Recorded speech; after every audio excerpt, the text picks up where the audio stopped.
Before we dive in, if you're new here, welcome to Novel Explanation, where we bring your favorite stories to life, one part at a time. Hit subscribe and turn on the bell so you never miss what happens next. Chapter 401. Today is a good day. Chapter 401. Chapter 401. Today is a good day. At a bit past 8 in the morning, Mo Jingshun yawned as he got off the car and arrived at the technology park. This morning, when Mo Jingshun tried to get his little one out of bed with him, he failed.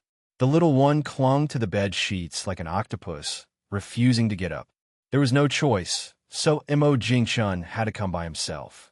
Even before getting out of the car, Mo Jingshun saw Old Yu, Su Pingfei, and Xia Xiaoman standing together, pointing out directions. Every now and then, Old Yu stepped forward to lend a hand to the workers. The smile on his face was so wide that his eyes were squinted, showing just how joyful Old Yu was feeling at the moment. Xiaofixia parked the car steadily in front of Old Yu, blocking his sight. Mo Jingshun patted the seat and yawned, lazily saying, looking over at the 2 rows of different trucks and the employees moving things. Mo Jingshun turned his head and said, "It'll take a while to move everything." Upon hearing this, Old Yu glanced at the unfinished graphene battery and nodded, responding. In the cafeteria, although it was already past 8, there weren't many people having breakfast. Nowadays, working folks don't usually work overtime on weekends, so they enjoy sleeping in. Skipping one breakfast doesn't matter. Just think of it as dieting. Drinking nourishing 8 treasure porridge, Mo Jingshun looked up at Old Yu and asked with a smile. Old Yu's hands trembled as he ate his fried dough stick. If Candy Technology enters the phone business, it would be a big deal. If it were anyone else, he'd just treat it as a joke. But who is Mo Jingshun? He's the kind of guy who dares to dabble in any industry. Seeing Mo Jingshun didn't bring up developing phones anymore, Old Yu let out a sigh of relief. No way around it. Candy Technology always produces quality goods and excels at cross-industry strikes. Besides, Candy Technology already has a solid foundation in software and hardware, so developing a phone doesn't seem too hard. The only difficult part might be breaking into the high-end market. Software-wise, Candy Technology's got no problem. It's no exaggeration to say that their software engineers can definitely develop a cell phone system. Old Yu glanced at Mo Jingshun and asked, pausing while drinking his nutritious 8 treasure porridge. Mo Jingshun froze. Feeling a bit awkward, Mo Jingshun purposely mumbled, Montak Yingchun nodded, In Mo Jingchun's office, after Xia Xiaoman stamped the contract with Candy Technology's seal, she handed over the 4 copies to the boss. After a quick look through and finding no omissions, Mo Jingshun handed 1 copy to Old Yu and said with a smile, "Haha, don't worry." Mo Jingshun shook his head and chuckled. That's not quite right. The graphene battery is new. It's normal for it to be expensive. Handing the contract to his secretary, Old Yu didn't believe a word of Mo Jingshun's spiel. As long as no other organization can produce a cheaper graphene battery than Candy Technology, their standing in batteries is unshakable. Feeling pleased and knowing the drivers drove all night, Mo Jingshun suggested Old Yu leave in the afternoon for safety's sake. Old Yu thought it made sense. Having waited so long for the graphene battery, the thought of losing a whole truckload due to driver fatigue was unbearable. By noon, Mo Jingshun had Fian bring Candy, who had just woken up, to the company. The little one was still rubbing her eyes as she got off the car. It was unclear if she hadn't slept enough or had overslept. Her hair wasn't even combed yet. Luckily, with Xia Xiaoman there, in the time it took for Mo Jingshun and Old Yu to chat, the little one got a pretty braid. With a beautiful butterfly hairpin, she looked adorable. "Brother, aren't we having lunch yet?" The little one tugged on Mo Jingshun's hand, looking all pitiful. In the private room, there were 2 large tables full of delicious dishes. "Montak." Jingshun raised his glass and laughed heartily, saying that, Mo Jingshun led by example and downed a glass of soda. A gentle breeze rustled the leaves under the moonlight. While Mo Jingshun sat on the sofa watching cartoons with the little one, his phone buzzed. Without looking, Mo Jingchun knew it was an ad notification. The unique notification sound was unmistakable. The cartoon wasn't all that interesting, so out of curiosity, Mo Jingchun glanced at his phone. Oh, with the corners of his mouth slightly raised, Mo Jingchun wondered about the sales figures of the Mate 90 in such an environment. Logically, with a graphene battery that charges in just 10 seconds, it should be hugely appealing to young people. However, the actual situation? That's hard to say. P.S. Thanks to book friends 20220-521-17010-3379 and Hongming Zillion for their rewards and support. Chapter 402, 55%. Chapter 402. Chapter 402. 55% on the mountain highway. Aside from the highway lanes, everything around was pitch black. Old Yu, sitting in the back seat, had already fallen asleep. This afternoon, although he slept for more than 2 hours, it was clearly just a drop in the bucket for Old Yu, who had been suffering from insomnia for a long time. Old Yu had already thought it through. After getting through these few days, he would definitely take 2 days off to rest properly. Though he didn't want to admit it, the fact was that he was getting older and couldn't stay up for 2 days without consequences like he used to when he was younger. His phone screen, placed in his pocket, had lit up countless times along the way. Expecting many calls tonight, Old Yu muted his phone shortly after leaving Candy Technology this afternoon. They just wanted to ask about the price of the graphene battery. Let them sit and watch. Haha. I'll let the bullet fly a little longer and see who can stay calm the longest. Without confirming the price of the graphene battery from him, Old Yu was certain that none of them would ask anyone from Candy Technology. By morning, Old Yu, having had a good sleep, looked at his phone and instantly smiled. Goodness, there were a total of 167 missed calls. There were even more messages on WeChat. Directly 99 plus casually taking a photo of the sunrise outside the car window with his Mate 90 Pro, Old Yu was quite satisfied. As they say, it's better to enjoy together than alone. Opening Weibo, Old Yu composed his post and clicked publish. The page automatically refreshed, and he could see the content he posted a minute ago. JPG, the Mate 90 Pro tag showed up right under his Weibo post. Soon after, the phone rang. Seeing the caller ID, Old Yu instantly chuckled. Everyone knew what the goods were. Old Yu laughed and said, "Yes, I have 10 truckloads." After a few exchanges, Old Yu took his time revealing the price of the graphene battery, and he didn't state the exact figure directly. Along the way, Old Yu had nothing else to do but keep answering calls. Yet he didn't feel tired at all, reveling in it. Online by noon, the internet was abuzz. If the price isn't too outrageous, aiming for that 10-second full moon revival is something everyone would rush for. Of course, there's still many rational people. Just as they commented, Huawei is just the first, and other manufacturers would release flagship phones using graphene batteries later. Even Apple had released a statement that their next-generation phones would upgrade to the most advanced graphene batteries, completely solving the slow charging issue. However, in these comments, it's hard for anyone to believe there aren't any shills from other phone manufacturers. It can be anticipated. As long as there are no issues with the graphene battery, and given the Huawei brand, this will sell big. Mo Jingchun, who slept until noon, just casually watched a few trending videos before getting up. To put it simply, it's always the same lines. How this generation of Huawei's flagship Mate 90 performs, you still have to wait for actual experience to know. In the kitchen, Mo Jingchun was cooking stir-fry over high heat. Candy, awakened by hunger, stood leaning against the kitchen doorframe, watching her brother cook in her brother's slippers with tousled hair. After 10 minutes or so, Mo Jingchun turned off the gas stove, glanced at Candy, and noticed she was wearing his slippers. Small feet in big slippers, clearly mismatched. Mo Jingchun couldn't understand why kids liked wearing adult shoes. The key is, this is a widespread phenomenon. Mo Jingchun, looking helpless, held a plate of vegetables and said, leaning against the kitchen doorframe, Candy widened her eyes, pouted, and looked up at her brother. Just wearing them. Holding the dish into the living room, Mo Jingchun nonchalantly said, Mo Jingchun rolled his eyes at the little one and said.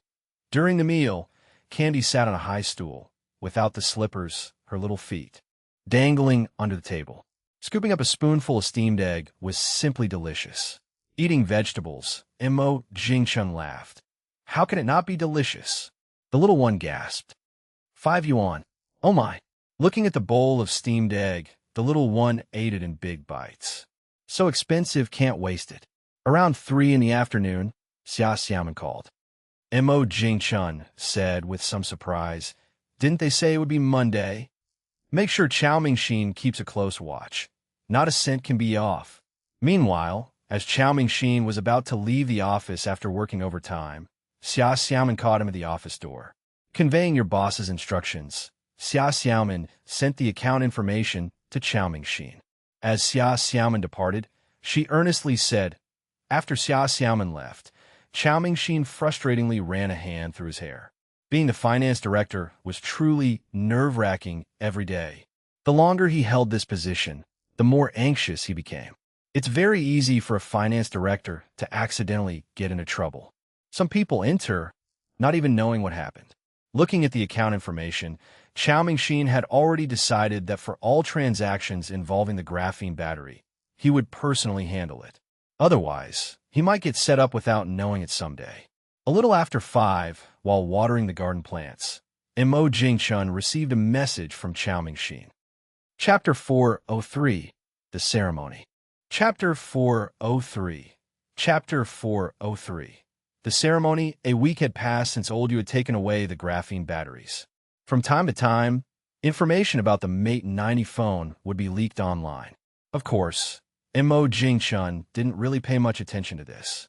Yesterday, Oldyu called him, saying that 10 top-of-the-line custom Mate 90 Pros had already been shipped, expected to arrive within 2 days. Faced with the discussions of netizens, Mo Jingchun could only helplessly express that he was about to use them. What was there to pay attention to? Behind the kindergarten gate, Candy, wearing a floral dress, put down her scooter and ran out a few steps before suddenly returning. With her small hands clutching the straps of her backpack, Candy looked up at her brother and said, Brother, Children's Day is coming soon. There will be performances. Was it Children's Day already? Wasn't Children's Day for ages 0 to 14? Mo Jingchun couldn't clearly remember. Even in his impression, the number of Children's Days he had celebrated could be counted on one hand. Before the age of 6, he hadn't even attended kindergarten.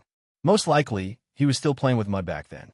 Mo Jingchun reached out to touch the little one's soft cheek and said with a smile, Only when Mo Jingchun agreed did a smile appear on the little one's face, and she hummed a tune, hopping into the kindergarten. Without looking back, Mo Jingchun smiled and shook his head. Inside the office, unsurprisingly, Xia Xiaoman had already arrived. However, that seemed normal. If the entire company's employees arrived later than him, the company would be on the brink of closing. Sitting down, Mo Jingchun operated the computer for a while, and a large office printer started working. Hearing the sound, without needing Mo Jingchun to say anything, Xia Xiaoman got up and walked toward the printer. Xia, I printed the delivery note for the second batch of graphene batteries. Arrange for the workers to unload everything into warehouse now. With the delivery note in hand, Xia Xiaoman returned to her desk and placed it directly into a folder. She read a notification from Na and responded with an OK. Looking at the notification, Mo Jingchun tapped his thigh, pondering for a while before pulling up Li Xuanyu's WeChat. The defense schedule for this year's graduates is out. After waiting for over 10 minutes, Li Xuanyu replied on WeChat. I already know the defense schedule. Seeing Li Xuanyu's reply, the corners of Mo Jingchun's mouth lifted slightly as he quickly typed. How's the preparation going? Next month, would you like me to give you an early break to relax? Can I have a 10-day leave? At the computer, Mo Jingchun smirked and prepared to ask if he should buy the tickets together later. But now, he didn't need to ask. 5-meter-long desk was neat and tidy, with 2 pots of thriving green rattan plants on it. Looking at the green rattan, Li Xuanyu breathed a sigh of relief. Thankfully, Mo Jingchun didn't insist on accompanying her back to school. Otherwise, the journey would have been unbearably awkward. The May weather in the city was already getting a bit warm. As the car entered the mountainous area, Su Pengfei felt the temperature drop by 1 or 2 degrees. Coupled with the cool breeze, it felt especially refreshing. From the car window, Su Pengfei indulged in the fresh air of nature. Beep, beep, beep, beep, as they went around a curve. A series of honks came from the opposite direction. It was obvious from the sound that they were from a truck. Sure enough, as the car slowed to round the bend, a blue truck appeared. Then came a second, a third. After watching 4 blue trucks pass by, Su Pengfei asked his secretary, "Indeed they are." Outside the window, large trees rushed past in reverse. "How much longer till we reach the village?" With that, Su Pengfei closed his eyes. The day before yesterday, when the boss asked him to attend the opening ceremony of the primary school, he was overjoyed. He'd long wanted to visit here for a while, but never found the time. Su Pengfei certainly wouldn't admit he mainly came for the delicious cured meat. This time, business trip, official duties with a little fun on the side, delightful. Meanwhile, the students who were still studying in the activity rooms were diligently rehearsing for the Children's Day performance. To celebrate moving into the new school, the Children's Day performance was naturally brought forward to tomorrow. For the students, it was truly exciting. They never celebrated Children's Day before, and this year not only would they do so, but they would also move into bright new classrooms. The teachers said the new classrooms had multimedia projectors they had never used before and air conditioners to adjust the temperature. Everything sounded so wonderful. In the evening, Su Pengfei finally had his fill of the cured meat he dreamed of. Unfortunately, the village had no stock left, so even if Su Pengfei wanted to buy more, he couldn't. The next morning, the cheerful music in the new campus welcomed everyone. AMU, newly dressed in her school uniform, sat on a new chair, looking around for the big brother and sister, but was disappointed not to spot them. Even after everyone gathered, they still weren't there. Invited to take the stage, Su Pengfei picked up the microphone and said with a smile, "With the teacher's guidance, the students applauded enthusiastically." One speech followed another, making the students in the audience drowsy. An hour later, finally, it was the students' favorite part, the performances. At noon, Su Pengfei rarely shared a meal with county and city leaders in the new school's cafeteria, eating together with the students. Upon careful observation, Su Pengfei noticed that all the children's plates were very clean, not even a grain of rice left. It was quite rare, and he hoped these kids would continue this good habit of not wasting food. Chapter 404. Brother, What Happened to Little Gray? Chapter 404. Chapter 404. Brother, What Happened to Little Gray? In the morning, after Mo Jingchun sent little Candy to kindergarten, he went upstairs not long after. Bun, who had been under the osmanthus tree at the entrance to the cafeteria, suddenly jumped down and scurried into the bushes. Little Gray, who was lounging on the osmanthus tree, hadn't responded yet when Bun emerged from the bushes with an animal in his mouth. Seeing the wriggling thing, Little Gray's eyes lit up, and he wagged his tail as he went over. The next second, 100 meters around, Little Gray's screams could be heard. Ow, ow, ow, the sound was absolutely miserable. Fortunately, little Candy was at kindergarten. Otherwise, she would have been heartbroken enough to shed tears. Bun disdainfully glanced at the silly dog and then trotted towards the office building. Little Gray followed Bun, crying out miserably all the way. From the moment Bun's front paws stepped into the first-floor entrance, screams and exclamations echoed throughout the office building. Along the way, Bun looked with disdain and contempt at the retreating staff. When the elevator doors opened, Bun and the already swollen-mouthed Little Gray walked out one after the other.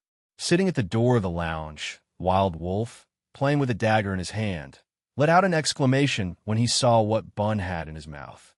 Wild Wolf's exclamation instantly drew everyone's attention in the lounge. Seeing Bun about to run into the boss's office, Wild Wolf leaped into action and chased after him. Seeing someone chasing, Bun wasn't happy and sped up. Not prepared, and with Bun running so fast, Wild Wolf could only watch as Bun charged into the boss's office. When Wild Wolf rushed into the office before Little Gray, he breathed a sigh of relief once he saw the situation inside. Standing beside the boss's desk, Xia Xiaoman frowned deeply while Bun meowed incessantly beside him. Mo Jingchun was also taken aback. For goodness sake, you're a cat. Not catching mice, but bringing a snake? Bringing it here, no less. It's poisonous, isn't it? Luckily, it wasn't brought to Candy, or she might have been bitten by the snake. This is bamboo leaf green. Wild Wolf nodded and left. Outside the office, Lone Wolf and the others, unaware of what had happened, pulled Wild Wolf into the lounge for questioning. Awoo. Looking down, Mo Jingchun twitched the corner of his mouth. Too tense earlier to notice, now he saw Little Gray had been bitten by a snake. Looks like it was bitten on the mouth, no doubt, because Little Gray tries to bite everything. Despite always being near the river, sometimes you get wet shoes. Look at the swollen little face, with eyes squinting into slits. Meow, gently touching Little Gray's dog face. Little Gray spun around in pain. Mo Jingchun was unsure, as who would know if a dog bit by a bamboo leaf green would be poisoned. If it dies, when Candy gets out of school, she'd surely cry and make a scene. Mo Jingchun, rubbing his forehead, said to Xia Xiaoman, "Get rid of the snake and have someone thoroughly check the premises for snakes." Xia Xiaoman, initially with a stern face, let out a chuckle and nodded in agreement. Picking up Little Gray, Mo Jingchun headed out. In the lounge, Wild Wolf and others were in a circle, and when they saw the boss heading downstairs, they followed. Waiting at the entrance for a while, Sci-Fi and others pulled the cars up. Those in the car with Mo Jingchun managed to hold back their laughter. But in the two cars behind, Hawkeye and others couldn't stop laughing, especially seeing Little Gray's swollen head, vastly unmatched with its body. Everyone couldn't help but laugh. This kind of scene, thought only to be seen on TikTok, was witnessed in person today. Holding the drooling Little Gray, Mo Jingchun looked displeased. Entering the pet hospital, the store owner came out to greet them. "Welcome, Mr." Just as they entered, the female owner exclaimed, "Oh my, was it stung by a bee?" Mo Jingchun handed over Little Gray and said resignedly, the owner was happy for another reason. Usually, a rural dog bitten by common snakes is not a big issue. Unlike humans, where snake venom quickly reacts with blood. For humans, blood clotting can be fatal. But this little dog isn't fully grown, so can't be sure. After giving an injection and washing the puppy, Mo Jingchun picked up the now stiff-legged Little Gray and nodded. As Mo Jingchun left, the store owner cheerfully called out. At 4 in the afternoon, Mo Jingchun, looking at Little Gray's head, rubbed his temples resignedly. The little troublemaker will be back soon. What am I going to do? Seeing the culprit lounging comfortably on the couch, Missouri Jingchun's anger flared up. But with more greenery, more snakes come with the season. The whole premises, under Xia Xiaoman's instructions, had the security find over a dozen snakes. All varieties included. Speaking of which, why didn't Bun catch snakes in the past 2 years? It's puzzling. Putting down her backpack, Candy grabbed a strawberry from the fruit plate on the coffee table and popped it in her mouth. Mo Jingchun, pretending to look at the computer, said without looking up, as soon as the little master returned, Little Gray, who had been lying under Mo Jingchun's feet, immediately ran over, looking pitiful. Oh, woof, oh my. Chapter 405. Happiness shared is happiness doubled. Chapter 405. Chapter 405. Happiness shared is happiness doubled. Little Gray kept nuzzling against his little owner, seeking comfort. Candy was about to burst into tears. Her previously good mood shattered instantly. Raising Little Gray with both hands, Candy felt even more sorrowful. His head's so swollen, it must hurt a lot, right? Mo Jingchun, who was sitting nearby, put down the mouse, turned around in his chair, and said, the little one held Little Gray, looking at her brother doubtfully. Really? Mo Jingchun shrugged and said, however, in the next second, Mo Jingchun was dumbfounded. In his astonished gaze, Candy, full of confusion, lightly pressed down on Little Gray's swollen nose with her right index finger while Little Gray was completely defenseless. Owo, owo, owo, owo. In Candy's arms, Little Gray wanted to escape the scene of the crime due to the pain, but was too weak to break free. Candy was dumbfounded too. All she did was press lightly. Why such a big reaction? The series of wails even caused Bun, who was grooming himself on the sofa, to pause and curiously watch with his head extended. The world never lacks spectators, and cats especially love watching the commotion. After a while, regaining his composure, Little Gray finally stopped whining, lying weakly in Candy's arms, motionless. The little one opened her mouth slightly, looking at her brother and asked, "Brother, didn't you say? It's nothing serious, but it can't stand you messing with it like that." Montauk Yingchun's lips twitched uncontrollably. That's not how you pass the buck, Mo Jingchun thought, insisting this big iron pot of blame isn't his to carry. The little one thought for a moment, realizing that seems to be the case. About 10 minutes later, the previously quiet office was filled with Candy's giggles. Confused, Mo Jingchun and Xia Xiaomin looked over curiously towards the sofa almost simultaneously. Surprisingly, there was Candy with her phone, snapping pictures of Little Gray while laughing. Gone was the sadness from earlier. In an abrupt turn of events, Little Gray found himself utterly perplexed. Even Mo Jingchun and Xia Xiaomin, drawn in by the laughter, were left momentarily stunned. Did the little ship of friendship just tip over? What happened to feeling sorry? Mo Jingchun rubbed his chin, doubting if the little one's earlier sadness was just an act. After all, children are natural-born actors. After taking the beautiful photos, Little Gray was put aside by Candy, who then lounged happily on the sofa.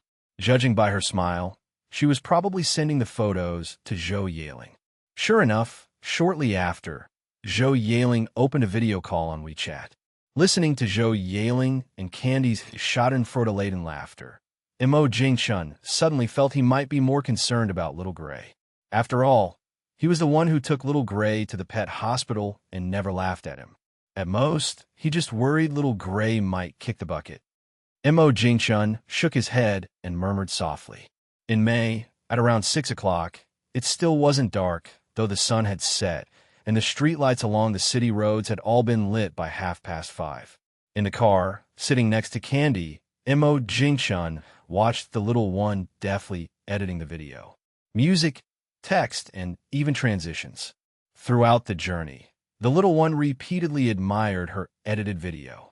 Mo Jingchun could only roll his eyes. She could have just asked Zero to handle it in a few words, yet insists on doing it herself. Glancing at it casually, Mo Jingchun smiled and said, the little one rolled her big eyes.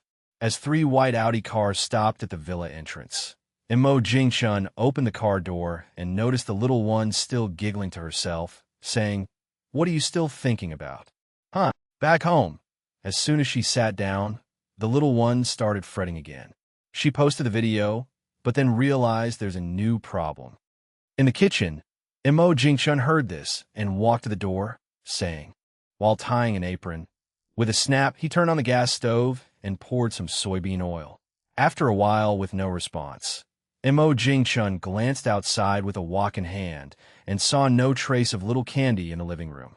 Bun and Little Gray were gone too. Mo Jingchun's account has built-in traffic, and it didn't take long for the little one's video to get pushed to trending after an official reviewer saw it. Netizens were amused by the pitiful Little Gray. Eating in a cafeteria, Zhou Yaling naturally saw the video while browsing short videos. Remembering Little Gray's silly mistake of getting bitten by a snake, Zhou Yaling couldn't help but laugh again. Students around her all turned to look, making Zhou Yaling blush and quickly lower her head. Oh my, so embarrassing. Finishing her meal quickly, Zhou Yaling hastily left, feeling too embarrassed to stay.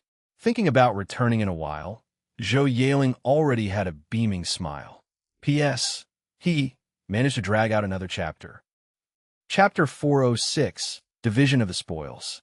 Chapter 406. Chapter 406. Division of the spoils in the small hall on the second floor, A person and a cat quietly watched a dog wagging its tail and licking milk. Crouching on the ground, resting her chin on her hands, she curiously watched Little Gray, her mind full of questions. The place where the snake bit was near the mouth. The entire dog's head was swollen. So why wasn't the tongue, which is closer to the mouth, swollen? It's really strange. And why does Little Gray wag its tail every time it eats? But Bun doesn't. Bun just focuses on eating, wishing to shove its whole head into the bowl. Even though both are cute little creatures, why is there such a big difference? Watching the restless Bun, Candy glared with her small eyes, and Bun obediently sat down again. The little one snorted and said, "Bun, you're so big already, and you still want to fight with Little Gray, who's only a month old, for milk." Meow. Carrot. Saying that, Candy dragged Bun towards the elevator, not caring whether Bun wanted to or not. Sadly, the tiles were too slippery, and Bun could only watch helplessly as Candy dragged her away. Meow. Resistance is futile. Bun, aren't you ashamed? Meow. Bun couldn't speak human language, otherwise she would have retorted. Why, just because it's powdered milk in a can, doesn't mean it isn't milk? With a cat leash ruthlessly put on her, the demoralized Bun followed behind Candy. Braised fish? Fish? The dejected Bun suddenly had a change in her eyes. Yes, a glimmer of light. Half an hour later, Mo Jing-chun, who had served all the dishes, pinched Candy's cheek and said, with a big smile, Candy dropped the leash and ran to the bathroom. Outside, it was already dark. If it weren't for the dense clouds, you could see the starry sky and a full moon at this time. Came back later than usual today, and the little stomach had already started protesting. If I hadn't found something to eat to ease the hunger, my stomach would be growling by now. Looking at Bun, who was sitting obediently on the dining chair with eager eyes, Mo Jing-chun paused, then stood up and brought Bun's eating utensils over. Under Bun's joyful gaze, Mo Jing-chun picked the fish head off the braised fish and placed it in Bun's food bowl. To talk about intelligence, Bun is indeed smart. Not only has the old cat become wise, but Bun has also shown herself to be much smarter than other little kittens since a young age. This is a talent, incomparable. As the elevator door opened, Little Gray toddled over excitedly. The next day, as predicted by the weather forecast, the whole sky was overcast. Stifling hot, yet stubbornly refusing to rain. Such a cloudy day, the weather forecast was actually accurate for once. Mo Jing-chun pushed a chair to the glass window, phone in hand, with a face full of smiles. "Ha! President Lei, rest assured, I definitely have this batch of graphene batteries reserved for you." "What?" Mo Jing-chun's eyes lit up, surprised as he said, after the call ended. Mo Jing-chun chuckled. "Tiske, what kind of wind blew today?" Holding the phone, Mo Jing-chun had no intention of leaving the Windows side. He was waiting for the next call from a big shot. Who would it be next? Blue factory, green factory, or maybe a field even Mo Jing-chun hadn't imagined. Everyone is really cautious, so meticulous, buying some graphene batteries to assemble and experiment with first. Just shaking his head, Mo Jing-chun's phone rang again. The whole day, Mo Jing-chun lost count of how many calls he had received. Only after all the stock was reserved did Mo Jing-chun post a message on social media, announcing that the second batch of graphene batteries was sold out and the next batch would take another week. Stretching lazily, Mo Jing-chun looked at the big river ahead, feeling a bit nostalgic. With the social media post, Mo Jing-chun felt like he was selling graphene batteries just like a micro-business. And just like that, the second batch of graphene batteries was split up. Jing City, in a black suit with impeccably shiny black hair, Li Yuanfeng thick-skinnedly ran over from the company. Just as he got out of the car, preparing to enter the campus, he was stopped by security. That look in their eyes, as long as you dare to force your way in, it doesn't matter who you are, the security would dare use an anti-riot fork to stop you. Forcing his way in was not an option. Even as the Li family's heir, he wouldn't dare. Otherwise, not mention punishment, the old man would definitely give him a good beating. The kind where he wouldn't be able to get out of bed for 3 days. On the phone, Li Na's voice came through with surprise. Looking to date a girl? Lips twitching, Li Yuanfang helplessly said, "Oh, don't run away." In just a few minutes, Li Yuanfang saw his sister's figure. The way she rode that scooter, if not for the students on the roadside, she might have even flown. With a cheerful smile, Li Na sat on the scooter and said, after finally registering, Li Yuanfang was just about to hop on his sister's scooter, but was mercilessly rejected. "What are you thinking? Don't you know it's against the rules to carry someone on a scooter?" Seeing his little brother silent, rendered speechless, a slight smile appeared on Li Na's lips.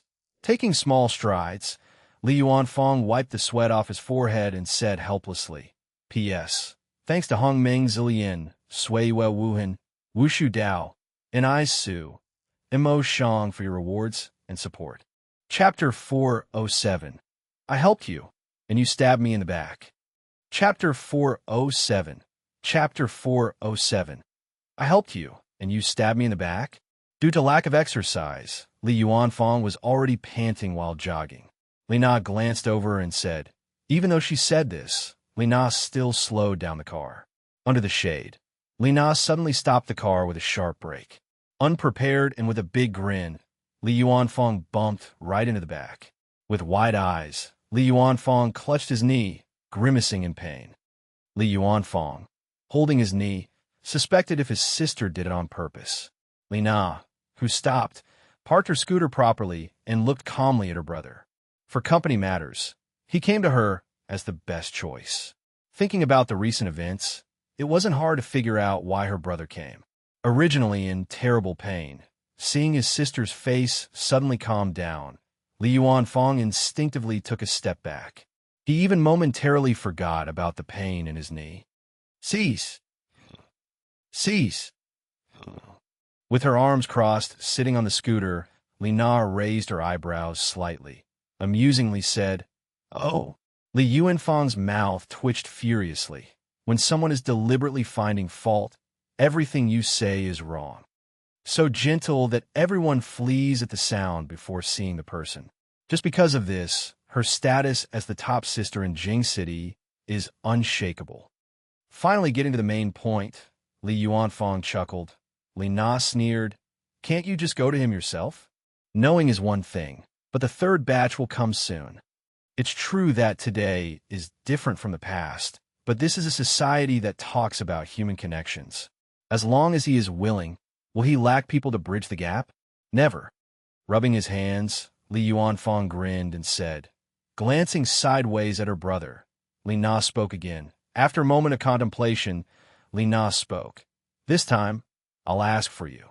In the future, you contact him yourself." "Is that all?" After speaking, Li Na rode her scooter away quickly, her jet black, shiny hair billowing in the wind. Standing in place, Li Yuanfang timidly touched his nose, muttering, "Fine, fine, why so fierce?" Under the strange gaze of the security guard, Li Yuanfang got into the car. Sitting in the car, the more Li Yuanfang thought of that security guard's gaze, the more something felt off. Just about to attend a meeting as a listener, Mo Jingchun felt his phone buzz, pausing momentarily. At this time, why would I be calling? Montak Yingchun was somewhat puzzled. Could it be something about the current year's graduate students' defense? Without much thought, Mo Jingchun stood in the hallway and answered Na's call. Behind Mo Jingchun, Xia Xiaoman stood quietly, holding a silver laptop. Answering truthfully, Mo Jingchun thought to himself, shouldn't such questions be directly asked to Li Xuanyu? Asking him as the teacher isn't of much help. "Sai, I wonder what this was about. It turns out to be business. Selling it to anyone is selling, but favors aren't always available. Over these years, he's no longer the business novice he was 4 years ago." In the office, alone with the phone, Li Na paused at Mo Jingchun's words. Mo Jingchun chuckled. When candy technology reached Hua County, an influential person helped. Truthfully, all this information was found out by Zero. If not, Mo Jingchun would have remained in the dark. No wonder that Liu Youqi was so timid, the Li family from Jing City. Honestly, when he first learned that Na had such a background, he was really stunned. Although in college, he knew Na's family was wealthy. He didn't expect such overwhelming influence. Back then, he naively thought that in Jing City, the national capital, many rich people are normal. Na was just one of them. Na, the so-called truckload, Mo Jingchun naturally understood what it meant. That is the official truck for transporting graphene batteries. All right. After chatting for a while, the two ended the call. In a corner of the meeting room, upon receiving the WeChat pushed by Na, Mo Jingchun directly added it. What Mo Jingchun didn't expect was, despite being such a busy person, young Master Li added him back immediately. That evening, when Li Yuanfang went home for dinner, he noticed his sister wasn't back, and he couldn't be happier. Great, wonderful. At the table, Li Yuanfang smiled and said to Grandpa. The old man looked over while eating. Chapter 408, First Generation Computer. Chapter 408. Chapter 408. First Generation Computer. After speaking, Li Yuanfang lowered his head to eat, staying silent and trying to lower his presence. Even Li Yuanfang's wife looked helpless. After just asking your sister for help and adding Mo Jingchun on WeChat, is it really appropriate to stab someone in the back like this? Really thick-skinned. She silently mourned for her husband for 3 seconds, waiting for the day when her sister would come knocking for a fight. By then, the only thing she might be able to do is close the soundproof door of the office after her sister walks in. The old man chewed his rice more slowly, clearly a bit tempted. And it goes without saying about Li Yuanfang's parents, their eyes were glowing. For the sake of their daughter, the couple was already worried sick. The key point is they had some understanding of Mo Jingchun, and candy technology was skyrocketing in fame. What's more, this internet technology company, Candy Technology, has been maintaining deep cooperation with the military. And if this marriage really happens, there's no need to worry about issues between mother-in-law and daughter-in-law. Although the thought might be hurtful, the fact is just like that. For a moment, the couple had mixed feelings again. How come their daughter seemed not good enough for Mo Jingchun when compared? Just then, the old man shook his head, sighed, and said, Li Yuanfang, who was still silent, chimed in. Shui reached out and twisted Li Yuanfang, making him inhale sharply in pain. The old man ate his rice without saying anything, which was a tacit agreement. There was nothing he could do, as he was also worried about his granddaughter who hadn't married yet. He felt less confident when speaking in front of other old fellows. After dinner, Li Yuanfang dragged his wife and ran away. But Li Yuanfang ultimately underestimated his sister's fighting prowess. At night, just as Li Yuanfang was yawning and preparing to go to bed, he heard the sound of the door opening. It couldn't possibly be a thief. Seeing the figure from the second-floor view, Li Yuanfang spat out a traditional curse. Li Na, who just walked in through the door on the first floor, looked up at the sound and sneered coldly. One of Li Yuanfang's slippers was kicked off as he sprinted to the bedroom at top speed. Sitting on the bed and quietly reading, Shui looked up helplessly and said, locking the door wouldn't help. Knowing his sister, she would definitely call a locksmith. The voice rang before the person arrived. Li Yuanfang's scalp tingled, his hair standing on end. The tigress was here. How could he not be terrified? Standing at the bedroom door, Li Na patted a piece of what she'd scavenged from the trash can downstairs, sneering coldly. With a snap, accompanied by Li Yuanfang's scream, the stick smacked his leg. After a round of beating, Li Yuanfang lay laughing on the bed despite his pain. Applying ointment, Shui rolled her eyes and said, don't ask why there's ointment for bruises at home. It's a household necessity. Do you dare say sis wasn't interested? Listening to the man, Shui thought it made a lot of sense. But is it really like that? Why does it still feel a bit off?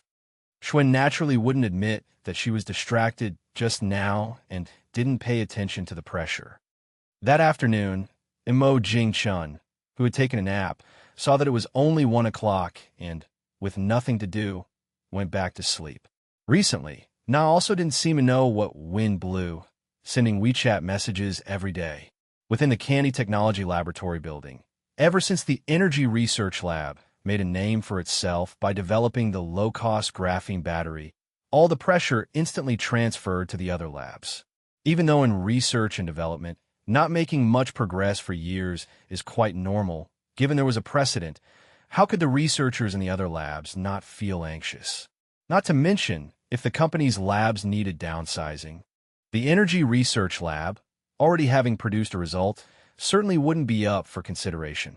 While the projects consistently losing money and unprofitable would naturally be prioritized for layoffs. That's an unquestionable fact. But there was one lab inside that was an exception. In a lab over 300 square meters, 33 researchers, whose average age was less than 35, focused intently on a massive apparatus in the lab center. The giant machine before them occupied 8 square meters and weighed over a ton. Exposed components made it hard to imagine that in the 21st century, this thing was a computer. Everyone's palms were sweating nervously. 1 second, 2 seconds, 3 seconds. Finally, when everyone counted to 3 in their hearts, the LCD monitor lit up. Lines of code began to scroll, until the cursor kept flashing and the code stopped running. Using the keyboard, a researcher typed the command to calculate 1 + 1 = on the command line. The crisp, pleasant sound of the keyboard's enter key heightened everyone's tension. With a swoosh, the result appeared. Instantly, everyone hugged each other excitedly, moved to tears. The boss didn't lie to them. A ternary computer could indeed be achieved. Even though the current prototype seemed backward, all the researchers in the lab believed it wouldn't take long before ternary computers could quickly evolve and upgrade.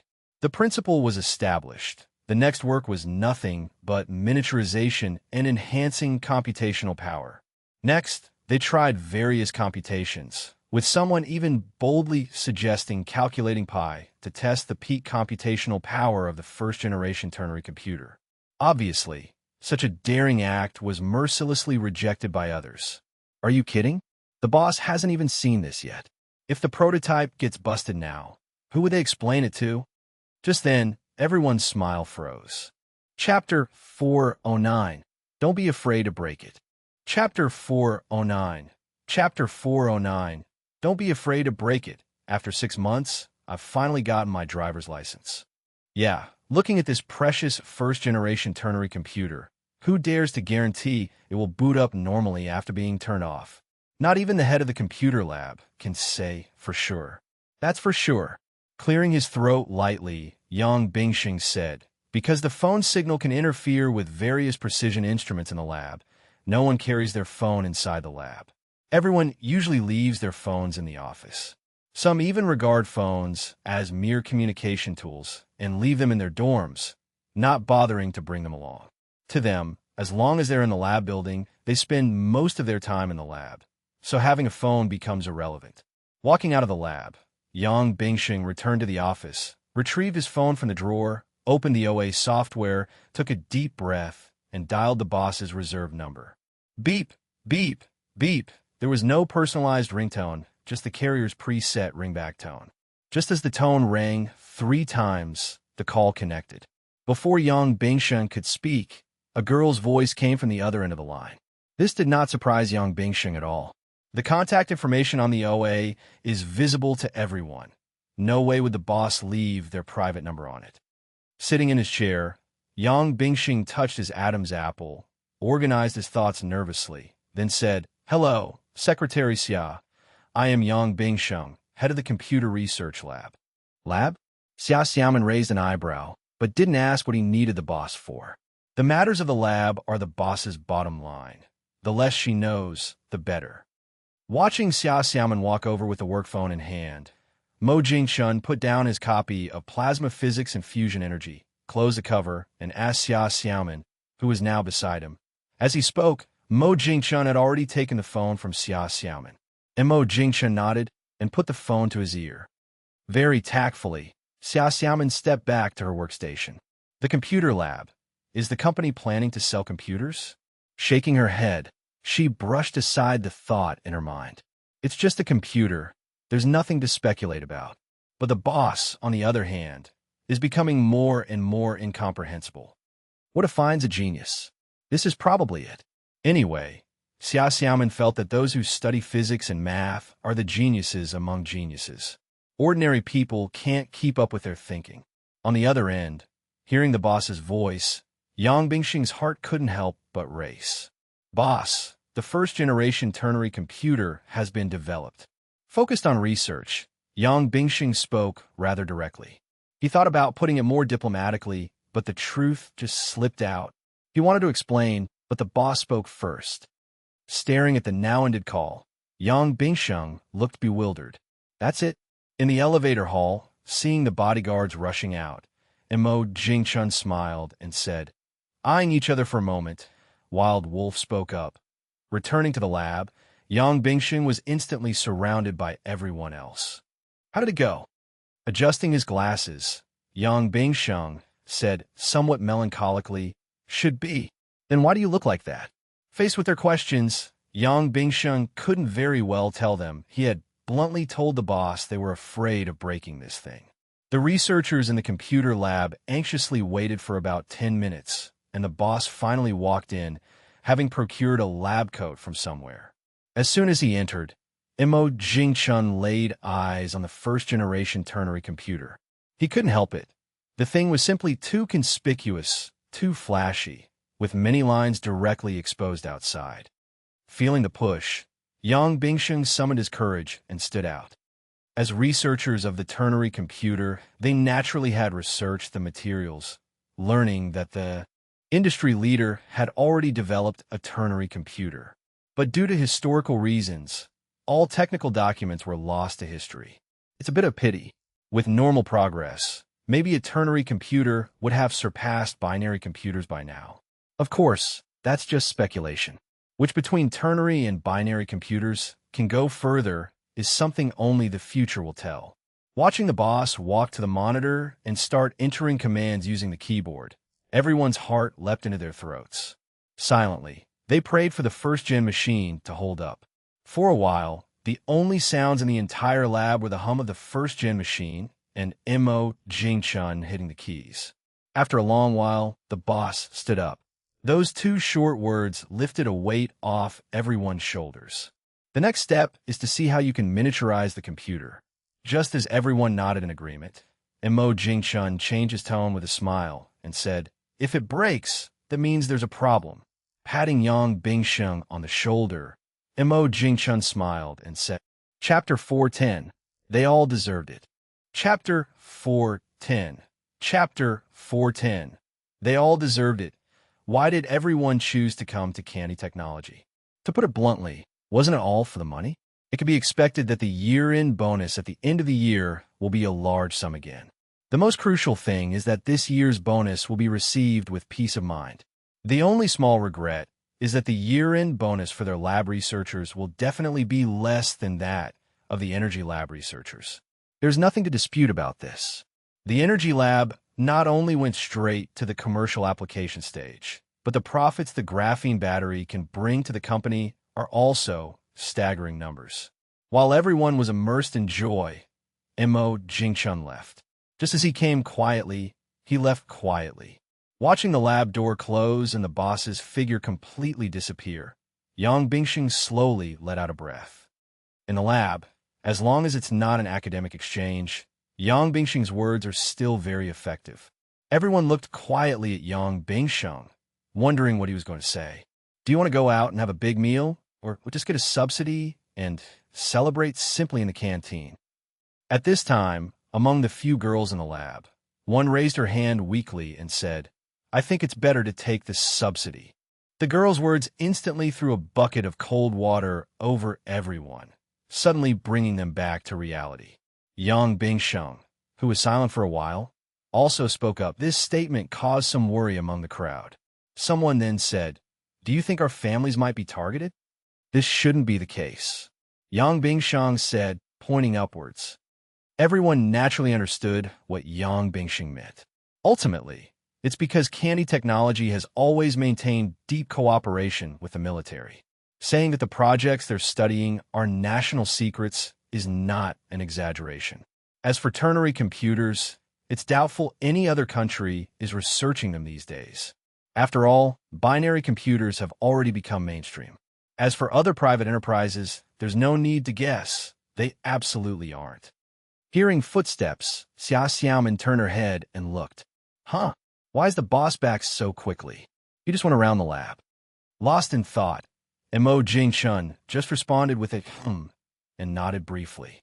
The boss's reaction left Xia Xiaoman a bit puzzled. Is it something good or bad on the lab side? Woof-a-woo-woo-woo, it really was. Just barely recovered, and the dog's head hadn't completely deflated, yet it went to challenge Bun's authority, asking for trouble. Serves you right, taking a cat paw strike, and it hit right on the dog's head. Never learn the lesson, then you'll get beaten. The little fellow felt pain and ran away immediately. Watching the little gray darting around, Bun showed a disdainful look. Didn't even use the 9 in white bone claw, and already chicken out.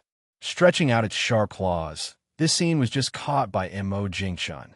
Raising an eyebrow, Mo Jingchun, who was about to continue reading Plasma Physics and Fusion Energy, turned and went to the back bedroom. Bun, looking self-satisfied, had no idea it had already offended the owner. Like a horse on soft ground, easy to trip, like a man satisfied, easy to lose ambition. Being a cat, you mustn't get too full of yourself. Or else, grabbing a stun Bun and placing it on his lap, Mo Jingchun held its paw, pressing out Bun's claws, and picked up a nail clipper to cut. Realizing what's happening, Bun's fur bristles, without claws, how to climb trees, how to scratch snakes. Meow, don't move. Reluctantly, under Bun's unwilling gaze, Mo Jingchun snipped all Bun's claws. You're a house cat. You don't even need to catch mice. Meow, meow, meow. For years. Haven't scratched Guogua in 4 years. Doesn't the owner realize this? Retribution. This is definitely retribution. Just because I can catch snakes and you can't. You're in a huff. The newly healed little gray came close again. Mo Jingchun warned the two critters, meow, meow, meow, meow, meow, meow, meow, meow, meow. Bun helplessly lowered its proud head and jumped onto the back of the sofa. Can't afford to mess with them, but can avoid them. In good spirits, Mo Jingchun, reading Plasma Physics and Fusion Energy, found it even more fascinating and engrossing, marveling at the splendid world of physics. In kindergarten, Candy happily ate snacks given by the teacher, watching her classmates rehearse their program. Unlike them, all she had to do was perform a piano piece when the time came. Sci-Fi, a group of little kids responded enthusiastically. As soon as the bell rang, Candy grabbed her backpack and dashed out. The speed, like motors installed on those two legs. After playing for a while in the office, she went downstairs with her brother to take the car home when she heard a rooster crow. Candy was stunned. Couldn't be mistaken. She seemed to hear a rooster crow just now. Cock-a-doodle-doo, P.S. Thanks to Xiang Long, Hong Meng Zilian, and Lucy UV for their rewards and support. Chapter 411, The Big Toy. Chapter 411. Chapter 411. The big toy happiness is often built on others' foundations, and Mo Jingchun felt this was absolutely true. However, this scope should be broader. For instance, right now on the dining table, there's a big pot of rich old hen soup. Mo Jingchun and Candy, having some old hen soup, were very happy. Even Bun and Little Gray closed their eyes contentedly. Only the old hen struggled all the way, wishing she could borrow another pair of wings from God. Unfortunately, she eventually couldn't escape Wild Wolf's big hand. With a swift chop, the chicken's head fell to the ground. Honestly speaking, it was Mo Jingchun's first time seeing a chicken killed this way. In Mo Jingchun's impression, isn't it supposed to be just gently slit the trachea? Fortunately, no one was interested in the old hen's head, so chopped off it was. No one would eat it anyway. Believe it or not, the chicken head that fell to the ground, even Little Gray sniffed it and walked away shaking his head. Burp, after having 2 bowls of chicken soup. The little guy leaned motionlessly against the dining chair. With his little hands holding his round belly, he looked just like a wealthy old man. Brother, I'm full. This time he got it right. The little guy nodded with a cheeky grin. Eating tasteless old hen meat, Mo Jingchun glanced at Little Candy and said, bread indeed, and Mo Jingchun couldn't help rolling his eyes. With Little Candy's cleverness, she certainly wouldn't go hungry. There were people on night duty outside. all she had to do was stand at the door and call, "No more worry about food." At the end of May, the weather was getting hotter, yet the weather report still stubbornly showed 35 degrees. Indoors, there was the coolness under the central air conditioning. Outdoors, it was the scorching heat and the sound of cicadas. However, at night, listening to the cicadas while sitting in the yard enjoying the cool was quite comfortable. The only annoying thing was the abundance of mosquitoes. Also, phones were a no-go, as it might attract all the bugs around. Mo Jingchun, who was reading a book, nodded and said, "Though it's called Line 1, it's actually a loop line and likely won't be expanded in the future." Thinking of the metro construction, Mo Jingchun slightly smiled. If the metro showed no progress, he would have asked Qin Yuzhu about it. Good relations don't mean you can get something for nothing. Seeing the boss so calm, Xia Xiaoman was not surprised at all. Though she'd never heard it directly from others, Xia Xiaoman knew that Hui County, a once unknown little town, being able to build a metro was obviously related to candy technology. And the real reason was the boss, Missouri Jingchun. In the afternoon, it was time for the little one to come home from school. Walking in with bold, prideful strides was the little guy. As soon as he opened his mouth, it was the unwavering line that Mo Jingchun never tired of hearing. Just about to put down her little school bag, Candy was startled when she saw little Gray's even more swollen head next to the couch.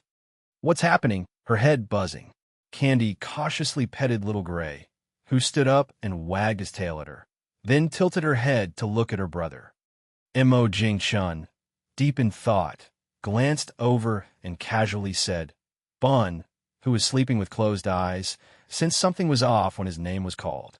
Just as he opened his eyes, ready to spring up, he met the displeased gaze of his little master.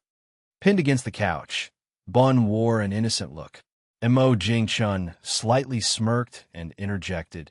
For a moment, little Candy, who was about to scold Bun, was speechless. In kindergarten, if anyone dared hit her, she would hit back. Thinking it over, it seemed like little Gray really was asking for it. Unable to back down gracefully, little Candy huffed as if giving herself a way out. Meeting Bun's innocent eyes, Mo Jingchun shrugged. May 27th, the 10th day of the 4th lunar month. Suitable for weddings, travel, cleaning, moving houses, signing contracts, trading, moving into new houses, business openings, groundbreaking ceremonies, prayers, setting beds, funerals, installing doors, hanging plaques, offering sacrifices, demolitions, fire exits, adopting children, lighting, breaking ground, childbearing, roof beams, land Thanksgiving. Totally unrestricted. It was a Saturday, and after getting Candy out of bed, under Mo Jingchun's constant urging, the group finally left the house a little after 8. Xia Xiaoman mentioned that provincial leaders would also come today, not to mention city and county leaders. Such being the case, if he were late and missed the prime, groundbreaking time, it would be very disrespectful. He feared some would say Mo Jingchun was putting on airs. For those mindful, listeners would be the same. In the back seat, little Candy covered her mouth, yawning repeatedly. Little Candy's eyes sparkled. Instantly, the little one was all spirited. If her brother said so, she was definitely game. A big toy that can drill holes, what's that? Sounded fun just thinking about it. She felt thrilled. Go, go. The little guy waved her fists. If not for being secured by the seatbelt in the child's safety seat, she would have danced in the car. On the outer ring of the east side of town, there used to be a textile factory. Called a factory, in reality, it was a small workshop that, at its peak, employed just over 100 temporary workers. The former factory had already been demolished 2 years ago, leaving a desolate site. At this moment, the area was packed with people. Attendees of the groundbreaking ceremony, townsfolk who heard of the metro construction and came out of curiosity, and the corporation contracted to build the metro. The place was surrounded by crowds, layer upon layer. Getting off the car, little Candy saw so many people not sleeping in on Saturday. Her eyes widened like lanterns. "Brother, are they all here to see the big toys?" Before Mo Jingchun could say anything, the little guy answered her own question. The next second, she was captivated by the neatly arranged excavators. Those bright, big eyes sparkled under the sunlight. Twinkle, twinkle, little star. All the sky is filled with little stars. P.S. Thanks for your understanding.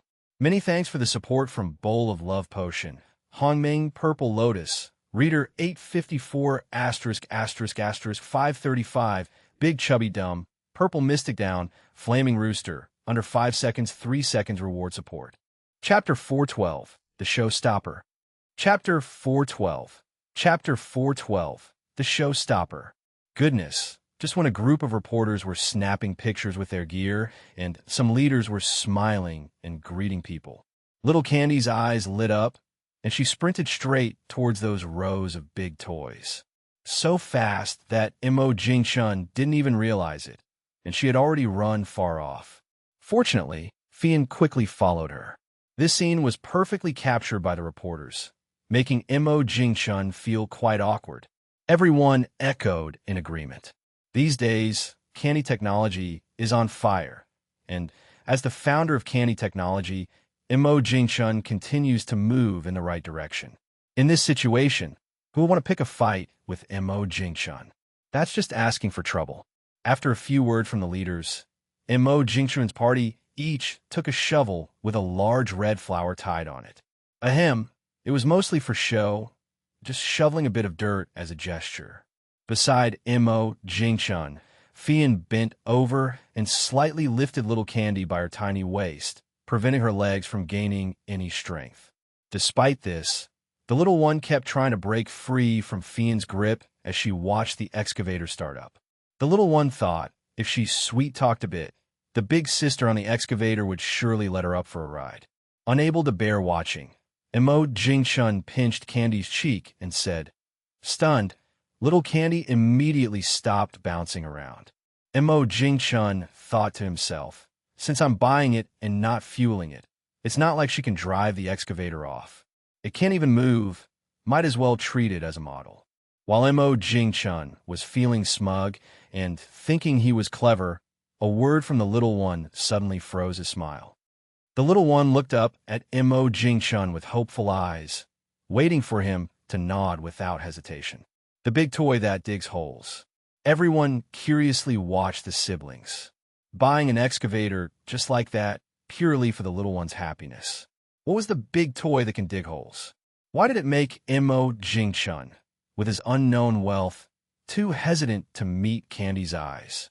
Mo Jingshun looked up at the white clouds, and his mouth twitched slightly. It's all because he spoke too hastily. Otherwise, having the excavator, his sister wouldn't ask about the big toy that can dig holes. With a face full of helplessness, were it not for the many people present and the reporters filming with cameras, Mo Jingshun would have sighed. The tunnel boring machine.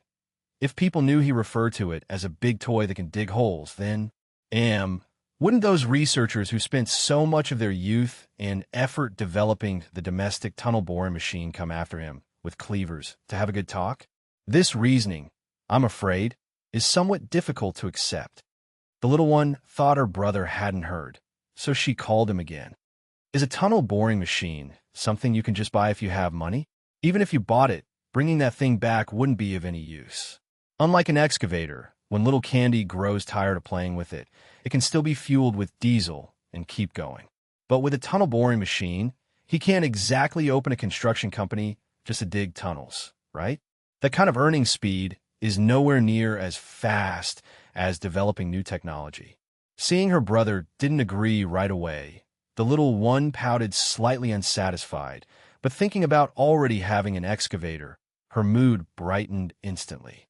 Brother, then take Glowwood to see what the big toy that can dig holes looks like first. We didn't see the tunnel boring machine today, but when it arrives, brother will take Glowwood to see it, okay?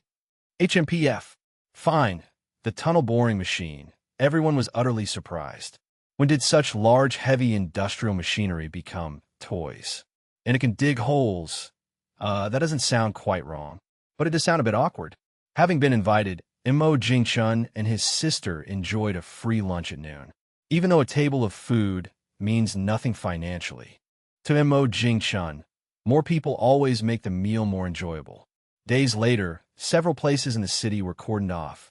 especially an intersection on a main road that Mo Jingshun often passes on his way home, was also cordoned off.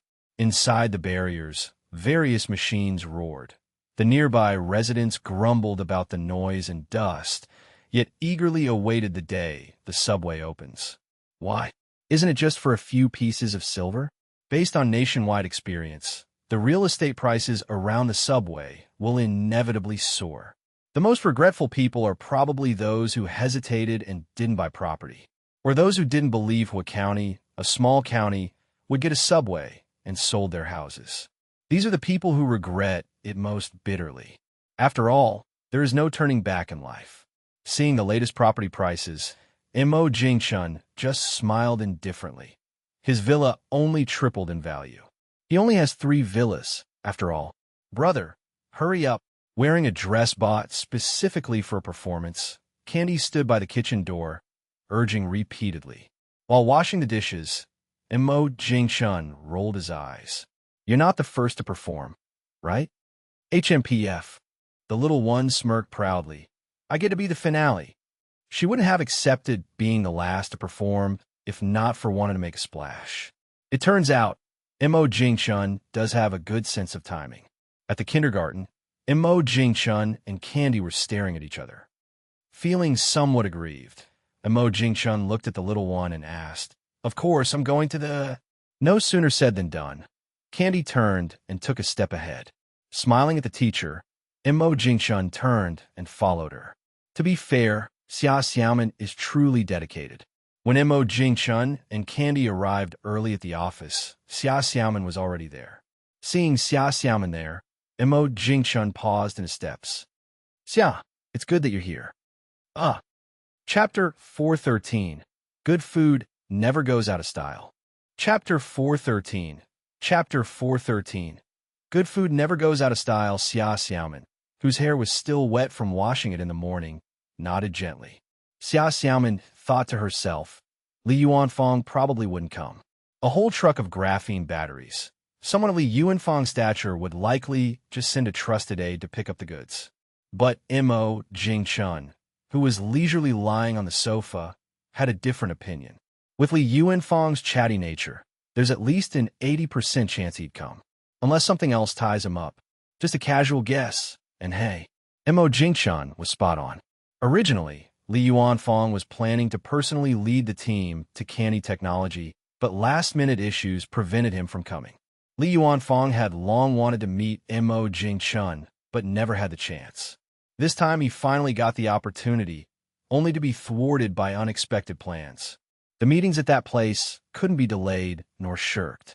Sitting in a Hongqi car, Li Yuanfang, deep in thought, noticed the attendees were all from car enterprises, especially those with a foundation in electric vehicles. As the skyscrapers outside flashed past, Li Yuanfang's confusion began to clear. Electric vehicles are more environmentally friendly, more economical, and have lower maintenance costs in the long run. Additionally, electric vehicles are quieter and more comfortable, with stronger and faster acceleration than traditional cars, providing a significant pushback sensation. The past 2 years have seen electric vehicles being warmly welcomed by the public. But their downside is quite obvious. Limited range, with most electric vehicles often facing undercharging issues and exaggerated range claims. The most problematic for electric vehicles is driving on highways and mountainous roads. Now, the most bothersome issue finds resolution with the advent of graphene batteries. It's just unclear how favorable the government's policies will be this time. Leaning against the glass, Candy, who saw many people already in the kindergarten, turned around anxiously and called to her brother.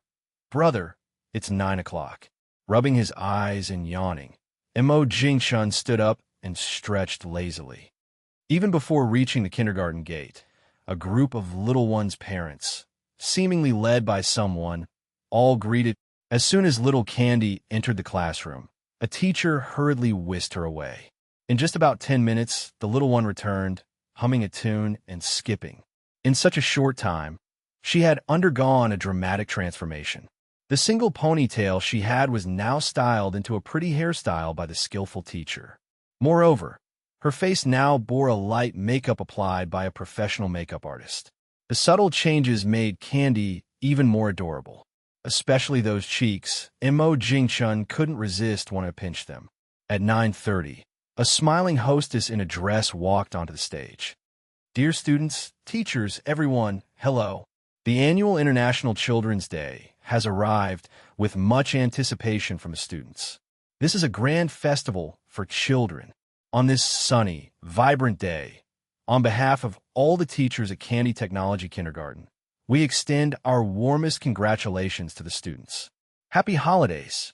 We also express our heartfelt thanks and profound respect to all the teachers who have diligently nurtured us for healthy growth. Dear students, we are the future masters of the world. We must cultivate good morals from a young age, strive to learn various skills, and when ready, soar into the sky and sweep across the skies. Today, the young singers from our school will take to the stage to showcase their singing talents and artistry. Watching the host on stage prattle on endlessly, Mo Jingchun rubbed his forehead, feeling speechless. What did this speech get plagiarized from? Didn't anyone think that these children they're addressing are only a few years old? Delivering such a long speech, who'd be willing to listen? Would the little ones really understand it? Montak Yingchun, for one, was doubtful. Since the speech began, Candy sat quietly on her little stool. But upon realizing she couldn't understand it, she started chatting softly with Xiang Er beside her. All of this was noticed by Mo Jingchun. Coincidentally, the kindergarten principal had been keeping an eye on the boss's expressions. Upon noticing the change in the boss's demeanor, the kindergarten principal's heart skipped a beat. Mo Jingchun glanced at the principal, who had brought a small stool over to him, and said indifferently, "For these children, performances are what interest them." As time ticked by, the children's performances continued one after another. Many kids took the stage several times, ending up sweating heavily, yet they thoroughly enjoyed themselves. By around 11 in the afternoon, the sun was directly overhead. Fortunately, a sunshade had been set up above the kindergarten grounds, and even though it was noon, sitting inside wasn't too hot. Amidst much anticipation, the little one lifted the hem of her dress and walked onto the stage. Politely, she gave a deep bow to the audience. The audience erupted into applause. How much of this applause was genuinely for the little one, and how much for Mo Jingchun sitting there, was uncertain. What was certain was that the children's applause was purely from heartfelt admiration. Mo Xiaoxue was, after all, the top figure, the big sister at Candy Kindergarten. Children's adoration is just that simple, devoid of adult-like complexities. Candy sat at the piano, taking a deep breath once the crowd quieted down, and gently placed her hands on the expensive piano. With the movement of her fingers, one by one, notes sprang into the air, reaching the ears of the audience. The power of music engulfed everyone. When the final note died away, the adults were still lost in recollection. The next second, the venue burst in thunderous applause, which seemed eternal. With the performance over, the little ones began their vacation. 3 days of holiday, neither too long nor too short. Walking with her brother on their way to the canteen, Candy held her brother's warm hand and asked gleefully. Mo Jingchun raised his thumb with his other hand and smiled. Nothing to it. Nothing to it. Brother, in half a month, it'll be summer break. We'll talk about it later. The little one brightened up. She could already savor the delicious meals her sister would make. P.S. Thanks to Hongming Zillian for the donation and support. Chapter 414. Developing the System. Chapter 414. Chapter 414. Developing the System. It's past 1 in the afternoon, and the weather is somewhat hot. The park is filled with many guys and girls under sun umbrellas. Don't think that guys won't use sun umbrellas just because it's hot. Sometimes, when guys pay attention to appearances, they can be even crazier than girls. At this moment, the little one is still napping in the bedroom, while Mo Jingchun is sitting on the sofa with his eyes closed, resting. Upon hearing footsteps, Mo Jingchun slowly opened his eyes. Covered in sweat, Xia Xiaoman walked into the office and coincidentally saw the boss open his eyes. Xia Xiaoman paused, her mind buzzing. What's going on today? Why is the boss sleeping on the sofa? Doesn't he usually sleep in a back bedroom? Feeling slightly awkward, Xia Xiaoman rolled her eyes and calmly said, "They're all shipped out." Mo Jingchun raised an eyebrow. All day long, Xia Xiaoman hadn't called him, indicating that Li Yuanfang hadn't come. Oh wow, did the sun rise for the west today? Or is Li Yuanfang just all talk? Seeing the change in the boss's expression, Xia Xiaoman also guessed what he was thinking and immediately reported, "Boss, Mr. Li Yuanfang, whom you invited, didn't come today." Montak Yingchun. What the heck? Mo Jingchun's mind was full of questions. Whether Li Yuanfang's secretary is male or female, what does that have to do with me? Mo Jingchun. Is it not normal for large companies to have male secretaries these days? Mo Jingchun looked at Xia Xiaoman with a strange expression and asked, puzzled, perplexed, baffled. Xia Xiaoman, who was standing frozen in place, was flooded with thoughts. Regret. So much regret. Xia Xiaoman wished she could find a hole to crawl into. Why did I have to say something unnecessary? Now look what I've done. Xia Xiaoman agreed with a smile, but she knew in her heart who would dare not approve Li Xuanyu's leave request. In turn, Li Xuanyu was the boss's old flame. Everyone in the company knew this. Maybe except for Li Xuanyu herself. The next morning, the little one on vacation refused to get out of bed, muttering about how it's Children's Day, and the children are the biggest today. Holding his phone, Mo Jingchun felt a bit helpless. Bun and Little Gray, who were originally going to leave together, turned around and ran back to the villa when they saw their little owner was not getting in the car. Montak Yingchun Gomblit. Speaking of which, Little Gray has been much more well-behaved recently. The swelling on its head has gone down. Even the snakebite wound has shed a layer of skin. But for some reason, the hair there isn't growing back. It looks rather awkward. Candy sleeping at home reassured Mo Jingchun, unless someone insanely used a ground-penetrating missile to bomb the villa. Otherwise, if anyone tried to attack it, Zero would activate all security defense systems immediately. He couldn't guarantee anything else, but holding out until armed police support arrived was quite simple. A minute later, the white Audi smoothly stopped at the entrance of the laboratory building. At this moment, Dagger ran out from the lobby, looking around Mo Jingchun, smelling a familiar scent, but not seeing Bun and Little Gray. Dagger turned and ran back to the armed police hall. Mo Jingchun was used to this and merely glanced briefly, never stopping his stride from start to finish. He knew his limits. He wasn't Guogua. In the entire park, apart from the keepers, Dagger only got along well with Candy, as well as Bun and Little Gray. Every time Mo Jingchun inspected a laboratory, the researchers inside enthusiastically greeted him.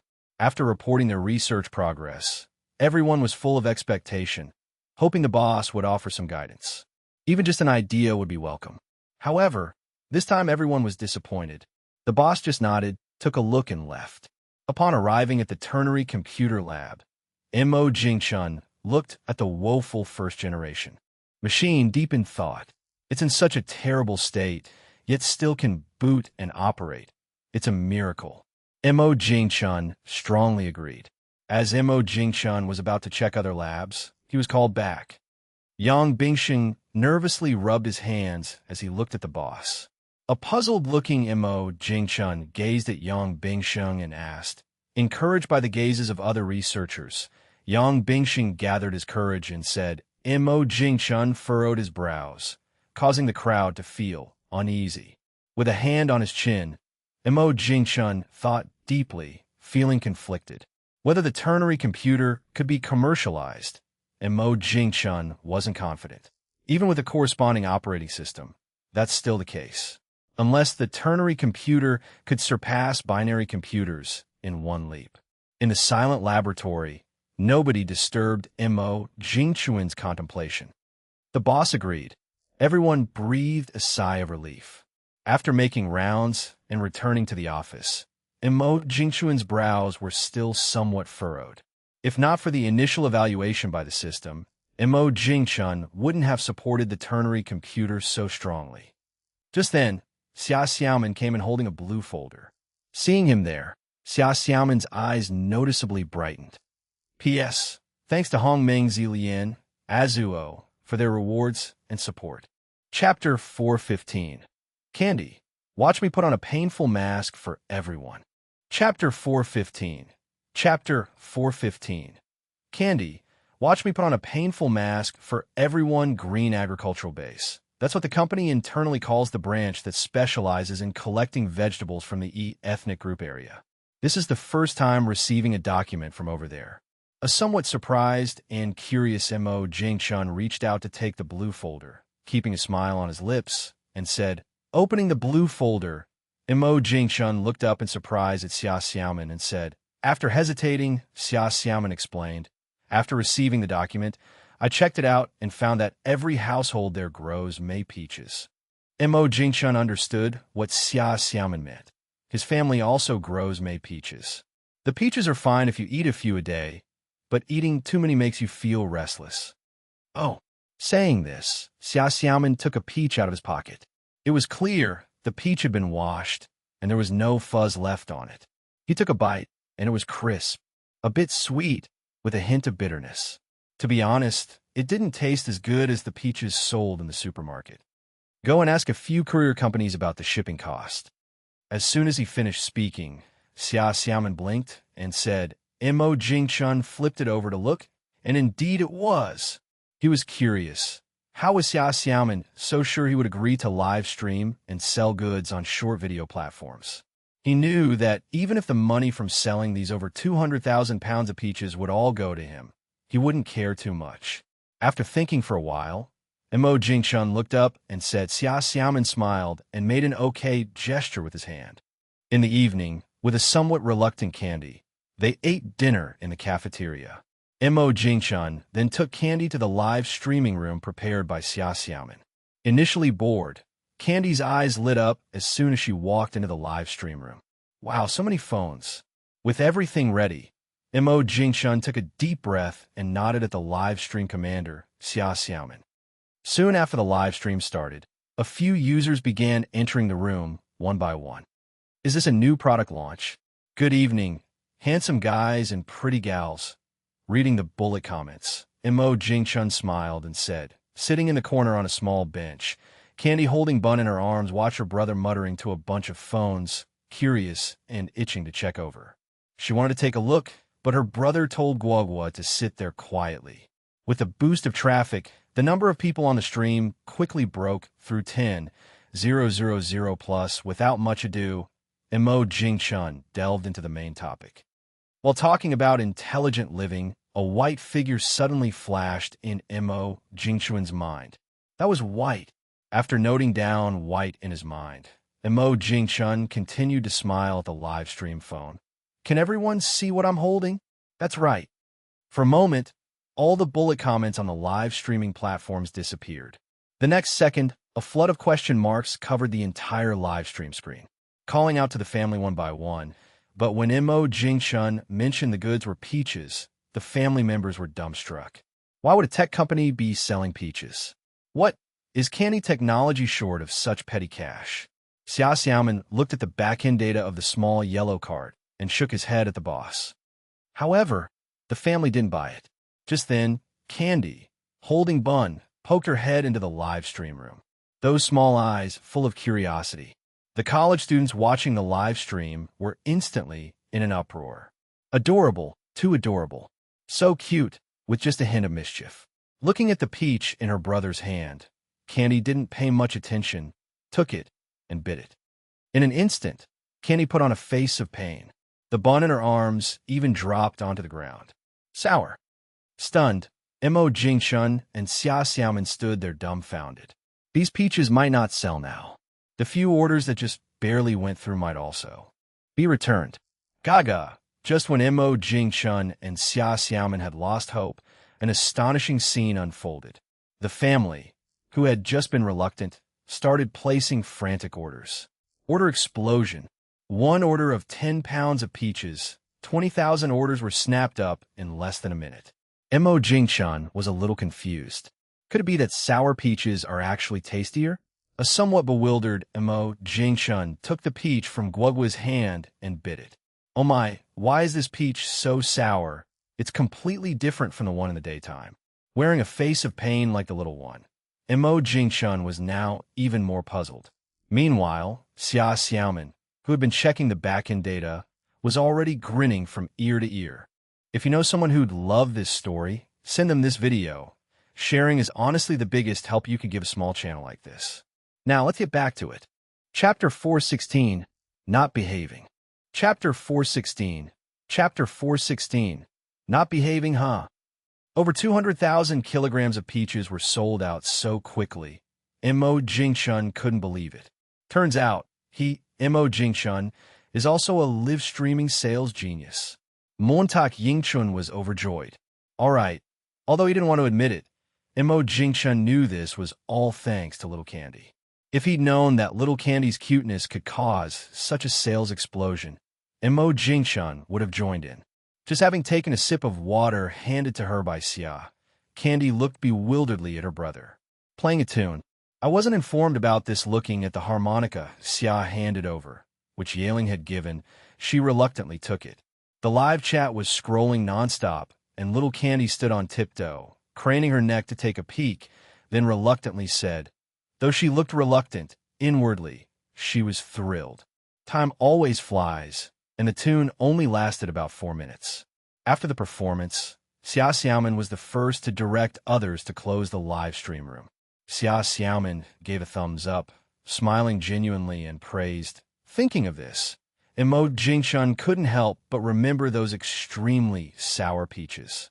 Little Candy, having bitten into a sour peach, pulled a funny, painful face, which everyone found adorable.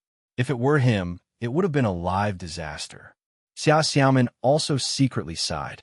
How could peaches from the same tree taste so different? She didn't know either. No one can taste each peach to ensure they all taste the same. Having picked and eaten peaches since he was young, Mo Jingshun clearly knew that peaches don't last long at room temperature. Half-ripe peaches are okay, but it's the fully ripe ones that are worrisome. Ruffling the proud Little Candy, Mo Jingshun smiled and said, huh? Her eyes widened in disbelief. If no traffic accident occurs during transportation, the excavator ordered will be delivered to the technology park tomorrow. Seeing his brother pick up Bun and head out, the little one hurriedly followed, eager for answers. The eagerness in her eyes wished the gift could appear right there. Little Gray, trailing behind with its short legs, hurriedly followed its little owner's steps, afraid of being left behind. In the bedroom, under the covers with only her head peeking out, Mo Jingshun sat on the edge, gently patting her chest. Completely engrossed in thoughts about the gift, Candy couldn't fall asleep. A few minutes later, Little Candy, with a bit of craftiness, closed her eyes, pretending to sleep. Maybe a minute, maybe two, then suddenly with a soft click, the room went dark. Scared? Google wouldn't be scared at all. Huh, there are 2 big bodyguards here in the room. After a while, hearing no sound, Candy opened her eyes in the dark. The room was eerily silent. Even Bun and Little Gray didn't flicker an eyelid. What's going on? Why has Zero disappeared again? Candy was full of questions. But did Zero really not hear Candy's call? How could that be? There are several voice control devices in the room. Zero, at that moment, was inside a supercomputer, dejectedly drawing circles. Zero wanted to play with Wuwa, but the boss was standing by the door. Uttering a word would be self-disclosure. Moreover, earlier the boss had given a certain knowing look towards the camera. After a long silence, Candy did start to feel a bit scared. Woof, woof, woof. Loyal as ever, Little Gray wagged its tail immediately and ran to the bedside, licking its owner's hand. Feeling warmth, Candy let out a sigh of relief. The next moment, she climbed out of bed, groping in the dark, trying to find the light switch on the bedside table. After some fumbling, Candy's chuckle echoed in the dark. Got it. Found the switch. With a click, the room lit up instantly.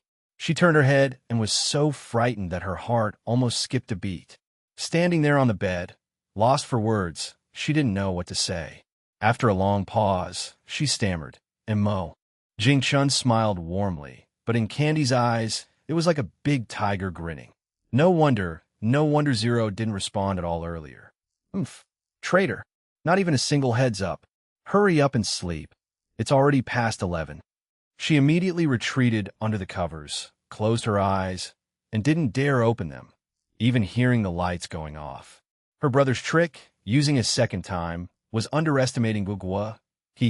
Somewhere between worlds of dreams, she gently drifted to sleep. P.S. Thanks to Hongmeng Zillian for the reward and support. Chapter 417. Candy, why isn't the excavator moving? Chapter 417. Chapter 417. Candy, why isn't the excavator moving? When Candy woke up, she rubbed her eyes with one hand and instinctively reached for the other side of the bed with the other hand, only to find it empty. The little one froze for a moment before remembering that her brother had told her to sleep alone, saying that girls need to be independent.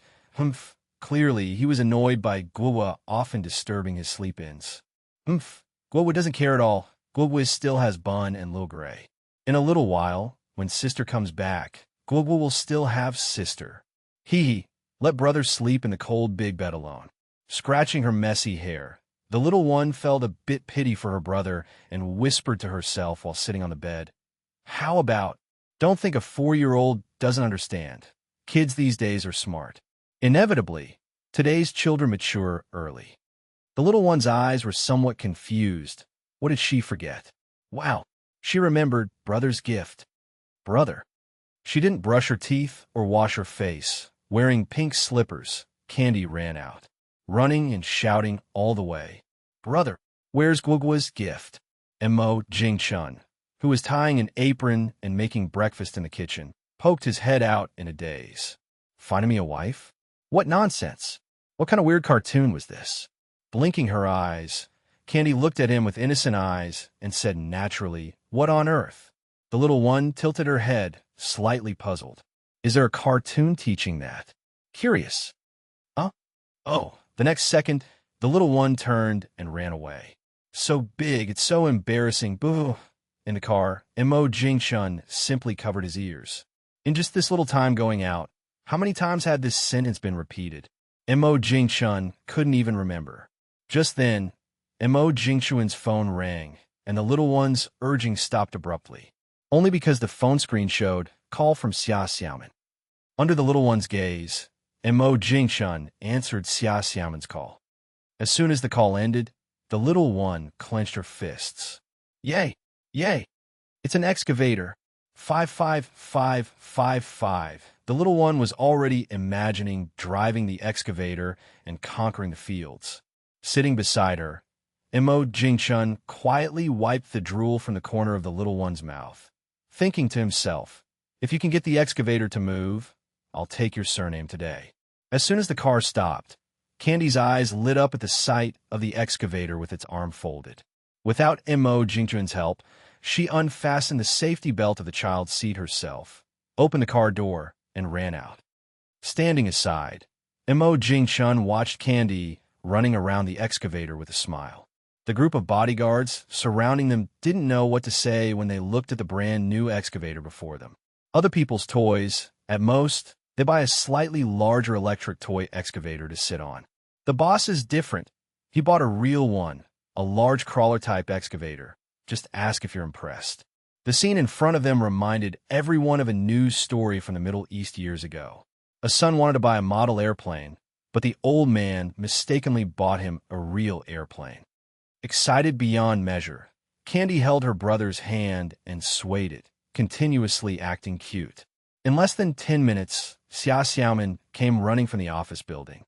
Without needing Mo Jingchun to speak, Fian, who was used to taking care of the kids, took the keys, opened the excavator door, and casually carried Candy up.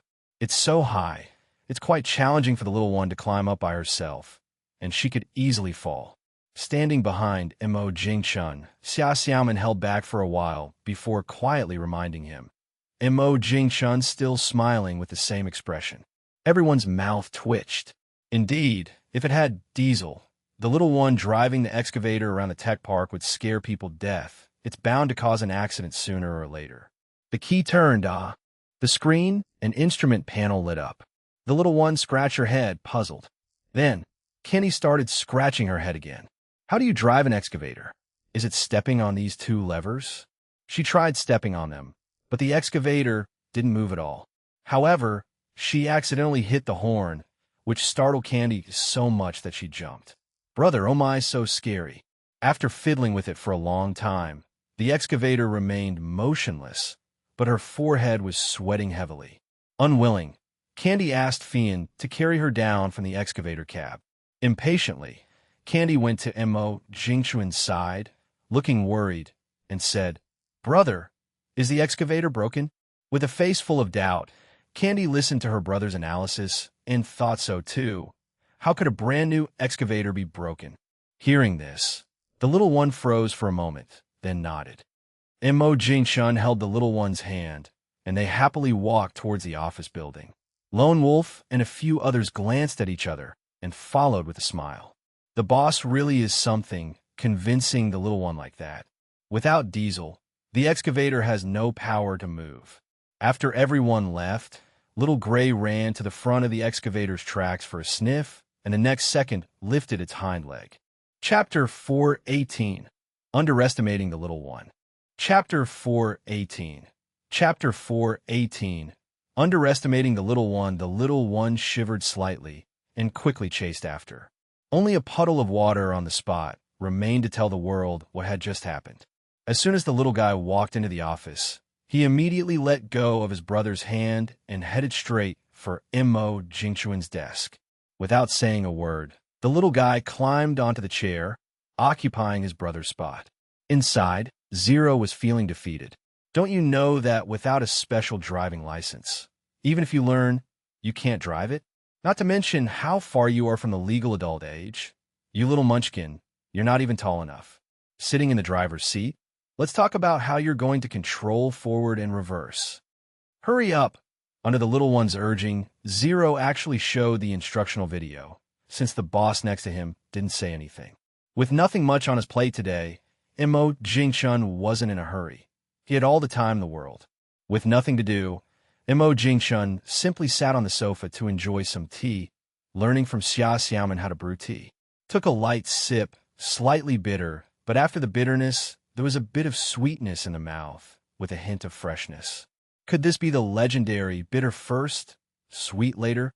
After watching an instructional video, the little guy slapped his legs with both hands and jumped off the chair. Brother, I'm going to play saying goodbye. The little guy ran off without looking back, eager to get the big toy downstairs just bought back moving. Montag Yingchun Glint. Xia Xiaoman, who was tidying up the office, heard the devilish laughter and sneaked a glance at the boss. The boss is so bad, always bullying Candy's lack of understanding of the world. If only Candy were an older kid, she wouldn't be unaware that a real excavator needs diesel to ignite and start, providing continuous power to the machine. In the end, it's a lack of understanding at fault. Ha! The little one often claims to have graduated from Jing University. When she grows up and becomes sensible, she might feel embarrassed to say that. Elsewhere, Candy hurried back to the excavator downstairs. She curiously eyed a wet patch on the track, but she didn't pay much mind. Nothing was more tempting than getting the excavator to move at the moment. Little Gray, who followed along all the way, was panting from the heat. Seeing its work, Little Gray was very satisfied. This would be its turf from now on. With Fian's help, the little one climbed onto the driver's seat again. Sitting in the driver's seat, the ignition switch was a bit too far, and the little hands couldn't reach it at all. Is this a problem? For the clever little guy, handling such simple problems is so easy. Fian, can you help me turn that key clockwise, standing at the door of the cab, holding back laughter? Turning the key clockwise, the excavator made a sound. Then, nothing else happened. The anticipated vroom vroom vroom sound didn't appear. Yes, Fian, try a few more times. Fian, not thinking much of it, figured in her mind that there wasn't a drop of fuel in the tank. If the excavator started right away, that would have been surprising. Silently complying with Candy's idea, Fian turned the key clockwise again. Unsurprisingly, the imagined excavator startup was once again a failure. At this moment, Candy was already frowning. For a moment, Candy was lost in thought. Something's not right. There is definitely a problem. The instructional video clearly said that a clockwise turn of the key would start the excavator. The little one ran toward the office building, shouting loudly. A grievance-laden Candy forgot that downstairs, her brother wouldn't hear her calls. Little Gray ran up and down with her, unlike Bun, who was much smarter, lying on the sofa sleeping. A cat's life is no more than three things: eating, sleeping, and waiting to die. Eating daily meals, sleeping daily, otherwise how can one grow a body full of fat? Fuming, Candy walked into the office, stood before her brother who was still drinking tea, with her hands on her hips. The little guy was so angry she was gnashing her teeth. Such simple driving skills. Wouldn't you know it after watching an instructional video once? Furthermore, it's not a matter of whether it can be driven right now. The excavator simply wouldn't ignite. It wouldn't ignite. Even though she was still young, it didn't mean she was dumb. With her eyes darting around, Candy picked up her brother's phone from the coffee table and hopped out, unknown what medicine was being sold in this gourd. Now, instead, it was Mo Jingchuan's turn to be puzzled. Can you start the excavator just by taking a phone? Let's keep observing, no rush. Up and down, back and forth a few times, little Gray was already exhausted. On the other hand, Candy seemed as if nothing happened, not even panting for breath. With Fian's help, Candy sat on the driver's seat once again.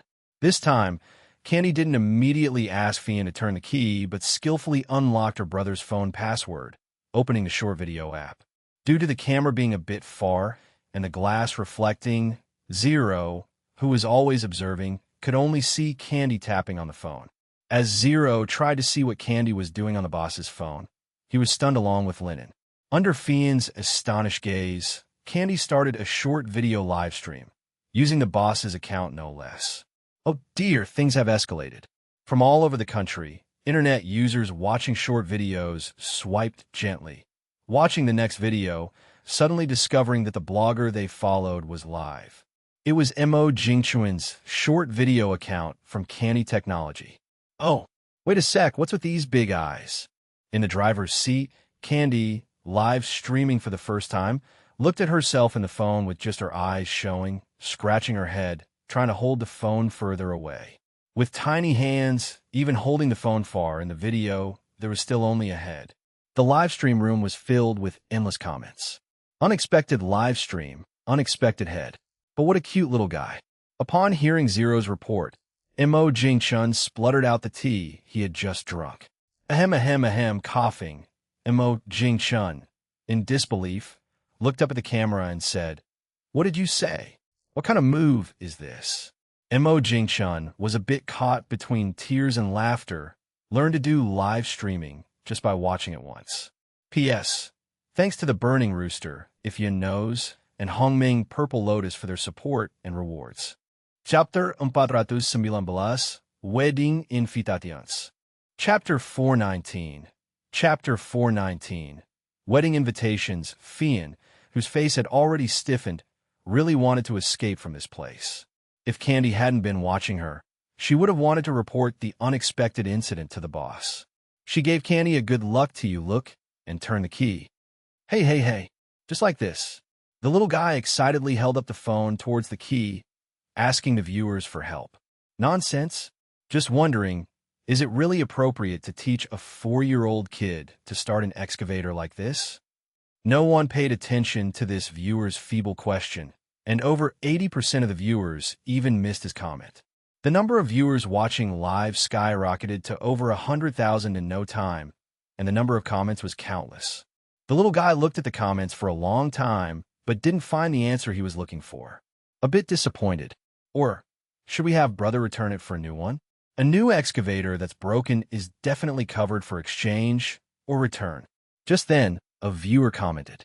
After several repeated comments, this viewer's words were finally noticed by others. For a moment, the live stream was filled with national slangs and 666. The little guy scratched his head in confusion looking at the comments. What happened? Why is it all 666?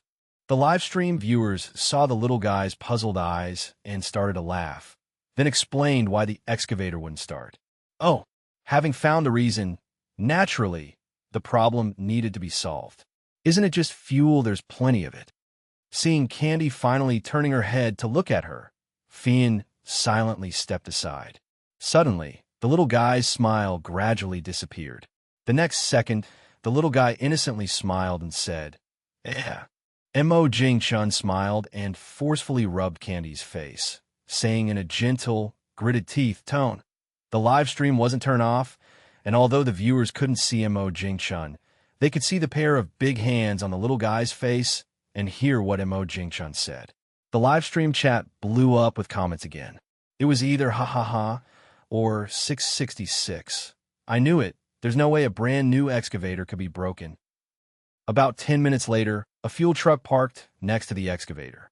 An employee cautiously glanced at the boss and then at Candy, who was smiling and pulling him to refuel. "Boss, how to refuel? Just do it with vigor." The little guy's head bobbed up and down like a pecking chick. The employee's face stiffened. "Oh, my little ancestor, didn't you see you're not the one calling the shots here? Nowadays, diesel isn't cheap. If this gets refueled and holds me accountable, my whole month's salary will be gone." This time, it was Mo Jing-chun who said it. The employee holding the fuel pipe finally breathed a sigh of relief, boldly refueling the excavator's tank from the fuel truck. On site, you could only hear the rushing sound of diesel flowing. 2 minutes later, the refueling employee felt uncomfortable under the watchful eyes of so many big shots. Why is the fuel tank of this excavator so big? 2 minutes, and it still wasn't full. Fortunately, after a while, the fuel nozzle automatically stopped.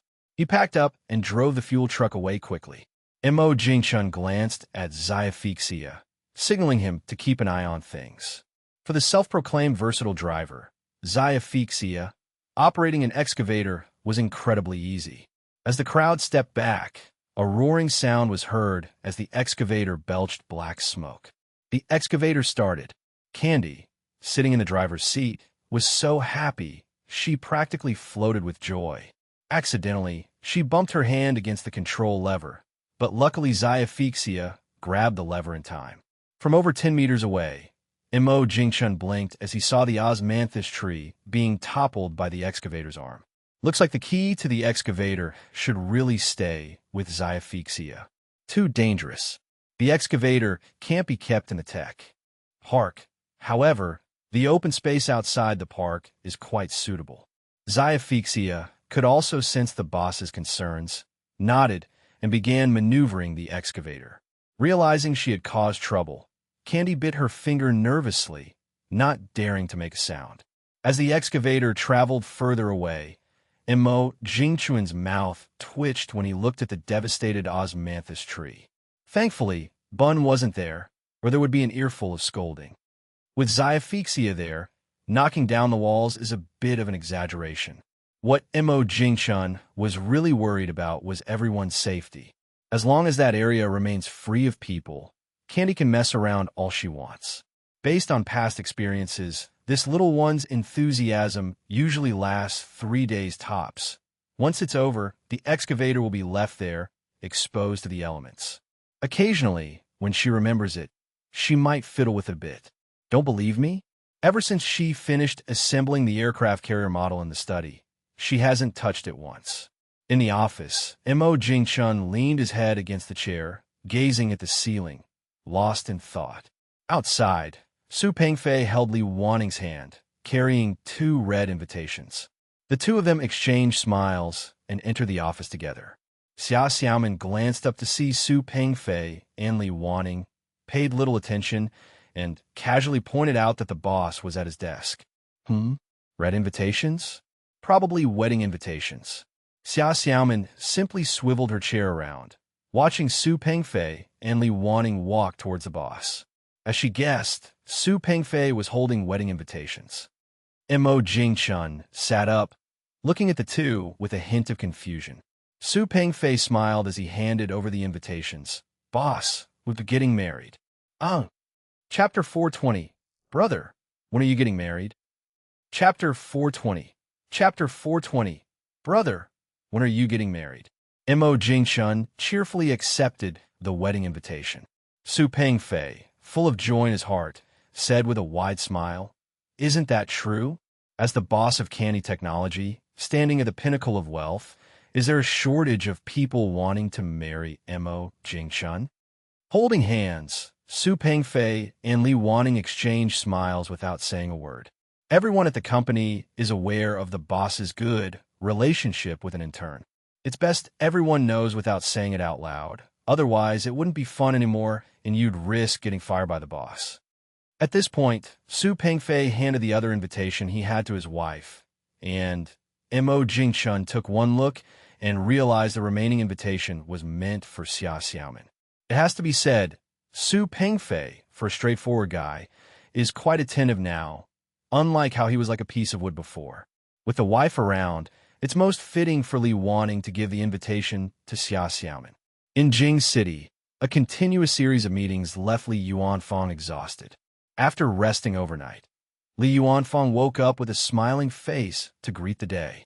This time, the policies introduced are a win-win for the public, businesses, and the nation as a whole. The goal from above is clear: to seize the market in the new wave of technological innovation, particularly in the new energy vehicle sector. Of course not. Shui, with a slight lift of her lips, suddenly changed the subject.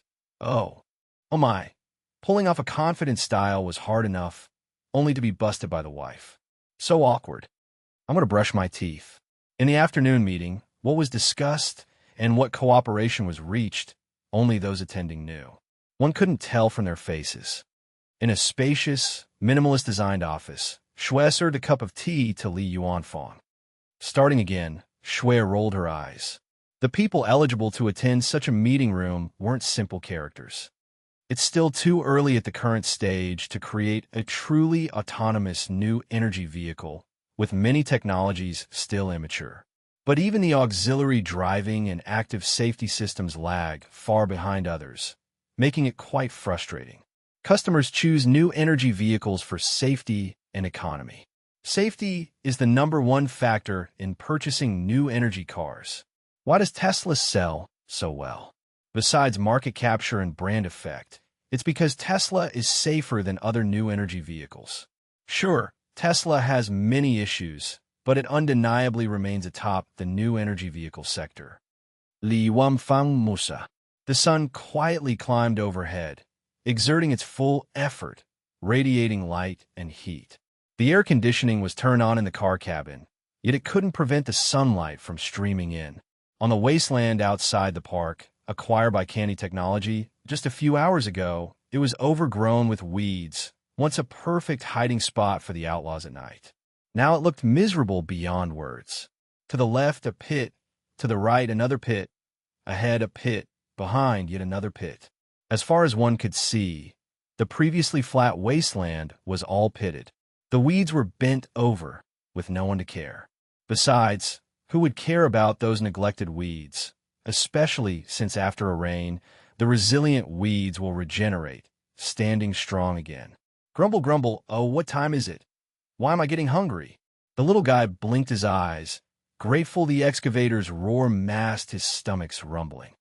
Is it finally over? Xiaoxia heaved a sigh of relief, let alone those hiding in the shade like Wild Wolf and others. The little guy wasn't operating an excavator, more like wanting to dance with it. Otherwise, how else did so many pits form? With a turn of the key, the whole area felt much quieter, the surrounding decibels instantly dropping. After locking the door, Xiaoxia jumped down from the excavator, realizing Fian and the others had already taken Candy ahead. If he had hesitated a moment longer, he might have missed even the taillights. Candy, walking to Mo Jingchuan's side, tiptoed to climb onto his brother. Finally reaching her brother's arms, ready to drink from his teacup, Candy frowned. As he spoke, he pulled open a drawer, taking out a bag of pure milk. That will do, too. It's already 10:30. Glancing at the time, Candy was dumbfounded, the tone of her speech faltering. Huh. Red, and it looks very nice, with a happiness character on it. Oh, the little one nodded in half understanding, and the next second, delivered a verbal punch. Brother, what about you? P.S. Thanks to Longshin Studios' Sun and Moon, Hongmeng Zillian, Yisu Ma Shengel, and Reader 201-9060-4065-449600 for your rewards and support. Chapter 421, White. Chapter 421. Chapter 421, White Butt. Looking down at the little one, Mo Jingchun said with a tone of grievance, "Are you a little rascal?"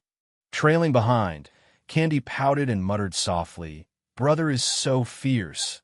Happy times always fly by," and the 3-day holiday passed in a flash. Wearing flip-flops, Mo Jingchun walked into the bedroom and pulled open the curtains, instantly brightening the room. Feeling the glare of the light, the little one turned and continued snoozing with her back to the window. Dreaming sweetly, she felt someone calling her in her sleepy haze. The voice sounded like her brother's. "Wait a minute, it's brother." The little one drowsily opened her eyes and saw her brother. Picked up and sat on the pillow, Candy was still a bit groggy, rubbing her eyes vigorously. "School? What school? Isn't it the Children's Day holiday? Oh no." Realizing something, Candy reached out her left hand, counting her fingers one by one. 1 day, 2 days. Oh no. Now fully awake, Candy remembered that last night before bed, her brother had specifically reminded her that today she needed to go to kindergarten. In a rush, brushing her teeth, washing her face, and running downstairs, Candy found that breakfast was already on the table, just waiting for her join. At the villa's entrance, Bun and Little Gray lazily lay on the ground, soaking up the sun, both indicating with their bulging bellies that they had already eaten and were quite full. Thinking about his usual resting osmanthus tree, now only half standing, Bun felt a pang of heartache. Walking alone with a small backpack toward the kindergarten entrance, Xiang-Er turned her head and said joyfully. Candy nodded with a smile, holding her backpack in one hand, and said, Such a coincidence, ah? So what fun cartoons did you watch?" The two little ones walked side by side, chatting back and forth, until they disappeared into the kindergarten. Only then did Mo Jingchun get out of the car. Taking a glance at the kindergarten, Mo Jingchun turned and walked towards the laboratory building. An idea from a while ago, he wanted to see if he could make it a reality.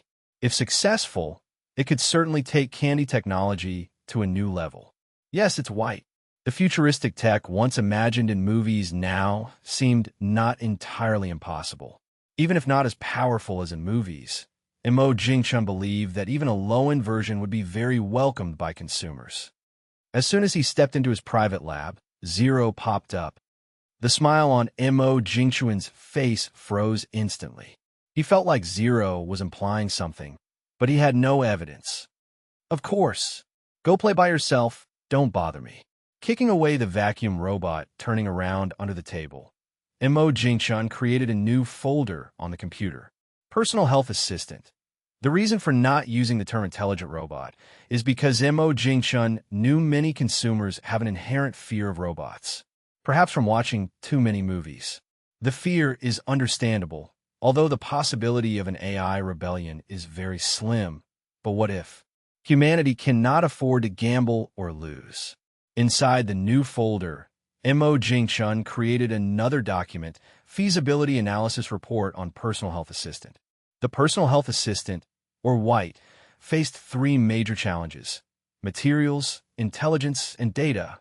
As an inflatable robot, the skin of White is crucial. The materials used must have excellent elasticity. The suitable material for White's skin has been developed, but what worries Mo Jingchun is that it was developed by researchers in the United States. This means that to develop White, importing the material is unavoidable. When writing about intelligence, Mo Jingchun's mood improved considerably, finding some solace. In terms of AI, Mo Jingchun was full of confidence. Even without internet, AI can serve consumers well. The downside or the issue needing resolution is the chip. Without a proper chip, no matter how intelligent the AI is, it cannot perform at its best. As for the battery, there was nothing to worry about. With a graphene battery in hand, invincible. The second major challenge in completing White was data. As a personal health assistant, a vast reserve of medical knowledge and clinical diagnosis data, as well as proper handling of illnesses, was essential. This is White's biggest selling point besides its cuteness and the hardest to achieve. After years of human development, the amount of medical data is unknown to Mo Jingchun. Moreover, acquiring this data is even harder.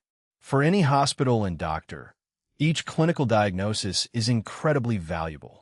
Obtaining data from hospitals and doctors is difficult, extremely difficult.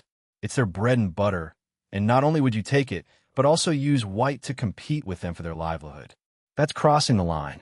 Rubbing his temples, he sighed. The pursuit of perfection is everyone's wish, but reality is imperfect. One could first collect medical data from renowned databases. As for hospitals, it could be approached gradually. After all, it's normal to upgrade a robot system over time. After spending the entire morning, Mo Jingchun finally wrote out the feasibility analysis report. Chapter 422. Hear me out. Chapter 422. Chapter 422. Hear me out. If utilized well, we can definitely obtain a lot of clinical diagnostic data. That's undeniable. Even though hospitals act all high and mighty, they still have to bow before the top medical equipment companies. Many medical devices are not available just because you have money. It's like some luxury cars. You have to order them and even queue up. Take ECMO, for example. It can save lives, yet there are just over 400 units nationwide. Many hospitals can't even get one. Of course, ECMO consumables are too expensive, making it unaffordable for ordinary families. When ECMO is mentioned, it costs a fortune, and that's not an exaggeration. Just turning the machine on costs $70,000, with daily expenses ranging from $10,000 to $20,000. Glancing at the time in the lower right corner of the computer, it was already 11:22. Mo Jingchun stood up, stretched, and moved around a bit, feeling much more relaxed. Indeed, one shouldn't stay seated for too long without moving. Problems arise as time goes on. It's also why elders often say that lying in bed for too long can make healthy people sick. Poor blood circulation and accumulated toxins in the body indeed make one prone to illness. After clearing his mind, Mo Jingchun let out a calm, whispered self-talk. White's image is ingrained in many people's minds. It's a major advantage when launching a successful finished product, and White's image is widely accepted internationally. The benefit of acquiring the image rights before development is that it doesn't require much licensing fee. After all, Disney doesn't know what Candy Technology intends to do with White's image. After having lunch in the cafeteria, Mo Jingchun returned to the office, fed the two little ones, and then went to take a nap in his bedroom. Afternoon naps have been a long-standing habit for Mo Jingchun. With proper rest, he remains energetic in the afternoon, no matter what he does. After a nap and a cold face wash, Mo Jingchun walked out of the bedroom and shouted to Xia Xiaoman not far away. "Xia, go fetch Su Wenyan for me." Xia Xiaoman made a right turn out of the office to find Vice President Su, curious about what the boss wanted with her. In her memory, it had been a while since the boss specifically summoned Vice President Su to the office. Without fail, every time the boss would assign very important tasks to Vice President Su. "What's it about this time?" "Knock, knock, knock." "Why are you here?" Su Wenyan said with a smile. At the company, the few girls naturally formed a small group, and they usually got along well. But since she travels frequently, she doesn't get to meet everyone often. With a sigh, Su Wenyan placed the back of her hand on her forehead and gazed upwards. "I knew it." Putting down her tablet, Su Wenyan resignedly followed Xia Xiaoman to the boss's office. Mo Jingchun looked up and got startled seeing Su Wenyan. What happened? Why is her skin so healthily tanned? With no one else around, Su Wenyan didn't hold back and sat directly across from Mo Jingchun, quietly watching the boss speak nonsense. Could this be due to sunscreen? Being in the sun all day, sunscreen is useless. Wearing sun protection clothing and a hat every day, strangers often called her ghost. This topic was going nowhere. If we continue, Su Wenyan might refuse to travel. Then where would he find such a good vice president? White? Su Wenyin raised her eyebrows and pretended not to know. Saying, Mo Jingshun? What the heck? Mo Jingshun felt a headache coming on. Recalling the white from movie, Su Wenyin blinked at Mo Jingshun and asked in surprise, Awesome. Voice break, Xia Xiaoman, standing by the side, was also taken aback. That's White. In the movie, White is not just a great companion, but also a health assistant with vast medical knowledge, capable of emergency care. Inserting even more specialized chips can transform White into a protective warm guy, a combat robot. And let's not even mention its other functions. Different chips give White different abilities. Mo Jingshun rolled his eyes. White is not even a possibility yet. How could it have been developed? Su Wenyin approvingly nodded and said quickly, yes, yes. Su Wenyin narrowed her eyes, speaking cheerfully. Before Mo Jingshun could explain, Su Wenyin walked off, humming a tune. It seemed like she was heading back to the office to book a flight and arrange her trip. Won't you listen to my explanation? Believe what nonsense. Mo Jingshun didn't bother to explain any further. After all, he already said it. Hasn't started the research yet. At worst, he could buy a White online and give it to Su Wenyin. If that doesn't work, a blow-up one would do. Chapter 423. I'm back. Chapter 423. Chapter 423. I'm back. No matter how many worries you have, they all vanish in front of delicious food. In the evening, Guoba, who was worried 1 second about her brother not finding a wife and the next about her future sister-in-law being mean to her, threw all her concerns away in front of a table full of food. Foodies are the top tier of people. Even if the sky falls, eating is still more important. The little one widened her eyes, discovering a new world after taking a bite of the steamed egg, probably because a bit of sesame oil was added. The little one scooped a bit of steamed egg with her special little spoon and put it in Mo Jingshun's bowl, watching expectantly. That small amount of steamed egg was just enough to get stuck in his teeth, but Mo Jingshun took a look and ate it. Smack, smack. Apart from the sesame oil taste, Mo Jingshun really couldn't taste anything else. Isn't it delicious? The little one looked down at the steamed egg, feeling like her brother was just humoring her. But what her brother said wasn't wrong. The steamed egg was indeed very tasty. Never mind, let's just eat first. Burp Candy, who couldn't see her feet, patted her little belly and stuck her tongue out. Before going to play, the little one, who was already full, didn't forget to feed her 2 little pets. Meh really is that the 2 little cuties were always at her feet, watching her, impossible to forget. She held a large stainless steel basin in her left hand and a small one in her right hand. Scratch her head, Candy took some small dried fish from the drawer and put it in the bowl. Without Candy needing to say, Bun was already devouring the food. Watching the 2 little cuties eating, Candy clapped her hands and said with a smile, All right, eat your own. No stealing food late at night. There wasn't a single cloud in the sky over the unpolluted Hua County. A bright crescent moon hung high in the sky, surrounded by twinkling stars. Mo Jingshun wondered if it was just an illusion, but he felt that the moon, which often appeared in the night, was slowly getting smaller. In childhood memories, the moon was so big. When the weather was nice, you could clearly see the lines on the moon, and as a child, he always liked to point at the moon with his finger, always getting scolded by his mom. Mom always said you shouldn't point at the moon, or it would cut your ear. Back then, he foolishly believed it without doubt, but always forgot not to point at the moon. The little one was already asleep, and the slightly insomniac Mo Jingshun held a bottle of red wine, leaning on the railing to admire the bright moon tonight. On the other side, the bodyguards on duty gathered together, peeking at the boss standing on the second-floor balcony. All right, you guys stop guessing. Everyone was silent. Speaking of which, the boss's life is quite legendary. The few of them looked at the captain, knowing he was worried they might chat too excitedly and bring up the early support of Candy technology. It can be said, the boss's life has been unfortunate, losing both parents, leaving only his sister by his side. But the boss's life has also been fortunate. Along the way, there have been helpful people at every turn. Otherwise, it's unlikely the boss would own 100% of Candy Technology. It's Friday, and students who took the college entrance exam have been liberated. Every hotel in the county is full of seniors from various towns. After 9 years of hard study, they're finally free. What's making Candy happy is that the kindergarten is also about to go on vacation. The teacher said just one more week.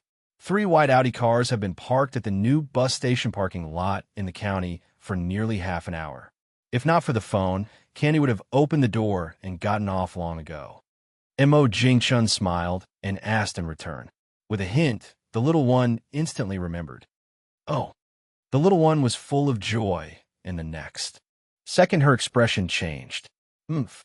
The perceptive Xiaphixia immediately rolled down the car window when Mo Jingchun tapped it. Zhou Yaling, dragging 2 large suitcases, looked around and walked towards Mo Jingchun. 3 identical white Audi cars parked together stood out too much in this parking lot. Hard to not notice. The bodyguard took the suitcases from her hands, and Zhou Yaling bent down with a smile and said thank you. Watching Candy climb over to him from the middle and lean against the window to greet Zhou Yaling, Mo Jingchun pursed his lips. Wasn't she mad just now? How come she's so happy? After saying that, the little one started looking back and forth, trying to find something on her sister. She's looking for a gift. If you didn't bring one, you might have to brace yourself. Chapter 424, 100% turnaround rate.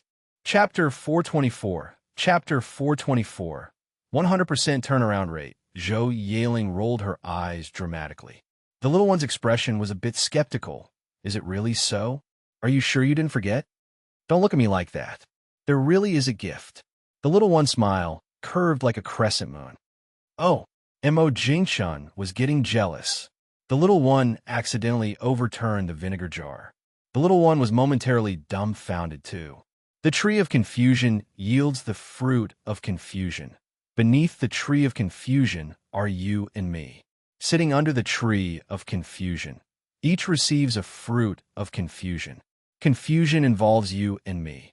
Turns out confusion isn't just for me. Under the tree of confusion lies the soul of confusion. Within the soul of confusion are the confused. Each person has a soul of confusion.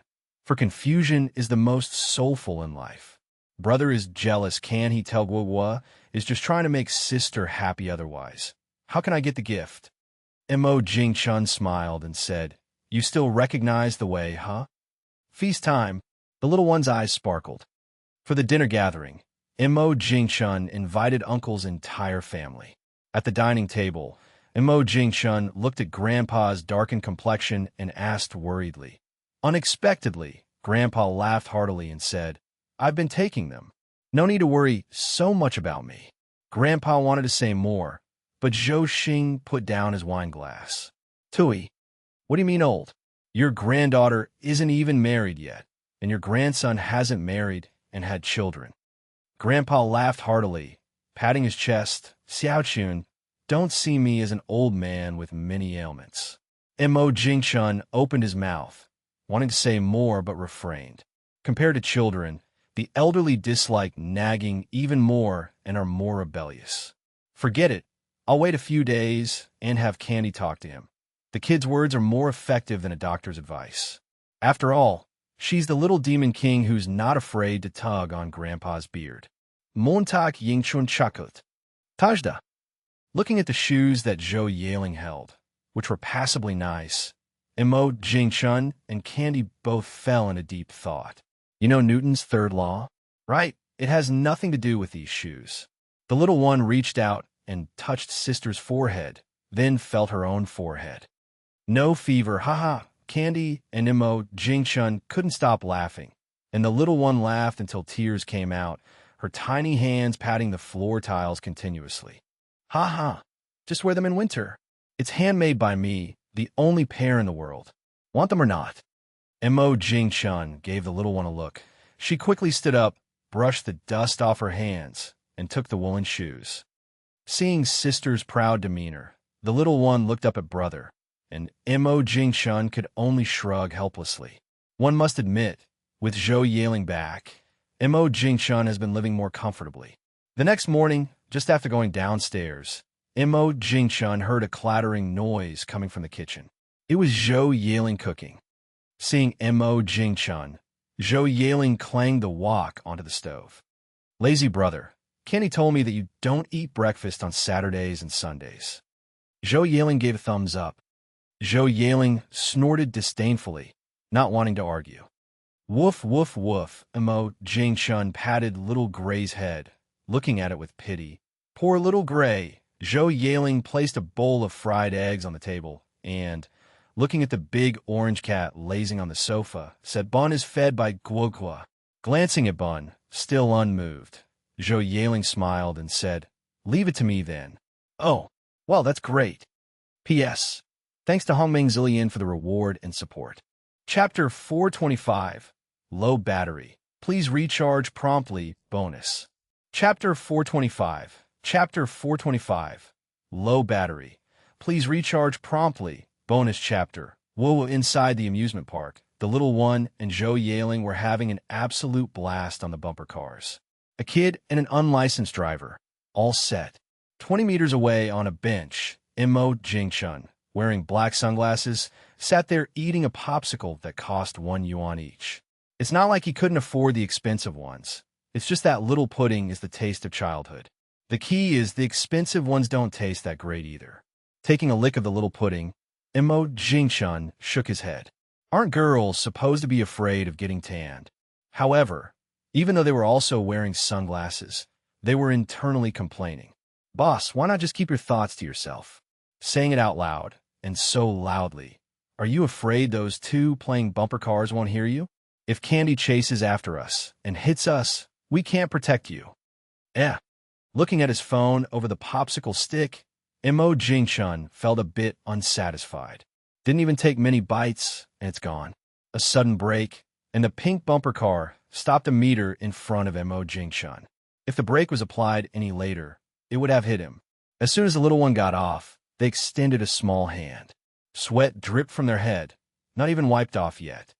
Watching the little one drink water, Mo Jingshun wasted no time, pulling out a handful of coins and handing them to Candy. The little one held the coins with both hands, incredibly happy. The next second, the little one handed the coins to their sister. Watching those two run off, Mo Jingshun shook his head helplessly, stood up, and went to the snack stall to get 2 more little puddings. The snack stall owner was an old man who kindly advised Mo Jingshun. Mo Jingshun was stunned for a moment. This old man is quite interesting. Other owners would just encourage customers to buy more, not caring if it makes you ill. Sitting back in the resting area eating the little puddings, Mo Jingshun shook his head. The things to play in this square are cheap, but there are many safety hazards. Not to mention anything else. But look at the bumper cars Zhou Yiling and Candy played with. There weren't any designated areas. They could drive them however they wanted in the square. If you're not careful, you could easily hit someone. It's not an easy business to run. One bit of bad luck, and you could lose everything. It wasn't until sunset that Mo Jingshun, with a sore but from sitting, finally heard that the little one was tired or hungry and wanted to go home. Saying this, the little one pulled at their shirt and sniffed with a look of disdain. Mo Jingshun rolled his eyes, stood up, and said, "Your clothes are sweaty." Zhou Yiling laughed while holding a bottle of mineral water nearby. "Why are you laughing so hard?" The more he thought about it, the more annoyed Mo Jingshun got, and he couldn't help but add another comment. "I'm just saying, next time you take Wuwu out to play by yourself." Back at home, Mo Jingshun was even more annoyed. Both of them, all sweaty, ran off to take a bath. Now, the task of making dinner fell on Mo Jingshun. In the kitchen, cooking clams, Mo Jingshun complained, "Woof, woof, woof." Mo Jingshun stomped his foot, and Little Gray ran away with a fright. Shortly after, Little Gray came running back, wagging its tail like a little windmill. "Woof!" At that moment, Bun lazily strutted in. Under Little Gray's puzzled gaze, Bun directly carried Little Gray away. It wanted to resist, but was powerless to do so. Under Bun's size, Little Gray seemed very weak, helpless, and pitiful. With a gentle leap, Bun carried Little Gray and jumped onto the sofa. With a paw firmly holding Little Gray down, it finally let go of its mouth. The whole process was seamless, not giving Little Gray even a chance to escape. "Ha ha ha, sis, let me go, it tickles." In the bathroom tub, the two of them didn't seem to be bathing but having a water fight instead. Zhou Yaling was defeated under Candy's random attacks. Unyielding, Zhou Yaling directly used the ultimate move, tickling. In the dining room, Mo Jingchun, sitting on the sofa petting a cat, occasionally glanced at his watch. Frowning, Mo Jingchun muttered to himself, "What are those two up to?" Soon, Candy, with her hair still wet, ran out of the bathroom as if something terrifying was chasing her. The little one, wearing pink pajamas, leaned on Mo Jingchun and saw Little Gray hiding in the corner, head hung low. With its pitiful eyes, it looked as if it had been bullied. Seeing the little owner, the little thing instantly perked up, running out of the corner, its tail wagging like crazy at the little one's feet. "Ooh, is it hungry?" The little one scratched her head. Patting the bun in her brother's arms, Candy said with a smile, "Bun, Little Gray, come with me." Mealtime began, and Bun gracefully jumped from Mo Jingchun's arms onto the ground. Just as Little Gray was ready to follow Candy, it instinctively stepped back. The next second, it thought, "Wait, the little owner is here. Why should I be scared?" Woof, woof, woof. Bun tilted its head, and Little Gray was immediately intimidated. At the dining table, Candy was half asleep and eating under the incredulous gaze of Mo Jingchun and Zhou Yaling. Mo Jingchun and Zhou Yaling were stunned by this act. Close her eyes and sleep for a while, take a bite, and before the rice in her mouth was even swallowed, her head was back on the table asleep, repeating like this. And then, the little one completely ran out of battery and fell asleep. Chapter 426. 3,000 or 5,000 is not too little, 10,000 or 20,000 is not too much. Chapter 426. Chapter 426. 3,000 or 5,000 is not too little, 10,000 or 20,000 is not too much. Sitting on the other side of the dining table, Zhou Yaling felt no shame at all and instead took pride in it. Mo Jingchun, after taking a sip of tomato egg soup, rolled his eyes. With eyes wide open, Zhou Yaling was about to retort that Mo Jingchun was a year older than her and was the naughtiest one as a child, climbing even the most uninviting trees. But as soon as she opened her mouth, Mo Jingchun shut her down with one sentence. "I bear it." Zhou Yaling clenched her fists. Her words were defiant, but her actions didn't dare to delay. Joking aside, if Mo Jingchun caught a cold, their dad would just say, "Oh," and suggest drinking more hot water. But if little Candy caught a cold, it would be an earthquake. Oh no, probably 90%. Cautiously picking up Candy, she was afraid the little one might wake up. In fact, Zhou Yaling's worry was totally unnecessary. As happy as she was playing during the day, she was just as deeply asleep now. Look, her little mouth was still smacking. She's dreaming she's eating. Zhou Yaling didn't dare to take the elevator, fearing the weightlessness might wake the little one. Shrugging, Mo Jingchun almost wanted to remind Zhou Yaling that after so many elevator rides, surely she had noticed the elevator at home was extremely stable. About 10 minutes later, by the time Zhou Yaling had come down the elevator, Mo Jingchun had already finished eating. Pouring a cup of hot water, Mo Jingchun leaned back in Guyu style on the sofa, smiling. "Just doing the dishes. Isn't it just cleaning the tableware? Anyway, there's a dishwasher." Sitting alone at the dining table eating, Zhou Yaling took a bite, her cheeks puffed up, and asked indistinctly, "So?" Zhou Yaling rolled her eyes. Anyone who didn't know might think she choked on her food. Zhou Yaling was curious. She had asked before when they worked together, but Huang just smiled and didn't say. 15,000, Zhou Yaling murmured. 15,000. That's enough for 8 or 9 months of her living expenses. Seeing Zhou Yaling was tempted, Mo Jingchun changed his tone. "The executive office sounds great." Zhou Yaling's eyes lit up. Talking about salary, Mo Jingchun got interested too. Salary is usually discussed by HR, with Su Pengfei making the final decision. Of course, for senior management or highly skilled positions, he makes the final decision.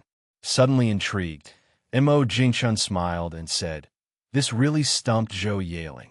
As for her major, fresh graduates in her field often earn less than her summer job salary.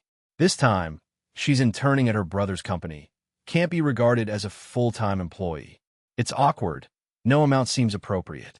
Though Zhou Yaling wished the intern's salary were higher, she couldn't voice it. Seeing Zhou Yaling's face turning red, unable to utter a word, Mo Jingchun burst into laughter. You can overlook uncle's face, but grandfather's face must be respected. Grandpa has only one granddaughter like her. Zhou Yaling was already dumbfounded. A basic salary of 10,000 was enough to stun her. How much is her classmates' intern salary? None. They only get a stipend. 2,000 or 2,005 per month, if they're lucky. The minimum is 1,005. Such is life. If you don't intern, sorry, you still want to graduate? Mo Jingchun, teacup in one hand, stroking the cat with the other, smiled and said, "Starting from the 15th of this month, interns from major universities across the country will arrive gradually." Zhou Yaling was surprised, pointing at herself with her finger.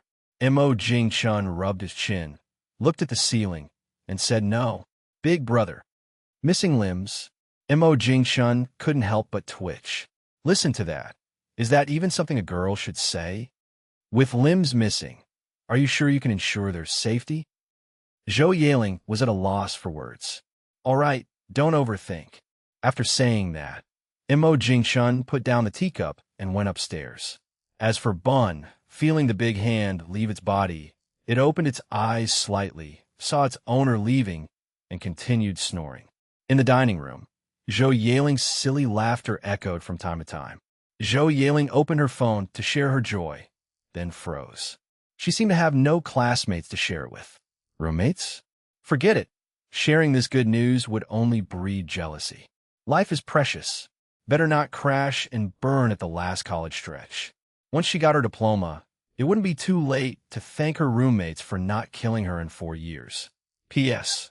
Thanks to book friends 20220612012357899 and Hongming Purple Lotus for their rewards and support.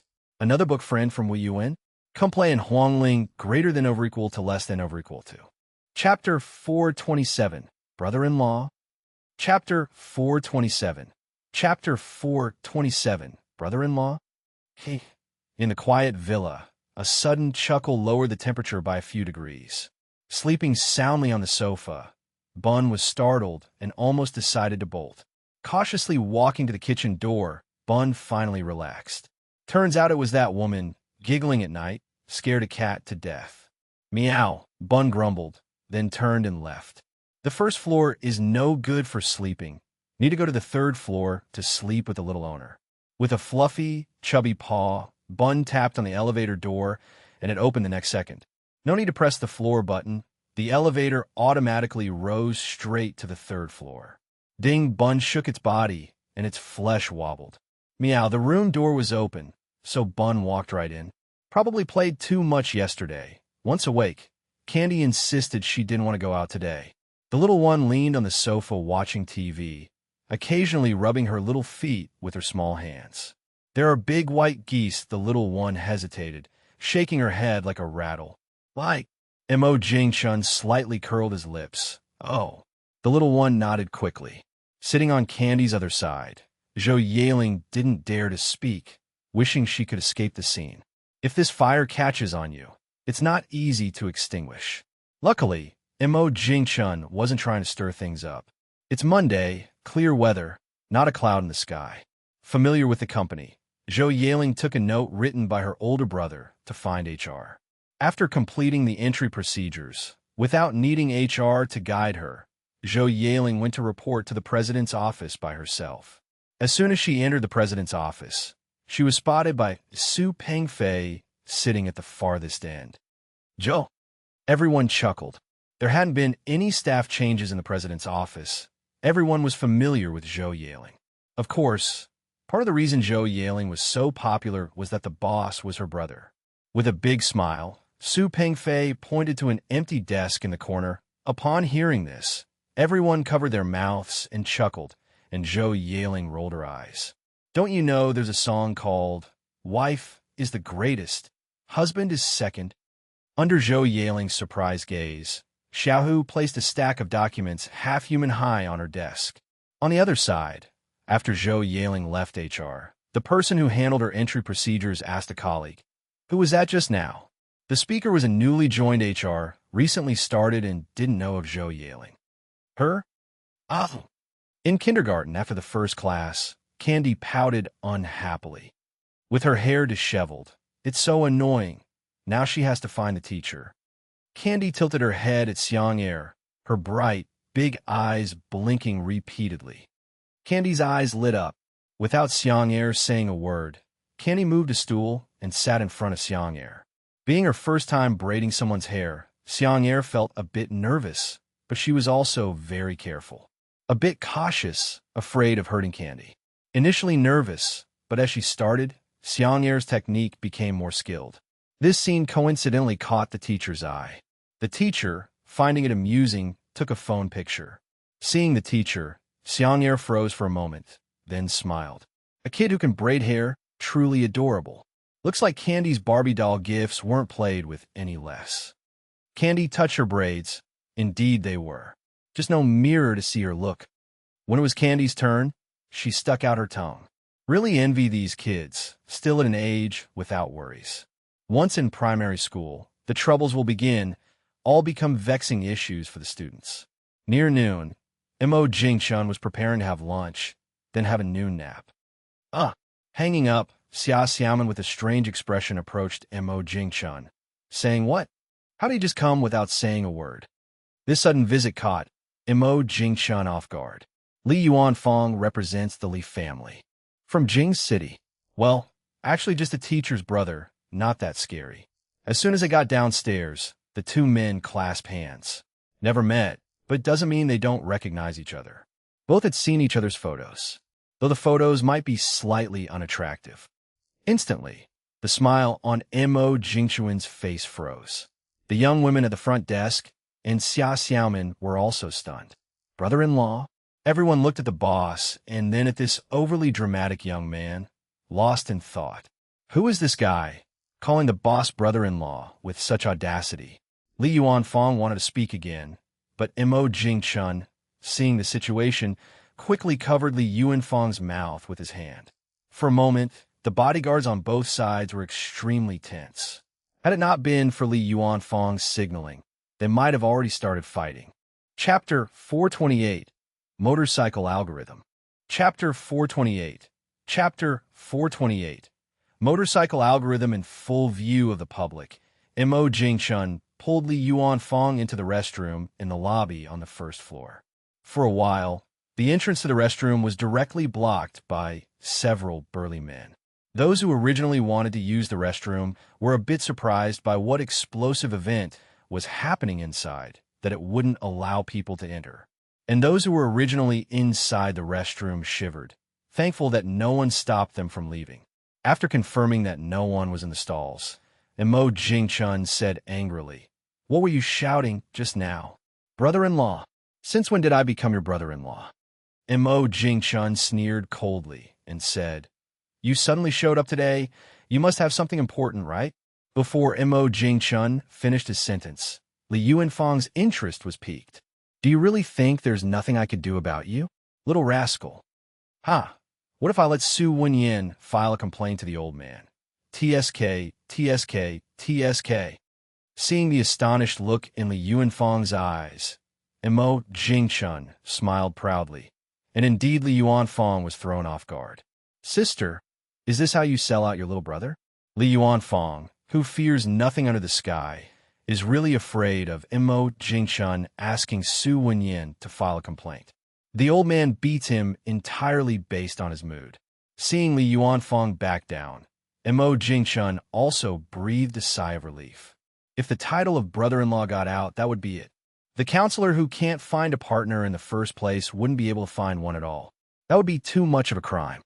Fearing the old man is one thing, but mainly fearing that Mo Jingchun would be unwilling to cooperate. My wife said that whether the electric vehicles can make further progress depends on whether Candy Technology is willing to cooperate. If I screw things up upon arrival, I'd have to sleep separately when I return. Not worth it. Really not worth it. As for the old man, fear is there, but it doesn't mean he has no guts. You have to know, Li Yuanfang is a real man who dares to go all out for his sister's major life event. Mo Jingchun patted Li Yuanfang on the shoulder and laughed. The two walked out of the restroom arm in arm, like good brothers. In fact, it was their first meeting today. At the front desk, several beautiful women saw the boss and the distinguished guest coming out of the restroom, hurriedly stood upright, eyes facing forward, giving the impression of undergoing a university military training. After the dark crowd left, Huang Min and several others almost simultaneously sighed in relief. Nonsense, were we peeking? Right. Such surveillance footage naturally cannot be kept. So Xia Xiaoman, who deliberately fell back a step, contacted Zero to block the surveillance footage for this time period. After receiving Zero's reply, Xia Xiaoman sped up to catch up. As a secretary, handling the aftermath is the basic duty. After tasting a bit of the greens, Li Yuanfang shook his head slightly. What's wrong? Li Yuanfang, who also likes the delight of soda, took a sip and said lightly. The two waiters standing to the side were super embarrassed. Yet these characters before them are big shots. People even the hotel owner fears offending. Li Yuanfang had hoped for a moment. He thought Mo Jingchun would personally cook for him. The data in his drawer said Mo Jingchun is a great cook. During university, classmates praised him endlessly. Of course, this is something better left unsaid, as saying it out loud could make everyone unhappy. After all, that's personal privacy. Nobody wants their detailed information sitting on someone else's desk. Who knows how Li Yuanfang felt knowing all his data was gathered and organized by Zero and given to Mo Jingchun. With a full stomach, the hotel is not exactly a place to discuss business. Returning to the company, Mo Jingchun directly invited Li Yuanfang to his office. He wanted to use the conference room, but Li Yuanfang came too suddenly. There was no preparation at all. Li Yuanfang, being naturally familiar, sat directly on the sofa. Seeing the chubby orange tabby, Li Yuanfang was quite pleased. He just petted it, and Bun got up and ran away. Mo Jingchun, who had Xia Xiaoman make tea, rolled his eyes, guessing it's not cats and dogs he's not allowed to have, but rather mistresses. Taking a gentle sip of hot tea, Mo Jingchun casually said, "Talking about business." Li Yuanfang wiped off his playful smile and said seriously. Hearing this, the corner of Li Yuanfang's mouth twitched. Clearly involved in a wide range of industries. How come in Mo Jingchun's mouth it's become miscellaneous? The key is, summarizing with this idiom, there's actually nothing wrong with it at all. Such an obvious question, why not just say it? Yes. Speaking about his own shortcomings, Li Yuanfang blushed a little. You probably heard, right? The teacup was already empty, pushing it to Xia Xiaoman, signaling her to refill it. Mo Jingchun blinked and said, Li Yuanfang, haven't taken off yet, already thinking about flying. Is this the super large consortium's perspective? P.S. Thanks to Boundless Wood, Random, Estranged, a Young Man OC degree, Hongming Purple Lotus, Boyd WT for the rewards and support. Chapter 429. I'm almost in senior kindergarten, and you still want to trick me. Chapter 429. Chapter 429. I'm almost in senior kindergarten, and you still want to trick me. Mo Jingchun intentionally dragged out the syllables. At this moment, Li Yuanfang's mood was like a roller coaster, up and down. I know you've never done it. That's why I'm here to propose a collaboration. Montag Yingchun glad. Sure. This flattery made Mo Jingchun a bit embarrassed. Li Yuanfang excitedly slapped his thigh. Brother, not to brag, but your balance algorithm is practically tailor-made for motorcycle stability systems. Being praised like this non-stop, Mo Jingchun was at his wit's end. Now, it was Li Yuanfang's turn to be puzzled about how to collaborate. It's well known in the industry that Candy Technology always takes a commission, right? Seeing Li Yuanfang's face change, Mo Jingchun explained. I know what you're thinking, but you must realize that the entire motorcycle system requires numerous algorithms. More than an hour passed, and employees returned from their lunch break and began to work. Sitting on the sofa, Li Yuanfang's face was serious, no longer playful at all. Clearly, this was his real demeanor. All his earlier antics were just to cozy up to Mo Jingchun, hoping to bring Mo Jingchun home as a husband for his elder sister. But as it stands, Mo Jingchun only felt gratitude toward his sister. Watching Li Yuanfang step out to the restroom to make the call to his wife, Mo Jingchun wasn't surprised at all. To become Li Yuanfang's wife, she couldn't be a simple person. Especially in families like theirs, they highly value social status matches. Hearing this, Xia Xiaoman smiled and withdrew her hand. Boss, you drank the tea yourself, don't blame me. At most, I'm just a facilitator. Meanwhile, as Wild Wolf and others gave him strange looks, Li Yuanfang ordered his bodyguard to block the restroom.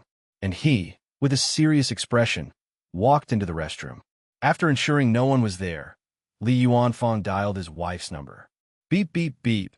Hello, Shui's somewhat lazy voice came through the phone. What's up? 5 more points. Ahem. Wife, I think it's worth it. Having Li Yuanfang foot the bill? Impossible. Absolutely impossible. You've already said it's worth it. Don't you already know the answer in your heart? After waiting for his wife to hang up, Li Yuanfang put his phone in his pocket and stood in front of the mirror to straighten his suit. Seeing Li Yuanfang walk as if the wind followed him, Mo Jingchun and Xia Xiaoman were stunned. What could have happened in such a short time? Even his hairstyle changed. Oh dear, the wife's authority is not ordinary. Mo Jingchun and his friends are taken aback. Mo Jingchun personally poured a cup of tea for Li Yuanfang and laughed. With interests tied together, Mo Jingchun had no choice but to work hard. The more new energy vehicles sold, the more he can recoup costs and earn more. There are so many engineers, and their monthly salaries aren't cheap. After confirming the contract was fine and signing it, Li Yuanfang felt a sigh of relief. Coming to Hoa County, his goal was at least half achieved. As for the other half, he had no expectations. He could only hope his elder sister would put in some effort. Otherwise, after a few more years, no one would want her. Everyone wants to have a passionate romance and spend their life with their loved one. The latter's path is difficult, but for some, they desire love yet lack the courage to actively pursue it. Out of 2 people, one must take the first step. At this point, Little Gray, lying on the floor, twitched its ear, and the next moment, wagging its tail, dashed out. Oh, it's probably my sister back. Little creatures. Li Yuanfang was a bit shocked. Are you sure that big orange cat is a little creature? Although he's seen a lot, he's never seen such a big cat. With a size like this, if it didn't look like a cat, you could mistake it for a dog. No sooner had Mo Jingchun finished speaking than the cheerful little one came in, humming and skipping. On the sofa, Li Yuanfang looked around, and it seemed like only he and Mo Jingchun were the grown men in the office. Surely the strange uncle wasn't referring to Mo Jingchun. Li Yuanfang helplessly covered his forehead and sighed. How did he become the strange uncle? Without even having time to drop her backpack, Candy was pulled into her brother's arms. At this moment, the little one's attention was entirely elsewhere, her intelligent eyes full of curiosity. Brother Yuanfang, your martial arts are so strong. Do kids' brains work like this? Wielding a great sword is something Guan Yu did, and though he is Li Yuanfang, he's not the Li Yuanfang from TV. Little did he expect the little one to refuse immediately. No way. I'm about to start kindergarten. Well then, about to start kindergarten, Li Yuanfang's mouth twitched. It's as if you've graduated university. Really? Chapter 430, Stock Surge and Names. Chapter 430, Stock Surge and Names. New okay then, the little guy's mood changed as fast as flipping a page. Li Yuanfang was taken aback. But indeed, isn't it quite adorable? Thinking about many things, Li Yuanfang decided to return to Jing City overnight and try to make a baby. Mo Jingchun's words matched his thoughts. He was thinking about going home. In a small private room in the underground cafeteria, Li Yuanfang devoured 3 big bowls of rice. Burp. Although the dishes here were far from the standard of a 5-star hotel, the taste was surprisingly good. Candy, sitting next to Mo Jingchun, watched this big brother with some worry. When will this big brother leave? Guobo wants to eat the big meals her sister makes, not cafeteria food.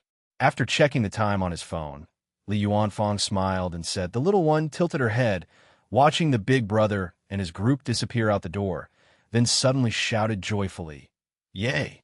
Guobo can eat the delicious food her sister makes again." Zhou Yaling felt pleased. But Mo Jingchun, sipping on chicken soup, said gently, frowning, she thought, again with the "when you grow up." They always say this. She's about to enter the big class. When the elder brother was teaching Candy, even the mischievous Zhou Yaling didn't dare interrupt. In many aspects of Candy's education, the elder brother was quite strict. Zhou Yaling knew what the elder brother was worried about. He feared that someone might insult Candy in the future, saying something like "raised without a mother." Intentional or not, such a remark would greatly impact Candy once she understood things. Not daring to interrupt, Zhou Yaling left Xia Xiaomin even less room to say anything.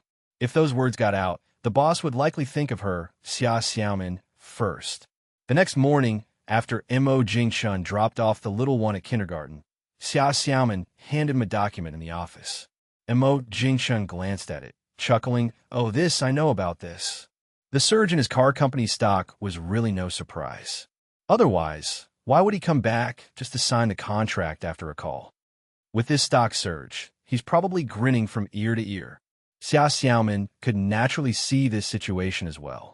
Taking back the document the boss returned, Xia Xiaomin hesitated before asking. Impressed by the boss's suggestion, Xia Xiaomin gave him a thumbs up. "All right, boss, this way." Mr. Mo Jingchun didn't mind. Since it was a favor already given, he might as well see it through. In kindergarten, Candy, after playing with Xiang Er for half a day, welcomed her first class of the day. In the warm classroom, the Chinese teacher walked in with a stack of A4 paper, wearing a long dress and smiling brightly. Though the little ones' voices were uneven, they were loud. Some little boys yelled so loudly, as if afraid the teacher wouldn't hear. All the children's names were printed according to the listing, in alphabetical order. Naturally, students originally at the bottom of the list were now at the top, due to the alphabetical order. A cute little girl with 2 ponytails ran up to the podium.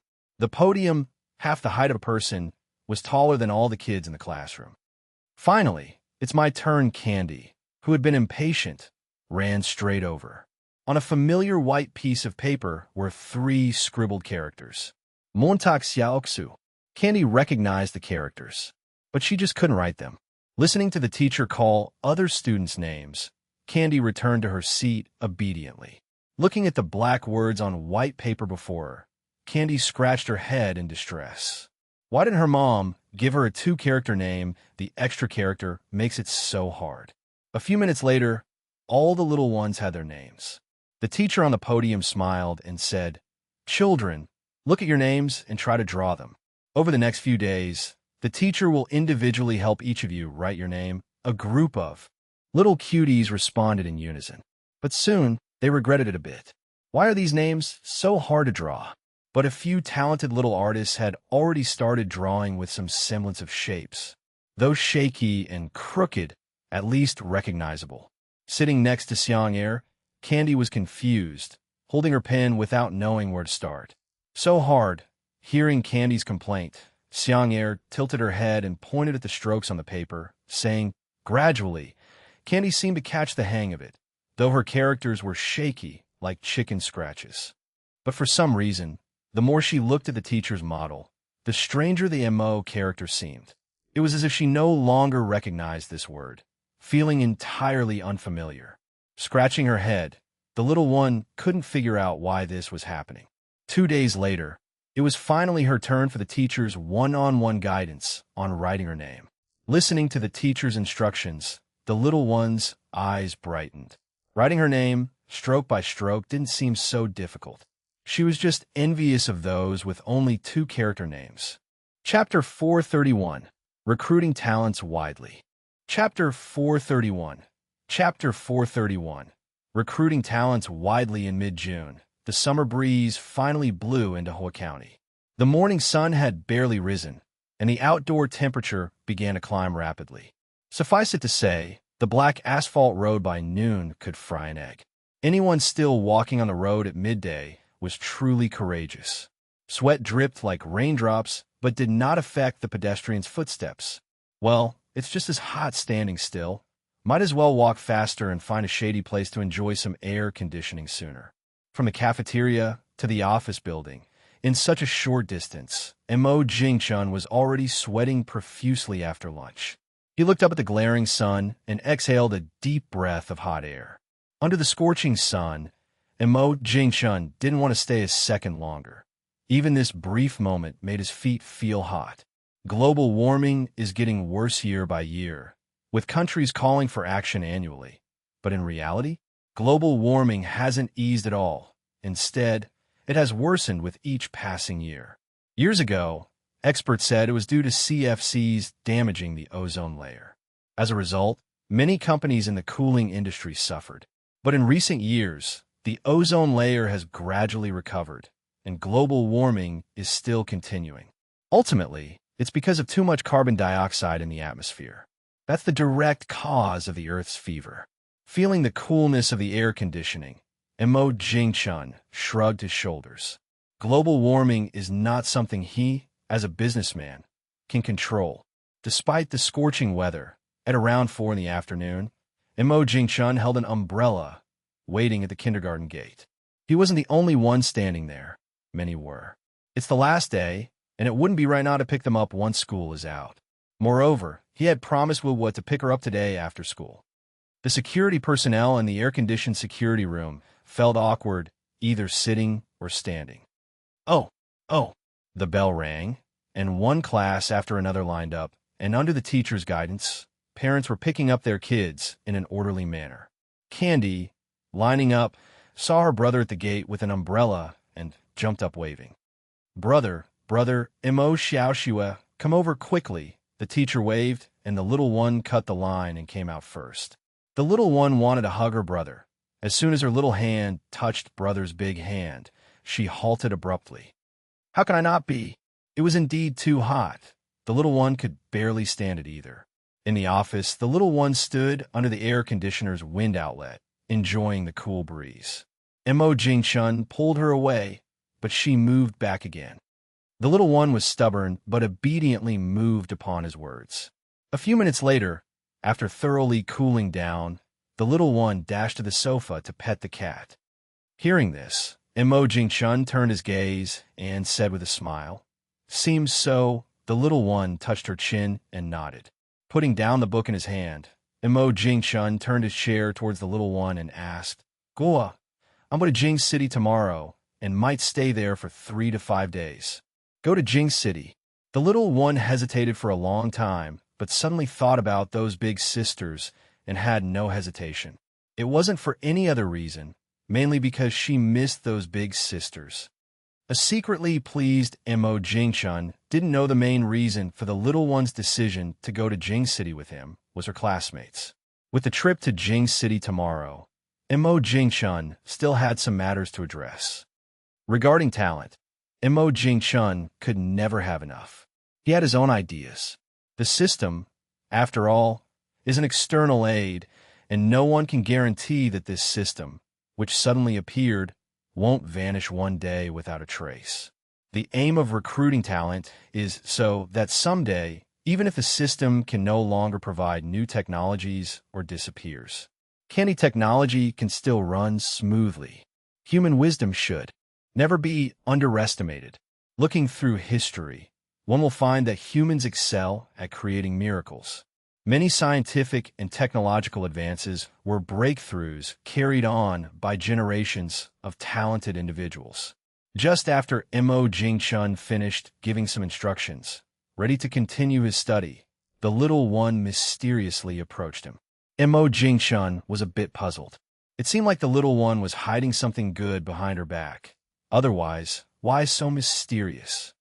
Looking at the crooked 3 words on the white paper, Mo Jingchun was indeed pleasantly surprised.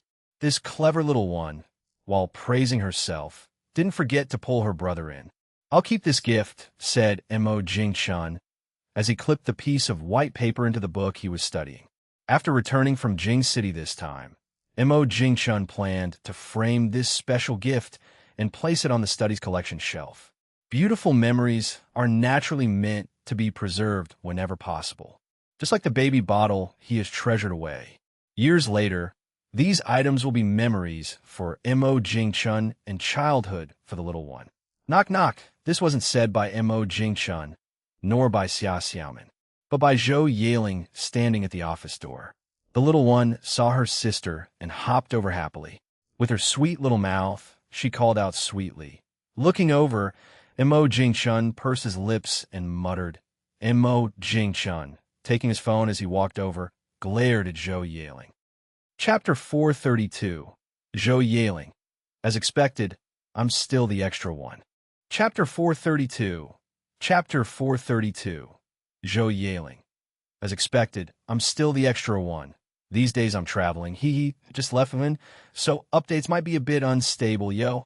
Arguing is not an option, otherwise, I'd have to cook for myself tonight. At the cafeteria entrance, Mo Jingchun leaned against the car door, waiting for Candy and Zhou Yaling to pick out some food. Anyway, what they eat is up to the chef and the little one. As for him, the idle guy, there's no need to follow along. Probably after a few rains, the osmanthus tree that was almost dead after being dug up by Candy was now miraculously alive again, with green sprouts budding from the prune branches.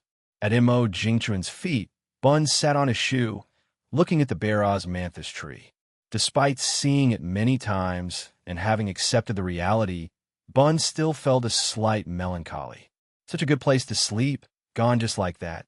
To this day, Bun still doesn't know the truth. Unable to figure out how such a big osmanthus tree could become bare after a nap. The unfortunate greening worker was baffled whenever encountering Bun. That big orange cat sees colleagues in greening uniforms like them and just meows nonstop.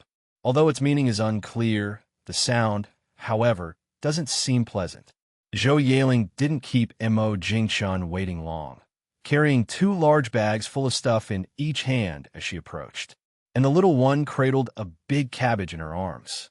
The bodyguard casually took the vegetables, while Mo Jingchun, with hands in his trouser pockets, looked at the 2 bags of greens and remarked in surprise, "Are we planning on having a vegetarian meal? Why is it all vegetables?"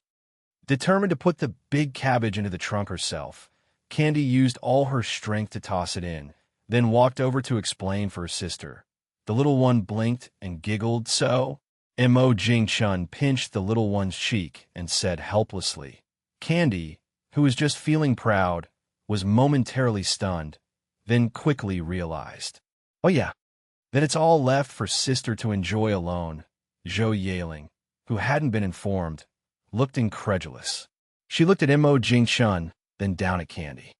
Without a doubt, the sibling duo, Mo Jingchun and Candy, responded identically and in unison. Chatting like this was going nowhere. Zhou Yaling grimaced, snorted lightly, and got in the car first. She casually shut the car door behind her. The little one looked up at her brother and sheepishly grinned. Mo Jingchun shrugged nonchalantly and said, "The villa is impractically far to walk from the company, a 15-minute drive, but walking would take an hour, especially in this heat. The villa district is all about tranquility, no traffic, let alone buses." That's why Mo Jingchun guessed Zhou Yaling was fretting. Mo Jingchun couldn't help but laugh. The car door wasn't closed, so every word the little one said naturally reached Zhou Yaling's ears. Hearing the little one's suggestion, Zhou Yaling rolled her eyes and said, Zhou Yaling pointed towards the south gate, and Mo Jingchun knew what she meant. Wasn't it just Grandpa she was talking about? After lifting the little one into the car, Mo Jingchun smiled and said, "Got it, you're broke." Upon hearing this, Zhou Yaling frowned and said, yawning. Mo Jingchun patted his mouth and said indifferently, "That's up to your skills." On the way back, sitting in the car, Zhou Yaling stayed silent, frowning, clearly still pondering how to explain it to the old man. The little one also noticed her sister's state and didn't disturb her, just lay on her brother's lap, watching her sister with furrowed brows.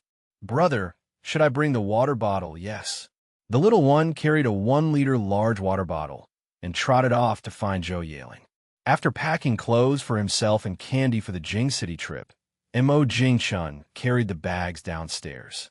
Seeing Zhou Yaling still dressing up candy, Mo Jingchun wasn't in a hurry and sat on the sofa waiting. Noticing the water bottle was still empty, Mo Jingchun got up and took the water bottle from Guogua's hand, filling it with hot water. Zhou Yaling was quite satisfied with her work.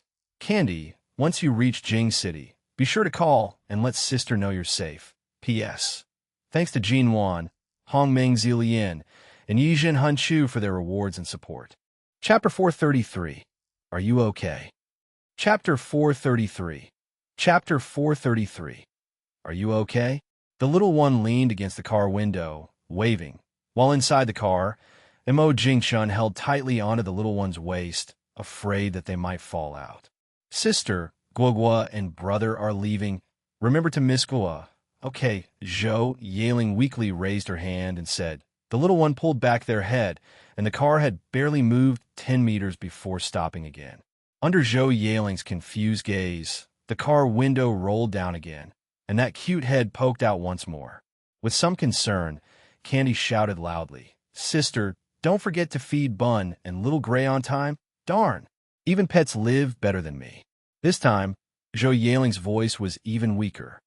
Watching the car disappear entirely from view, Zhou Yaling, holding Bun in one hand and Little Gray in the other, pouted and muttered softly. Especially Little Gray, Zhou Yaling thought it could survive well even if it wandered. "Sigh." Zhou Yaling sighed, holding the two guys, returning to the villa. Cooking at home alone is impossible. Anyhow, the cafeteria has free meals, fruits, and drinks. Delightful. The only inconvenience is taking these two to and from work each day. Zhou Yaling's eyes lit up. This is for public use. Huh. Even the old-timer can't argue with that. In the eyes of the old-timer, Bun and Little Gray are quite precious. A lot of money is spent on their food each month. More importantly, these little things are Candy's beloved treasures. Smooch, smooch. Zhou Yaling gave kisses left and right. Meow, meow, meow. Bun got a bit impatient. The new poop scooper dared to dirty its fur. As for Little Gray, it still dumbly tilted its head, looking at Zhou Yaling, not understanding why she was petting it. "Attention passengers, the G1234 train from Shanghai to Jing City South is now boarding." Attention passengers, the G1234 train from Shanghai to Jing City South is now boarding. Mo Jingchun tapped Candy's arm, and Candy, drinking water through a straw from a big cup, turned her head. The little one's eyes widened. "Oh wow, it's finally here." The little one nodded in great agreement, looking at the densely packed people at the check-in gate. Mo Jingchun smiled without saying a word. "Really worried brother might lose you, huh? The bodyguards around are not just for show. You see, most people instinctively keep their distance seeing this scene." At the platform, Mo Jingchun followed the signs, always moving forward. "Carriage number 1 is right at the front. It'll be here in a moment."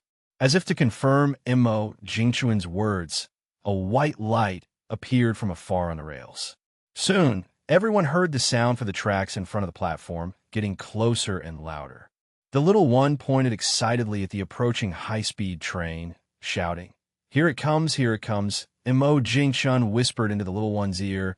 The high-speed train smoothly stopped, and the door was right in front of where Mo Jingchun was standing. With a few beeps, the doors opened. Mo Jingchun didn't rush to get on. Through the window, he saw someone standing in the aisle, likely getting off. After allowing the passengers to disembark, Mo Jingchun entered, carrying Candy. "Hello, are you Mr.?" Faced with the attendant's inquiry, Mo Jingchun calmly nodded and said. Just as they entered the carriage, Mo Jingchun heard a surprise sound. Seeing the person standing up, Mo Jingchun was also a bit stunned. This is such a coincidence, meeting on a high-speed train. Even Candy, in Mo Jingchuan's arms, had met President Lei a few times and wasn't shy, craning her neck to look over. The little one's sudden burst of English caught not only Mo Jingchun off guard, but also President Lei. President Lei laughed heartily. Oh dear, how awkward. Luckily, in this carriage, it was only President Lei and his accompanying secretary, with no one else. Oh wait, there was an attendant too. Where did the attendant go? Mo Jingchun looked around puzzled. The attendant was just behind him earlier. Feeling the train start moving, Mo Jingchun sat down on his seat instead of standing. Once Candy's feet touched the ground, Mo Jingchun let go, and the little one walked over to President Lei, holding onto the handrail tightly, with a head full of question marks. Why is it different from TV? The President Lei on TV is really good at singing this song. Unconvinced, Candy started singing again. No reaction yet? The little one frowned even more deeply. By this time, Mo Jingchun had already pulled Candy back into his arms. Oh, my little ancestor, can't you stop making brothers so embarrassed? Me fans? The little one nodded enthusiastically. Gaining a little me fan, and quite an influential one, made President Lei very pleased despite the earlier slight awkwardness. President Lei handed a beautifully packaged gift box to the little one with a beaming smile. The little one couldn't help but smile from ear to ear. Autograph? Isn't that just writing your name? Well, we can do that too. With eyes lighting up, Candy smiled and said. President Lei was momentarily stunned, then reacted. Chapter 434.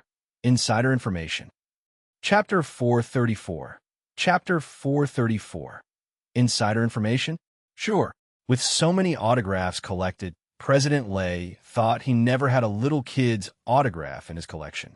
Looks like it was the right decision to go out today. Good things keep happening. The next moment, the little kid scratched his ear in frustration. Mo Jingchun, sitting in the seat, covered his face with one hand, not wanting to speak. The secretary wasn't hesitant at all, calmly taking out paper and a pen from the briefcase. Perhaps considering it was for a child, Xiaohu even took out 2 different colored pens. A black water-based pen for regular use and a red one for marking documents. As the train picked up speed, it was incredibly smooth, and the little kid prepared to write his name, leaning against the small table built into the train seat. He had just written a 1 when his brother called him. The little kid was a bit puzzled, tilting his head to look at his serious brother and then at the red one on the paper. It looked nice, so why change pens? Confused, but seeing his brother's serious face, the little kid didn't dare argue. The little kid knew well that while his brother usually spoiled and loved him, it was best to listen when his brother got serious. Otherwise, there would be a timeout. President Lei, also realizing the issue, not only helped Candy switch to the black water-based pen, but also removed the paper with the red writing and tucked it into Xiaohu's briefcase. The whole train car was filled with confusion from only Xiaohu and Candy. Why change pens when everything was fine? With great effort, the little kid finally managed to scrawl out Mo Xiaoxua in a few wobbly minutes. Finished writing. The little kid finally let out a sigh of relief. Writing names is really tiring. He wanted to write straight, but his little hand wouldn't listen and insisted on being wobbly. Faced with his sister, who is a social genius, Mo Jingchun felt quite helpless. This made him, an introverted brother, feel quite awkward. To visit, the little kid's eyes lit up noticeably. The little kid looked at his brother, clearly intrigued and wanting to play. Children naturally love to play. In Mo Jingchuan's opinion, there's actually nothing too exciting to see. The company Xiaohua is indeed more intelligent, no doubt about it. But can it compare with Zero? Clearly not. However, Xiaomi has done an excellent job on ecosystems, and many smart devices are more affordable compared to other smart home products. Of course, as the saying goes, you get what you pay for. There might be some flaws in quality. Mo Jingchun, who was sitting the little kid back into the seat, apologized. The cooperation, of course, is about graphene batteries. After the release of Huawei's Mate 90, domestic first-day sales directly surpassed 1 million. Which smartphone maker wouldn't be tempted by that? This is also the first time in many years that Huawei has launched a flagship phone domestically first. It can be said that the goodwill among domestic users has returned to its peak period. But Mo Jingshun also knows that such a peak won't last long. If you rise again, very well, sanctions. You rise again, very well, I'll sanction you again. Thinking of this, Mo Jingshun couldn't help but sigh. In the future, he wants to manufacture white, which inevitably requires the most advanced chips. And chips are undoubtedly a weak point domestically. His sigh attracted the gaze of 3 pairs of big eyes. To be honest, my research project also requires advanced chips. This, President Lei frowned slightly. Many companies and even countries are eager for Candy Technology's many technologies. Unfortunately, Candy Technology has done an excellent job keeping its technology secret, and no institution has been able to crack Candy Technology's encryption methods in the past 4 years. What's sneakier is that Candy Technology has never filed patents or published papers on those key technologies. It's apparent that Mo Jingshun doesn't value those kinds of honor, likely largely related to the attack he encountered when receiving the Nobel Prize. That's President Lei's guess. In reality, Mo Jingshun indeed doesn't care much about foreign honors. He's not particularly keen on domestic ones either.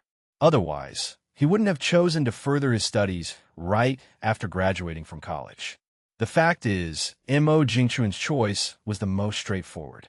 See, he didn't even need to take the graduate exam, but still received the highest academic degree and became a professor directly. And this was all handed to him on a silver platter. So, making oneself strong is the most correct path. Chips. As he spoke, Mo Jingshun instead began to laugh. I'm very hopeful that quantum technology will make further progress in the coming years.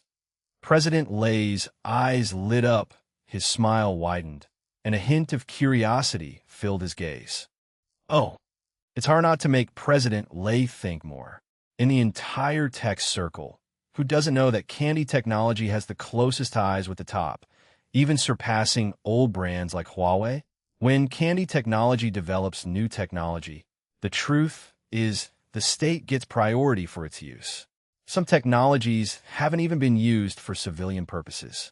Speaking of which, just the current fiber optic information transmission lacking congestion and packet loss is rumored to be related to Candy Technology. Though not verified, that's what industry insiders believe. Chapter 435, Why? Chapter 435. Chapter 435. Why? What? I know some insider information. How come I don't know about it myself? Mo Jingshun, who was just smiling, now looked stunned. Does it mean that President Lei already knows some insider information, and that's why he said that? Oh my, it seems the research on quantum science up there is making great progress. Mo Jingshun made a secret decision to definitely ask Qin Yuzhu about it later. Such big news, and everyone else knew before him. How could he be the last to know? Unforgivable.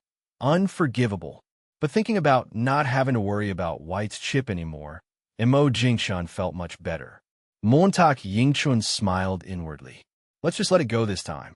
Who told me to be so magnanimous? Hey, as long as I can get the quantum chip first, that's all that matters. For a moment, both Mo Jingshun and President Lei smiled at each other, each thinking the other knew some insider information. And in this way, they cleverly misunderstood each other.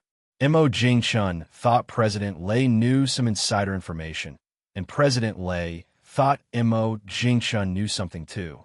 What they agreed on was that they both believed there had been a major breakthrough in domestic quantum technology. If Qin Yuzhu were here, she would definitely be completely bewildered. What do you all know? How come I don't know anything? Are you the ones within the system? And am I, Qin Yuzhu, outside the system? Time on the high-speed train is always boring, of course, just for Mo Jingshun. The little guy didn't think so, enjoying the pre-downloaded cartoons immensely. When his eyes got tired, he would lie down to sleep with a caring big sister bringing over a blanket. Life couldn't be more comfortable. But for Mo Jingshun, it was rough. The mobile network on the high-speed train was spotty, and short videos were painfully slow to load. Gaming was out of the question. Mo Jingshun finally understood why the little guy had 0 download videos the night before. He hadn't opened the game all journey. That's all experience. It's pathetic that Mo Jingshun, in his late 20s, couldn't be as insightful as a little kid. Fortunately, at least the destination arrived. Dear passengers, the next station for this G1234 train is the final destination, Jing City South Station. Outside the metro station, Mo Jingshun and President Lei stood in stark contrast. President Lei had 2 people, while behind Mo Jingshun there was a group. Goodbye, mister, the little guy waved happily. After boarding their respective rides, seated in the car, President Lei's smile vanished. Next to him, Secretary Xiao paused, unsure. His expression seemed a bit foolish. Did you notice why, mister? It turned out President Lei was referring to that incident. The young Xiaohu swallowed nervously and asked, as a secretary, the moment she said, I don't know, she realized she was not yet a qualified corporate secretary. President Lei rhythmically tapped his fingers on the seat cushion, looking out the window, lost in thought. President Lei turned to Xiaohu, saying sternly, do you think, mister, thinking about Mo Jingchun's family background, with both parents gone and just a sister to rely on, Xiaohu broke into a cold sweat. Isn't this cursing the guy's sister, even if unintentionally? All right, stay calm in the face of problems. President Lei shook his head. Whatever happens, staying calm is fundamental. They promptly switched pens, and Mo Jingshun never mentioned it during the journey, showing clearly he didn't intend to pursue it. And so, this matter was left behind. Such an obvious issue, Xiaohu missed due to a moment of panic, falling short of expectations. Back at the company, with a gloomy expression, Xiaohu went to her mentor's desk. Oh, what? Lu Xiaofeng immediately put down his work, looking at his disciple with wide eyes.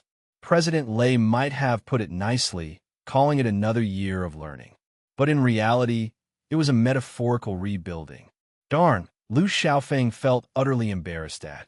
Once, feeling the gaze of her colleagues, Lu Xiaofeng frowned and got up, saying, in the meeting room, Lu Xiaofeng casually grabbed a chair and sat down, asking sternly. After Xiaohu explained everything, Lu Xiaofeng leaned his head against the back of the chair, feeling powerlessly. All right, it's almost time to go off work. Elsewhere, with people from a branch company in Jing City, Mo Jingchun, along with Candy and the bodyguards, went straight to their hotel rooms after arriving. Registration, of course, was handled by someone else. After a day on the train, as soon as the little guy entered the room, he headed straight for the soft bed. Mo Jingchun took off his shoes and immediately caught a scent. Quietly, he threw his socks into the garbage and, wearing slippers, went to the bathroom. If he didn't rinse his feet, even the little guy might look down on him. While Mo Jingchun was in the bathroom, Candy, who was already sprawled on the bed, promptly opened WeChat and started a video call with her sister. In less than 2 seconds, the video connected. Huh? Where's brother?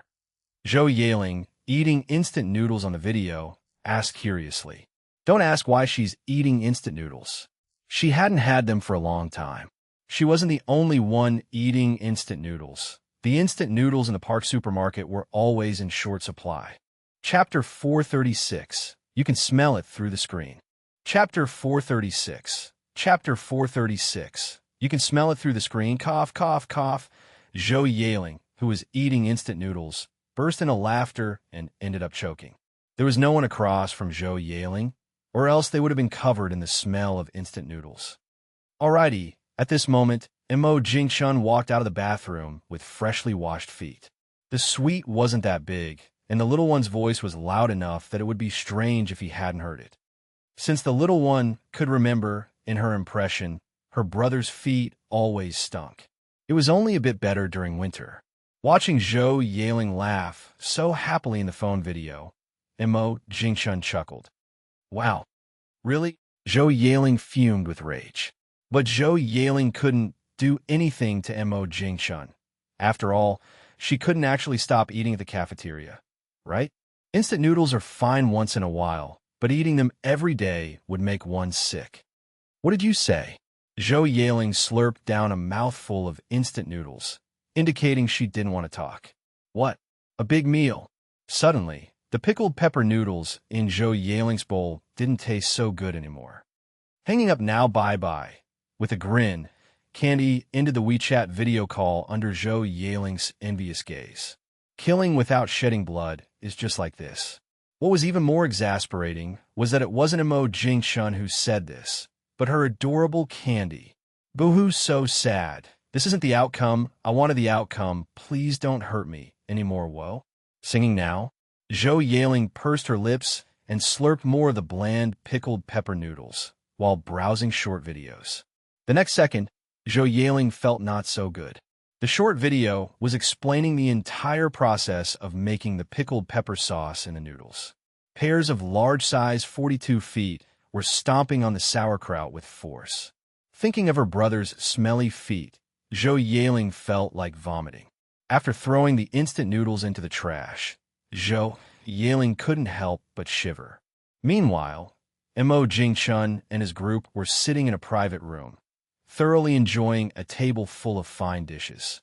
Even though it's the same five-star hotel, the taste and service really aren't on the same level price-wise. The hometown's five-star hotel has a long, long way to go. If nothing else works, should we build a five-star hotel ourselves? Or maybe a six-star? Mo Jingchun shook his head. Forget it. It would be a waste of money and energy. Might as well focus wholeheartedly on research and development. Thank you, darling. No need to thank me at night. The weather report said that the weather in Jing City would be clear tomorrow, with a high of 35 degrees Celsius. Drawing back the curtains and looking up at the sky, Missouri Jingshun couldn't help but doubt the accuracy of the weather forecast. The sky was overcast with clouds, the moon wasn't visible, let alone a sky full of stars. With this kind of weather, are you sure tomorrow will be a bright and sunny day? Get out of here. The little one, wearing pajamas and size 43 slippers, came over full of curiosity, following the direction Mo Jingshun was looking. Looking for the moon? Brother, isn't today the first day of the lunar month? Candy scratched her head in confusion. In cartoons, it's clearly said that on the first day of every lunar month, the moon isn't visible, and on the 15th, it's the roundest, biggest. Mo Jingshun showed an embarrassed smile. Oh dear, he's not even as good as a kid. Okay, who really pays attention to what day it is on the lunar calendar every day anyway? It's not like it's almost birthday time. Pulling the curtains, Mo Jingshun made an excuse, saying, "Are you 100,000 wise?" With a snap, the entire suite's lights dimmed. Silence returned to the dark room. Soundproofing blocked out external noises like traffic from outside the hotel.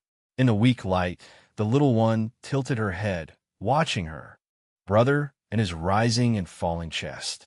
It seemed as if he was indeed asleep. At some unknown point, the little one also fell asleep. Waking up in the morning, Mo Jingshun found an additional foot on his face, a big toe stuck in his nostril.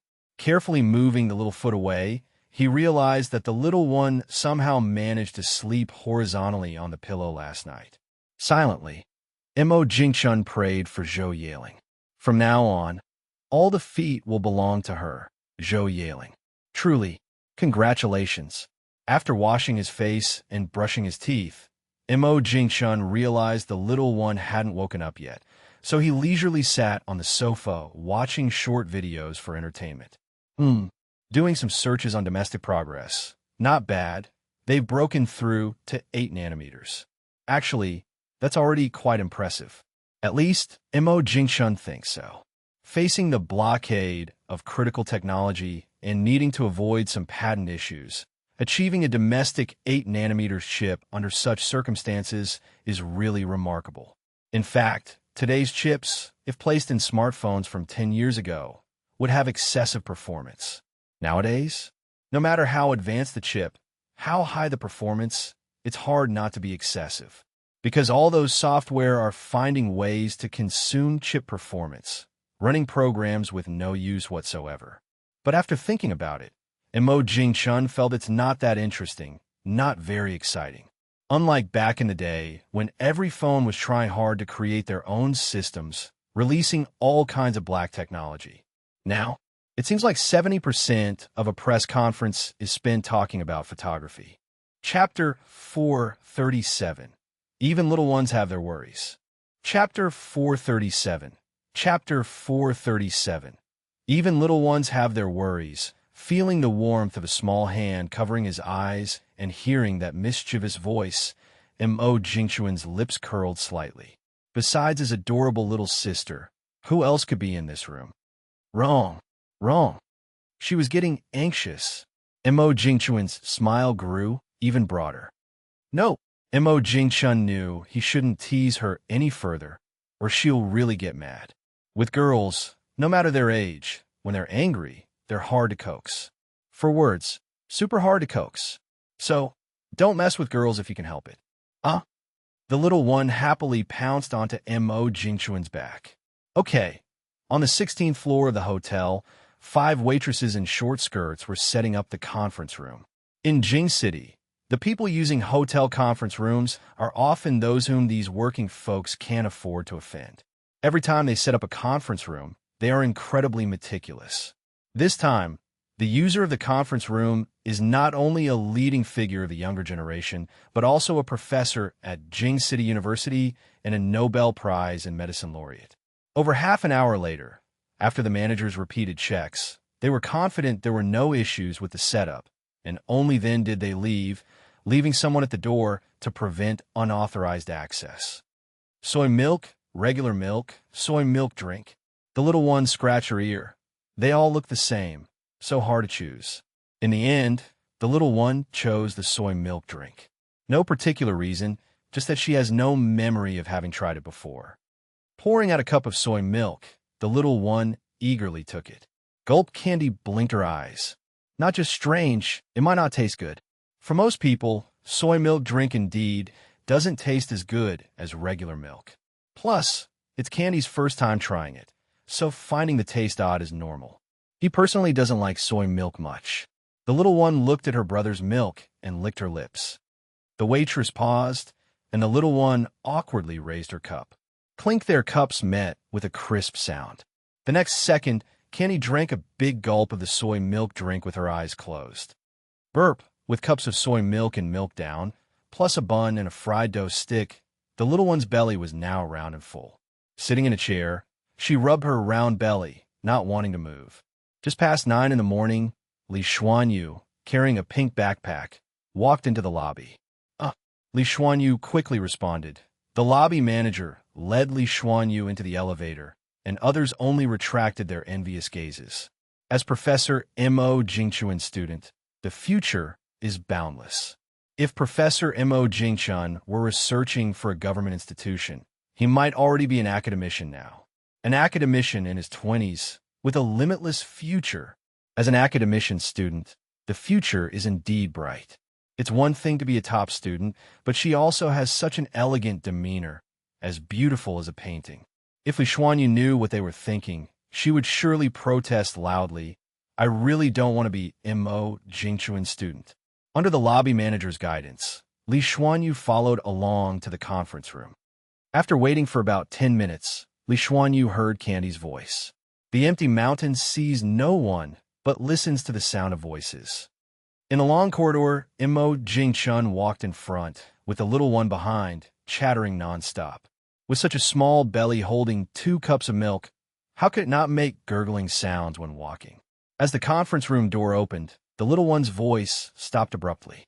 After a few glances and confirming it was big sister Li Xuanyu, the little one grinned and said, The little one looked down at the strawberry stuffed in her hand by Xuanyu's sister and sighed gently.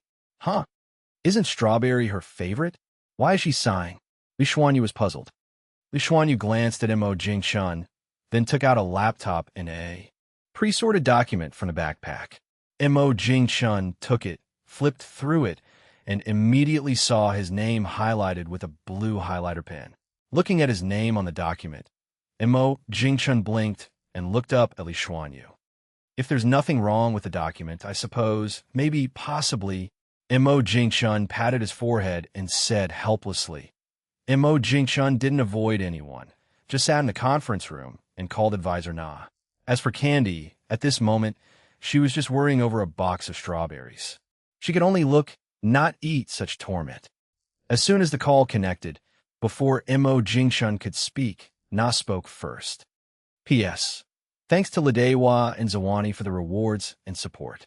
Chapter 438, Mock Defense. Chapter 438. Chapter 438, Mock Defense. Not many people are probably reading tonight, right? After all, everyone wants to stay cozy. Listening to the busy tone on the phone, Mo Jingchun felt a bit helpless. It seems logical, but in practice? In the professor's circle, he's still a newcomer.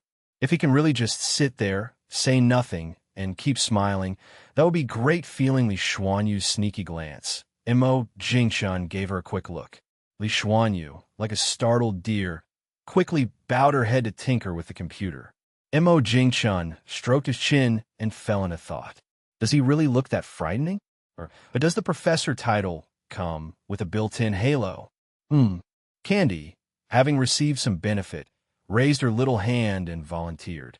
Before Mo Jingchun and Li Xuanyu could say anything, the little one had already run out, calling waitress sister, as she went.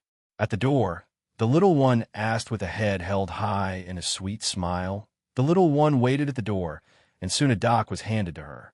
Having gotten what she wanted, the little one smiled with eyes like crescent moons, adorably curved. Before turning away with her prize, she didn't forget to say thank you. Watching the cute little darling carry the doc back triumphantly, the lobby manager also smiled. Thinking of her two sons, she dismissed the idea of having another child. What if it's another son? How would she and her husband survive? These days, raising a child is already dauntingly expensive, let alone having two. 3. Just thinking about it makes her scalp tingle. Li Xuanyu was warmed by the little one's charm. Who wouldn't like such an adorable child? With the doc, Li Xuanyu quickly connected to the projector. Sitting in his chair, Mo Jingchun watched the projector, his expression unreadable. Now I'm a defense teacher in the audience. Mo Jingchun looked at Li Xuanyu as if she were a fool, making her blush instantly. Mo Jingchun nodded with a smile. Let me think, how does it go? Defense, just answer, no argument. Point out issues, apologize like mad. If skills fall short, admit your limits. If you must argue, see you next year. Seeing Li Xuanyu's eyes light up, Mo Jingchun knew she got it. Look at that, such a simple matter. It's just an undergrad defense. Even if at Jing City's university, teachers won't truly make it hard for a student. If it were a master's or doctoral thesis defense, that would be different. In the former, your advisor verbally spars with many others. In the latter, they battle against elite scholars. Joking aside, be it professors or academicians, they all hold PhDs. Dreaming of graduating without real skills? Of course, even among PhDs, the disparity can be enormous. That's the idea, Mo Jingchun said with much satisfaction. He was just afraid that during the defense, Li Xuanyu might impulsively debate endlessly with the teachers. Ah, my dear student, in these times, even a defense involves social nuance. If you embarrass someone, will they let you off easy? It'd be bizarre if they did. With a bit of lingering doubt, Li Xuanyu inquired, what about the thesis? Knowing quite a bit already, Mo Jingchun glanced at Li Xuanyu in surprise. Besides, you've already submitted your thesis ahead of time to the defense group. So that's how it is. Go for it. Go for it. The mischievous Candy gestured supportively from the side, cheering on Li Xuanyu. As if finding her stride, Li Xuanyu, initially stammering, spoke with increasing confidence, entering a state of flow.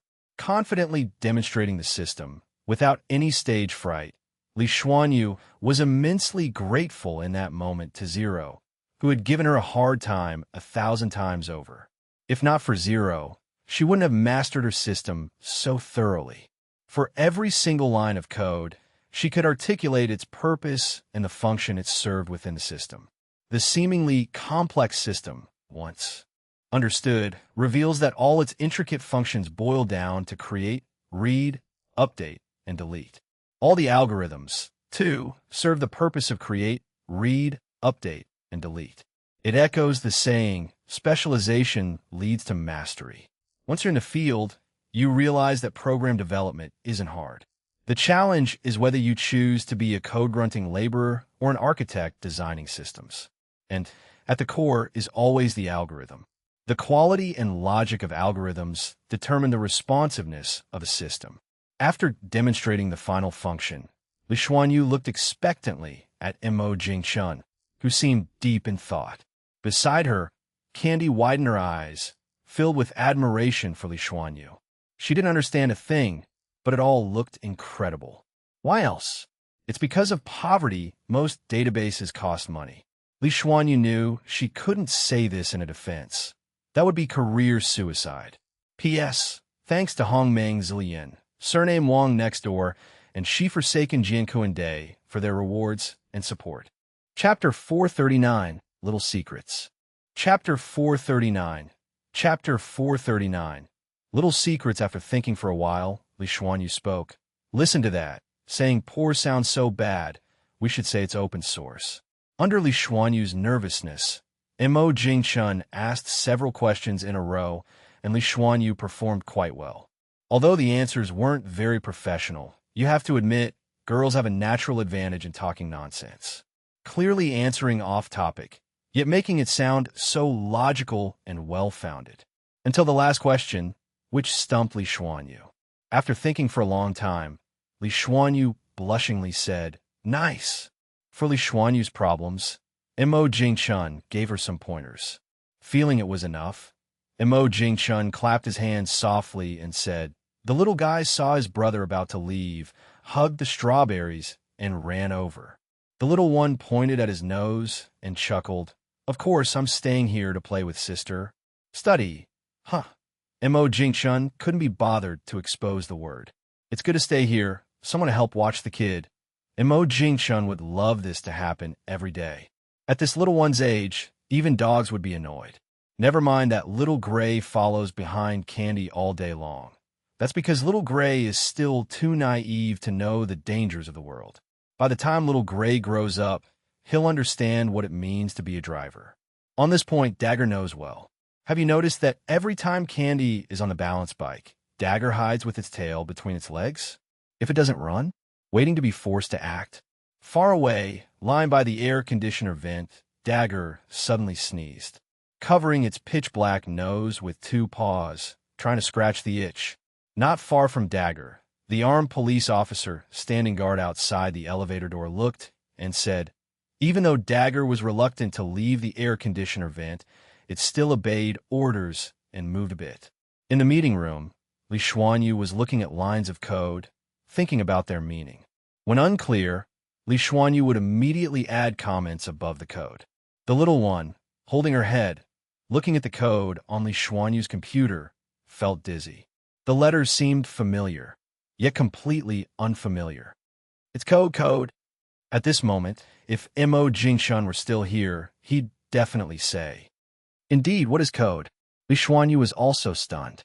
After 4 years of studying software development, she had never bothered with such a basic question. Thinking a question like this might come up during the defense tomorrow, she quickly pulled out her phone to search Baidu. Thankfully, as long as you're not searching for illnesses, the answers on Baidu are mostly reliable. Baidu's explanation was that code is the source file written by programmers using developer tool-supported languages, a set of explicit rules representing information in discrete forms with characters, symbols, or signal elements. After reading it several times, Li Xuanyu roughly remembered it. The little one scratched her head, clearly not understanding or unable to grasp the concept of code with her current knowledge. Under Li Xuanyu's astonished gaze, the little one took out 2 mobile phones from who knows where. Yep, 2 mobile phones, and they look brand new. The little one looked puzzled at Li Xuanyu and said, "Nope." Li Xuanyu pointed to the 2 phones in the little one's hands and said, "Hee, these 2 phones are both Guoguas, are you okay?" Li Xuanyu was stunned for a few seconds before realizing. Isn't that President Lei's famous phrase? Ah, so one of Candy's phones is a Xiaomi phone. The little one glanced at the door, making sure brother wasn't there, then whispered in Li Xuanyu's ear, Xuanyu, Guoba will secretly tell you a little secret about brother, but you can't tell anyone else what? A little secret of Mo Jingchun? Candy, now that you said that, I'm intrigued. With the promise of snacks, Candy readily spilled the beans about her brother. I have my beer, sunflower seeds, and peanuts ready just to see your performance. You just told me this? Having lots of phones isn't that unusual, is it? The major brands all want to use the graphene battery from Candy Technology, so of course, they'd rush to send their phones. That's a walking free advertisement. This time, it was the little one who was stunned. Li Xuanyu's tone was a bit perfunctory. In haste, the little one hurried. Really? Instantly, the air seemed to still. The bodyguards protecting Candy couldn't help but want to laugh, yet they had to hold it in, almost injuring themselves. Not to mention them, Li Xuanyu had a look of disbelief. The next second, Li Xuanyu's lips slightly curled upward. The little one is so adorable. No wonder she's brother's little sweetheart. It's just that the weather is too hot.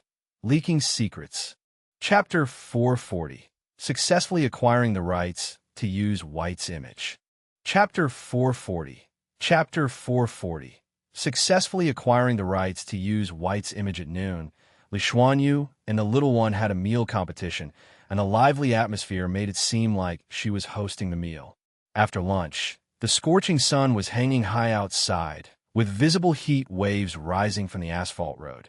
It was easy to imagine how high the outside body temperature must have been at that time. The weather forecast said the highest temperature today was 36 degrees Celsius, and going out at this time would definitely make the body temperature exceed 40 degrees. Mo Jingchun estimated it was about 42 degrees Celsius. Holding a parasol and wearing sun-protective clothing, Mo Jingchun looked at the fully armed Li Xuanyu and said with concern. At the entrance, Li Xuanyu opened her parasol and enjoyed Mo Jingchun's concern. Although, sometimes this guy can really be annoying. Thinking about the upcoming graduation and the rare opportunity to meet with classmates in the future, Li Xuanyu still wanted to return to school and chat with the few idiots in the dorm, imagining the future. Li Xuanyu walked away with the parasol, and Mo Jingchun didn't linger in the lobby. At the door, Mo Jingchun gently pushed open the door to the suite and softly closed it behind him. Looking at the little one lying asleep in bed with a bit of oil on their lips, Mo Jingchun smiled. Kids are great. They can fall asleep quickly at any time, unlike adults who find it harder to sleep the more they want to. Without worries, the little one's dreams should be all sweet dreams. Really wish the little one could stay carefree like this forever. But Mo Jingchun also knew that everyone faces different worries when they grow up, and no one is an exception. Just hope the little one at home has fewer worries and more happiness. That would satisfy Mo Jingchun. Lying on the sofa, Mo Jingchun unknowingly fell asleep too. In the dream, time seemed to blur as Mo Jingchun seemed to travel to the future. Countless battleships were exploding for unknown reasons, like dazzling fireworks in the dark. Beautiful, yet heartbreaking. Such a beautiful scene. And yet Mo Jingchun could not feel joy, as a melancholic atmosphere filled the entire mothership, because those fireworks were made of humanity's fleet. At the outer rim of the fleet, Mo Jingchun could see with the naked eye a layer of light that not only encompassed the whole fleet, but was also contracting at a certain speed. Oppressive. The oppression of death. Mo Jingchun felt a suffocating pressure.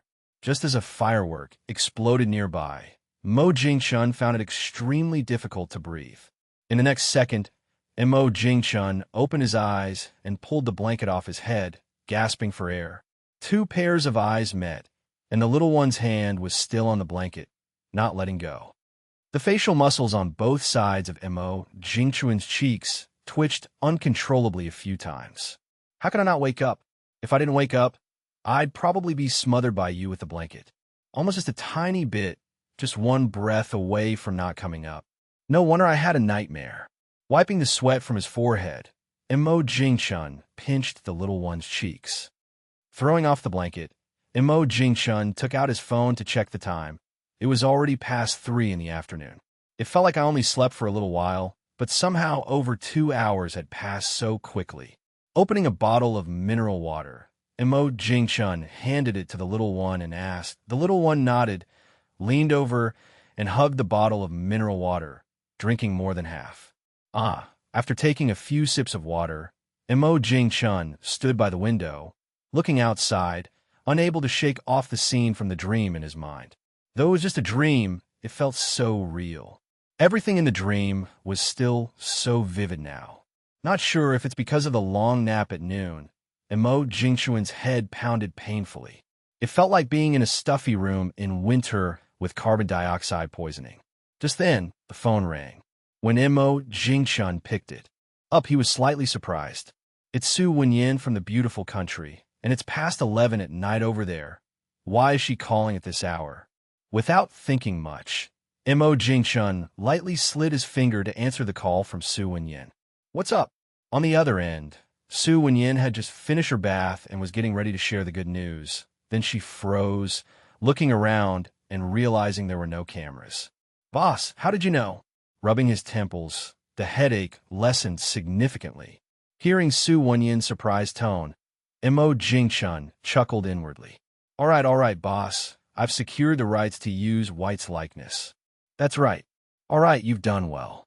Hey, beep, beep, beep, arg. Arg, arg. Su Wenyin was so frustrated she threw the pillow onto the ground. Over here, Imo Jingchun, who hung up the call, shrugged. He had thought about using some domestic figures, like the giant panda. But analyzing from a business perspective, White was the most suitable. In most people's minds, when talking about White, the impression is of a cute, warm-hearted robot that can save people at critical moments. And what about the giant panda? Adorable. Apart from being adorable, it's still adorable. The third impression, this guy's ferociously good at fighting. Don't be fooled by the giant panda's usual cuteness. After all, it is a bear. Suddenly, Imo Jingchun felt like he had forgotten something. What is it? Why does it feel so quiet? It seemed he thought of something. So Imo Jingchun got up and glanced around. Well, Candy was off making trouble somewhere again. He could be sure that Candy hadn't gone out. If she wasn't in the room, then it could only be the bathroom. Imo Jingchun pushed open the bathroom door, and, as expected, the little one was standing on a square stool, leaning over the sink and playing with water. Seeing him open the door, Candy turned around and gave a cheeky smile. A closer look revealed that her clothes weren't wet at all. Silently, Imo Jingchun turned around and went back to the sofa. No choice, her clothes weren't wet, so there was no reason to make her stand punished. Chapter 441, A Perfect Finish. Chapter 441. Chapter 441. A Perfect Finish. Having just arrived at the school, Imo Jingchun was planning to report to the defense team when he saw his counselor under the teaching building. It seemed like a coincidence just a minute ago. Now, Imo Jingchun knew the counselor was waiting there specifically for him. Taking the white, opaque plastic bag handed to him by the counselor, Imo Jingchun was quite puzzled. Imo Jingchun opened it and immediately realized it was clothes with a hint of red inside. Imo Jingchun was a bit taken aback, feeling both amused and bewildered. He thought only bachelor's gowns were reused every year. Turns out doctoral gowns are the same. Could the school be lacking this small amount of money? Clearly not. Perhaps it's for environmental conservation. Anyway, Imo Jingchun couldn't think of any other reason. I won't go up. Imo Jingchun smiled, wanting to say she really hadn't. Hey, where's Candy? Is that so? 2 years ago, Imo Jingchun also took a class photo, but he was the only one in a bachelor's gown then. It's different now. The whole class is in bachelor's gowns, and he's in a doctoral gown. Imagining the expressions on his classmates' faces will be quite a spectacle. Watching Imo Jingchun go upstairs, Lina didn't leave as Imo Jingchun had imagined, but was waiting for someone. About 10 minutes later, Lina smiled and walked toward the figure running over. With a laptop on her back, Li Xuanyu walked towards the counselor, puzzled. Li Xuanyu nodded seriously and couldn't help but laugh, Defense. Just answer without arguing. Highlight the problems. Apologize profusely. Lacking in technique, limited in ability. Lina shook her head helplessly. Walking step by step up the stairs, Li Xuanyu still had Sister Na's words echoing in her mind. Go to her office after the defense. Actually, without being told, Li Xuanyu could guess Sister Na probably still wanted to persuade her to continue with post-grad studies instead of continuing to work at Candy Technology. But Li Xuanyu had already seen through it. From the moment she gave up on the research route, further studies didn't hold much meaning for her. In the internet industry, major companies indeed care about educational background, but that's for fresh graduates entering the workforce. For society members, regardless of which company, the focus is more on technical strength. And also, the spacious, bright classroom was filled with students. In the first 2 rows of the classroom, 6 defense teachers and a young man, presumably the recorder, were seated. Finding an empty seat, Li Xuanyu sat down. She hadn't felt anything earlier, but as soon as she stepped into the classroom, in that tense atmosphere, her heart began to race involuntarily. Taking out her laptop to prepare for the defense, Li Xuanyu could clearly feel her heart pounding vigorously. Nervous. Even though the classroom air conditioning was on, her palms were sweaty. At 8 o'clock, after a few simple words from the young recorder, this year's graduation defense officially began. She didn't know these 2 people. Li Xuanyu had long observed the classroom, and there were only 7 people, including herself, from the same class. After yesterday's incident at the hotel, she specifically bought a dock station to prevent none being available in the classroom. The fact proved that Li Xuanyu's attentiveness was correct. Almost her turn, so nervous. About 15 minutes later, with the approval of the defense teachers, the girl on the podium confidently packed up her laptop and walked down. Without needing the recorder to call, Li Xuanyu nervously walked up to the podium with her laptop, starting to connect it to the multimedia. Preparation work had already been done when she was below, and she had tested the system several times. Opening the meticulously prepared PPT, Li Xuanyu took a deep breath and with a smile said, after a few sentences, she found the feeling from yesterday and began enthusiastically explaining the PPT. Then while explaining, she demonstrated the dormitory management system. Below the podium, the 6 defense teachers exchanged smiles. Then an older professor said with a smile, the dormitory management system is already a mature product. At first glance, I didn't notice any obvious bugs. Is this the first question? Of course, Li Xuanyu didn't have much time to think deeply. Not bad. Got it, teacher. One question after another, Li Xuanyu answered fluently. The deep question she imagined didn't appear. Back at her seat, it was then that she realized that at some point she was no longer nervous. Her heartbeat was normal. It seemed, perhaps, that the graduation defense wasn't as terrifying as she had imagined. Chapter 442, Persuasion. Chapter 442. Chapter 442. Persuasion. Li Xuanyu was in such a good mood that if it weren't for the fact that there were still classmates defending their thesis, she would have hummed a tune. Even so, the smile on Li Xuanyu's face couldn't be hidden. On the other side, Mo Jingshun was much more carefree than Li Xuanyu, feeling no pressure at all. Mo Jingshun was all prepared to humbly seek advice from the seniors, but it turned out he was worrying too much. The academic environment in the country surely has its issues, but it's not as bad as he imagined. 6 people in a group, and among them, there was even an academician, which Mo Jingshun never expected.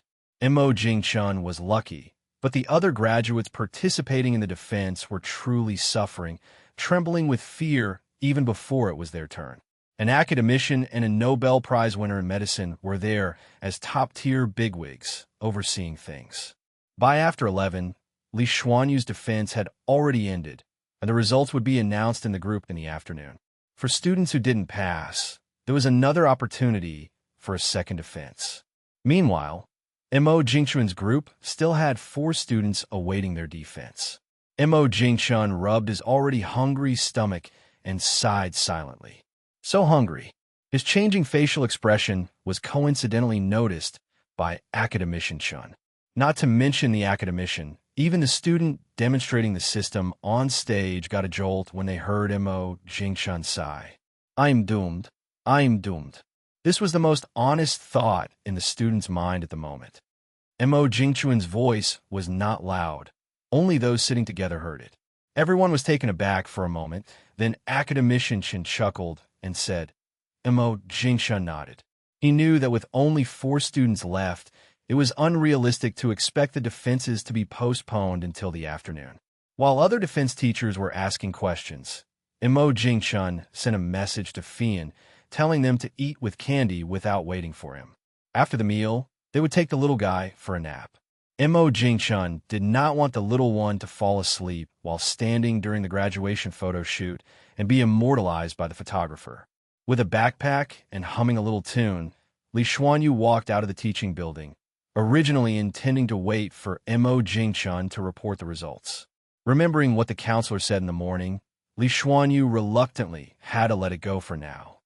Finding a cool spot, Li Xuanyu dialed Na's number. Astonished, all that was on Li Xuanyu's face was surprise. Would it not change her phone ringtone to this style? Yesterday, her phone ringtone was still beep, beep, beep. Nah, I'm done with my defense. I see. Why don't you go to the cafeteria directly? Just in this short while, Li Xuanyu was already sweating from her forehead. Though she was standing in a breezy spot, the midday wind was still like a heat wave. Taking out her beloved pink parasol, Li Xuanyu briskly walked toward the cafeteria. My relatives had left long ago. In such hot weather, you have to drink it cold to feel good. The auntie was really considerate, asking each girl if they wanted ice, and for the boys, she added ice by default. Holding a cup of watermelon juice in each hand, Li Xuanyu scanned the cafeteria, and seeing a vacant corner, her eyes lit up and she walked over. Sipping it, the chill spread from her mouth, feeling so good. Summer might be annoying, but sipping iced juice is absolutely delightful. With a click, Li Xuanyu took a photo and sent it to the counselor. Bored, Li Xuanyu sent a message to Mo Jingshun. Having waited for a while without a reply, Li Xuanyu knew that Mo Jingchuan's side of the defense probably hadn't ended yet. Having seen the list, Li Xuanyu wasn't surprised at all. With an academician and a Nobel Prize winner overseeing it, the defense would definitely be more rigorous. The same number of defending students would take longer. Li Xuanyu raised her hand and waved it nonstop. What do you want to eat? It's my treat today, Li Na said with a smile as she walked over.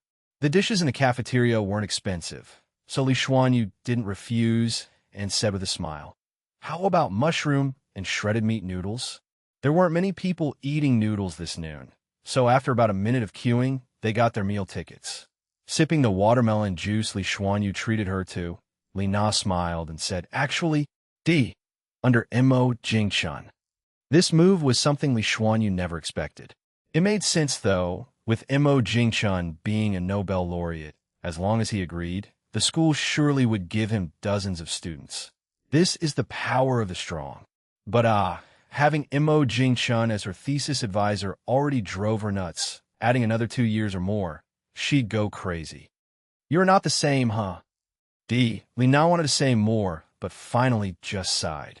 It was clear that Xuanyu was determined to stay and fight at Candy Technology till the end. Also, as an outsider, Li Na could clearly feel that Li Xuanyu had already started to like Mo Jingshun. P.S. Thanks to Purple EU, Hong Ming Purple Lotus. Don't find me while sleeping, F.Y. Cliff, cat who likes Moose's wine mail for their tips and support. Chapter 443. Who dares question that I'm not a college graduate? Chapter 443. Chapter 443. Who dares question that I'm not a college graduate? The loudspeaker announced 3668. Li Xuanyu's eyes lit up as she smiled and said, saying that, Li Xuanyu stood up first. For some reason, today Li Na was eating the mushroom and shredded meat noodles with a bit of disinterest and didn't have much of an appetite. She was in a daze, not sure what she thought of. Her face turned red. She looked up at Li Xuanyu, then down at herself. Truly can't compare. Phooey, phooey, phooey. What am I thinking? In the small children's play area of the 5-star hotel 3 kilometers away from the school, Candy was having a great time playing with a few kids. The little ones tirelessly played on the slide that was only a meter high. You could hear the cheerful giggles and laughter of the little ones all over the room. After receiving a message from the boss, Fian first reported to the captain, then called out loudly to Candy in the play area. Time to eat. After playing all morning, Candy was already hungry. Coming, after saying that, Candy ran off without looking back. Is the slide fun? Of course it is. But nothing is as important as eating. Besides, she was already hungry. Following behind Fian, Candy walked into the private room, looking left and right, but didn't see her brother. Now that's strange. How come they're eating when brother is not here? Facing the little one's eye roll, Fian expressed she was also helpless. Who knows exactly when the boss will be back? She didn't dare say too much. One would think without the boss, Candy's appetite would be much worse. But turned out Fian was overly worried. In the face of delicious food, the little one had long forgotten where her brother was. It was a little past 12 noon when Mo Jingchuan's team's thesis defense finally ended. The results were already tallied. Mo Jingchun took a look. They all passed.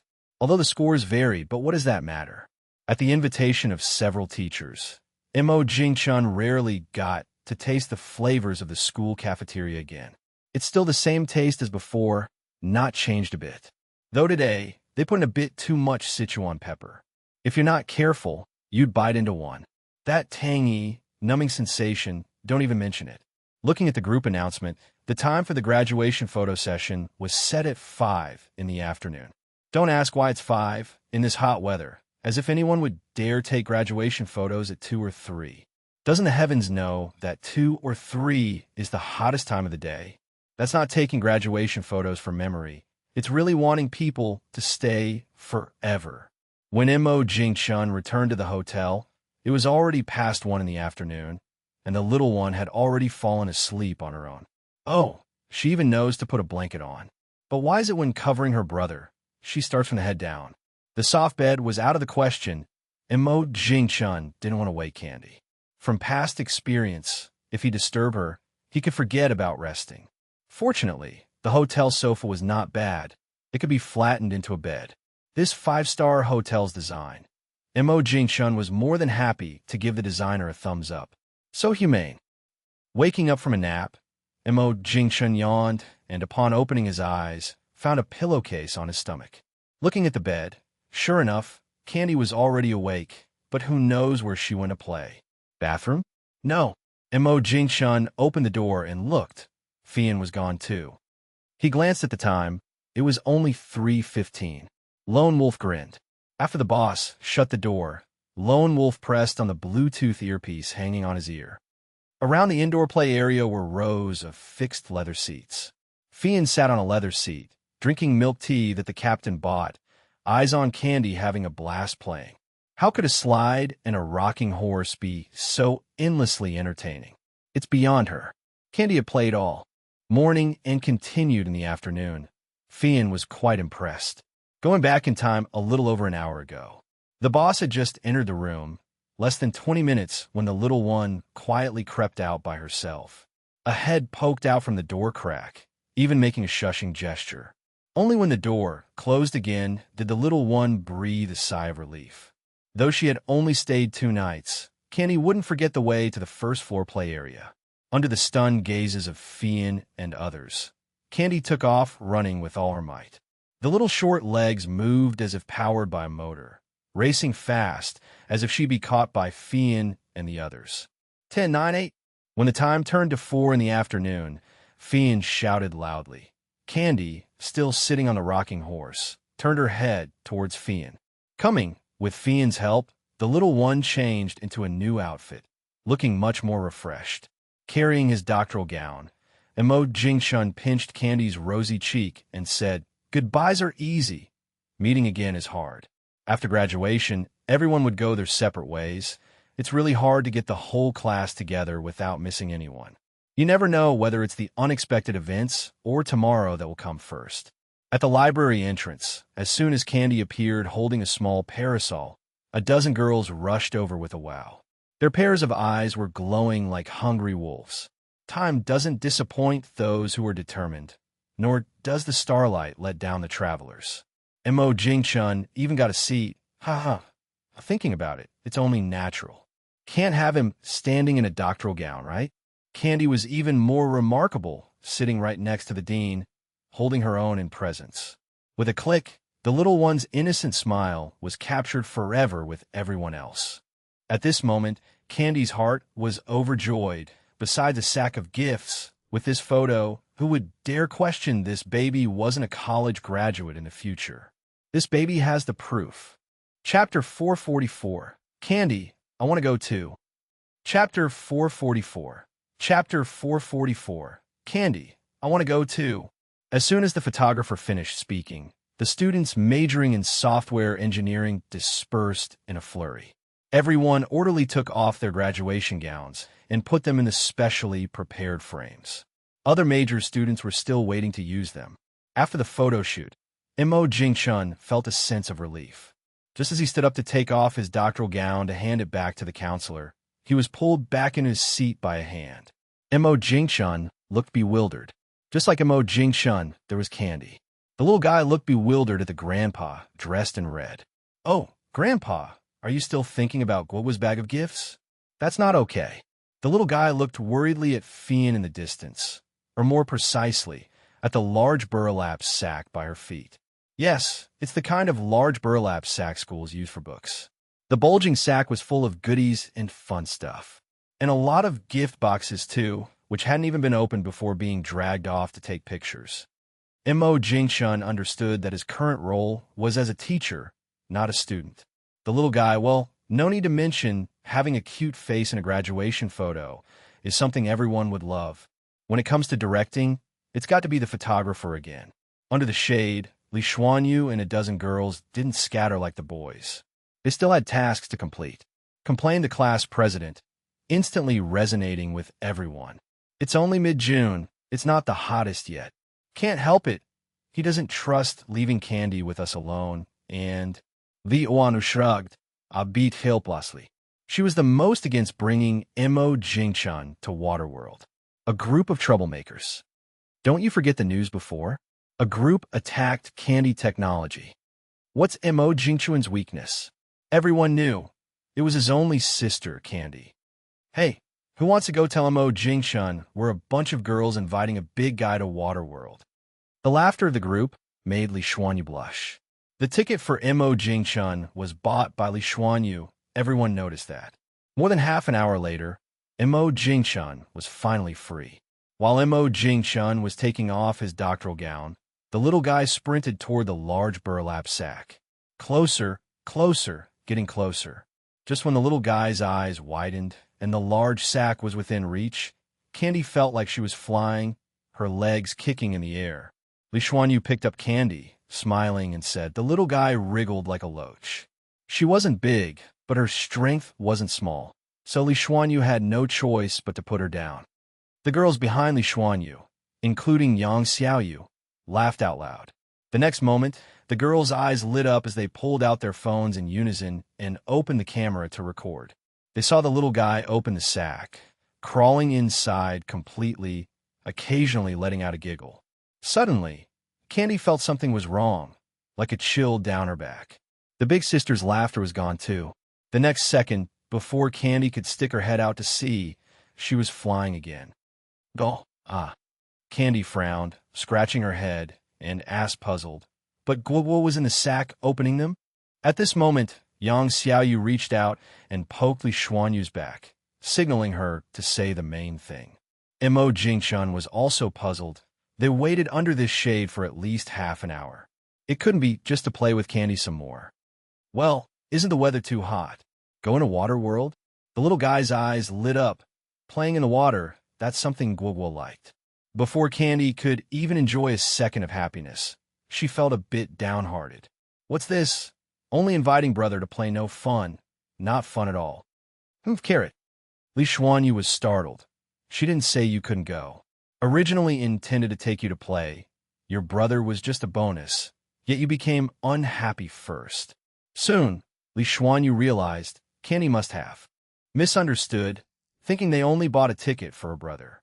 Under Mo Jingchuan's rather helpless gaze, Li Xuanyu pressed her lips and smiled. Ah, Candy said naively. That look, that expression, spoken as if it were true. The little guy had it all figured out, ready in her heart.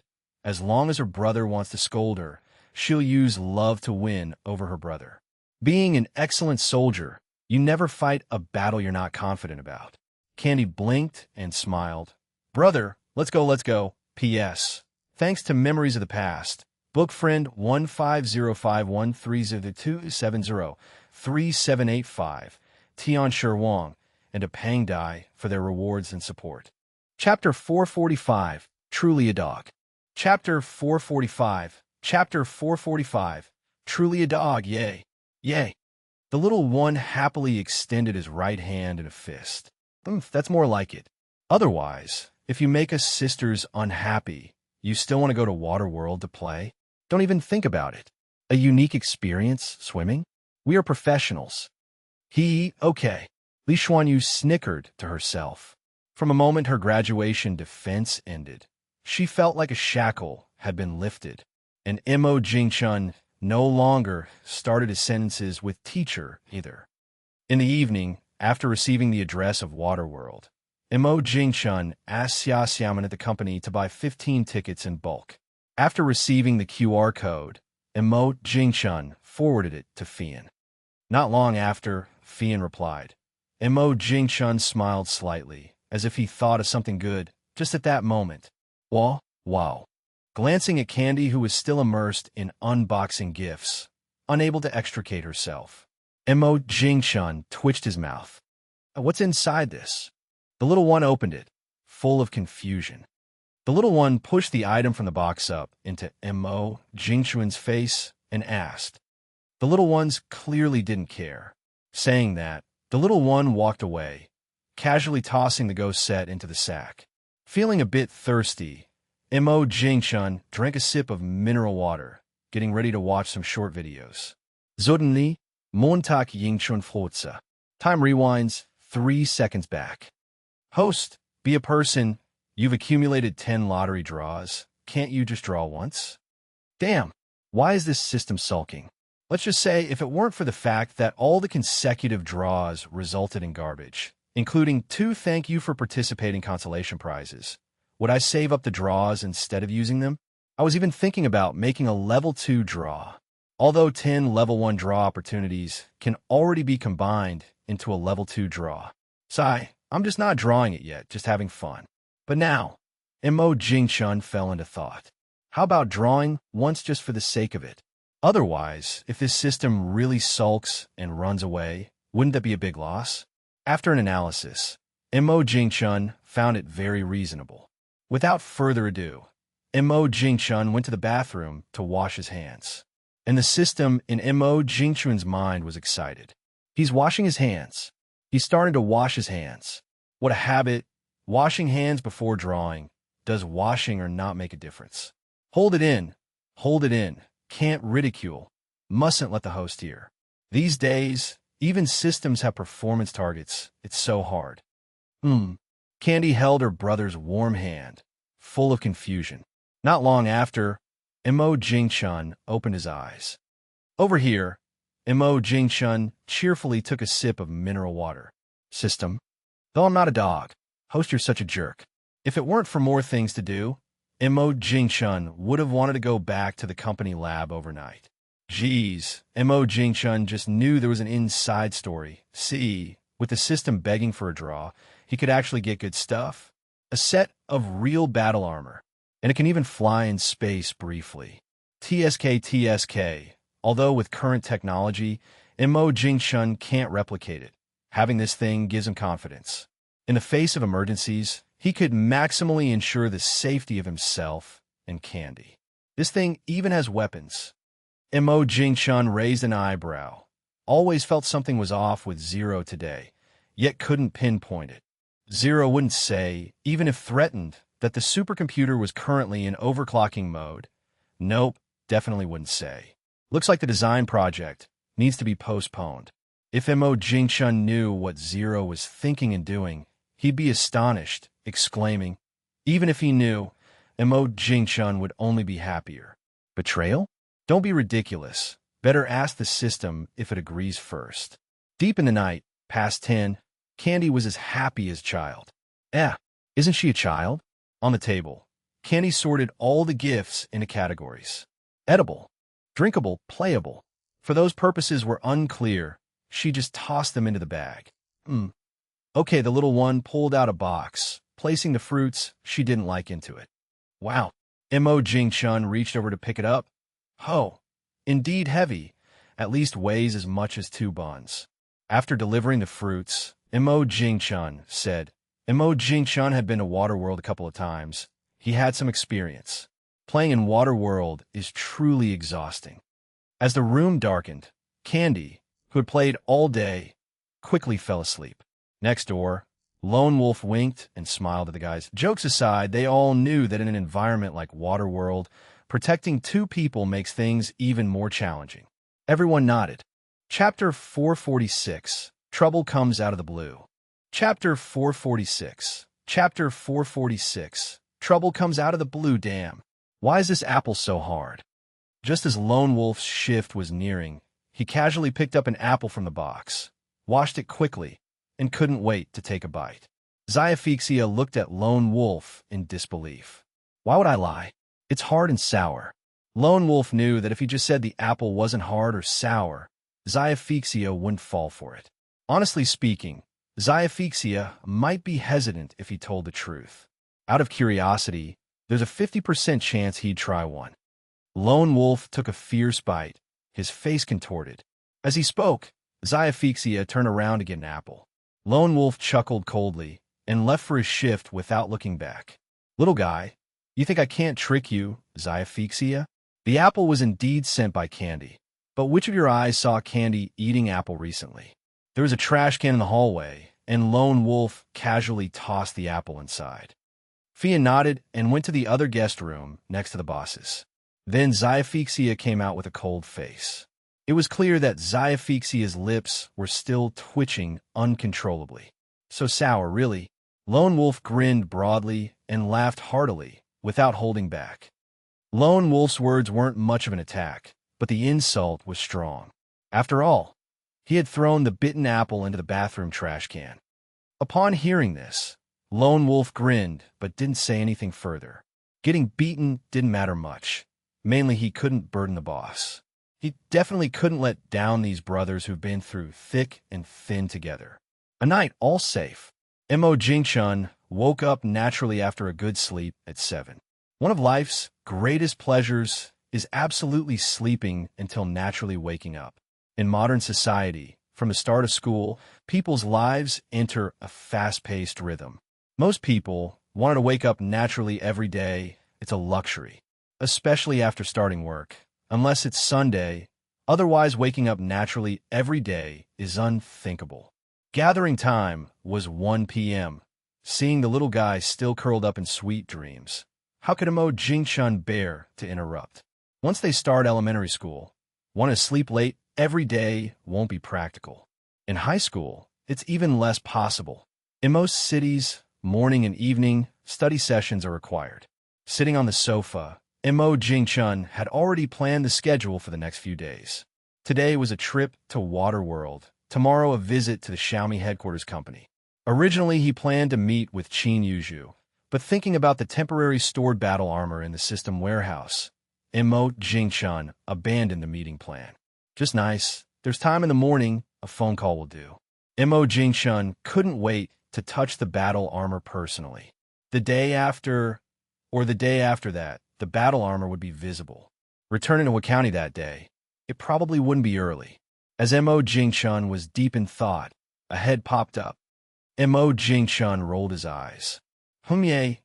Thinking about going to Waterworld, the little guy was instantly energized, merrily ran to the bathroom to brush teeth and wash face.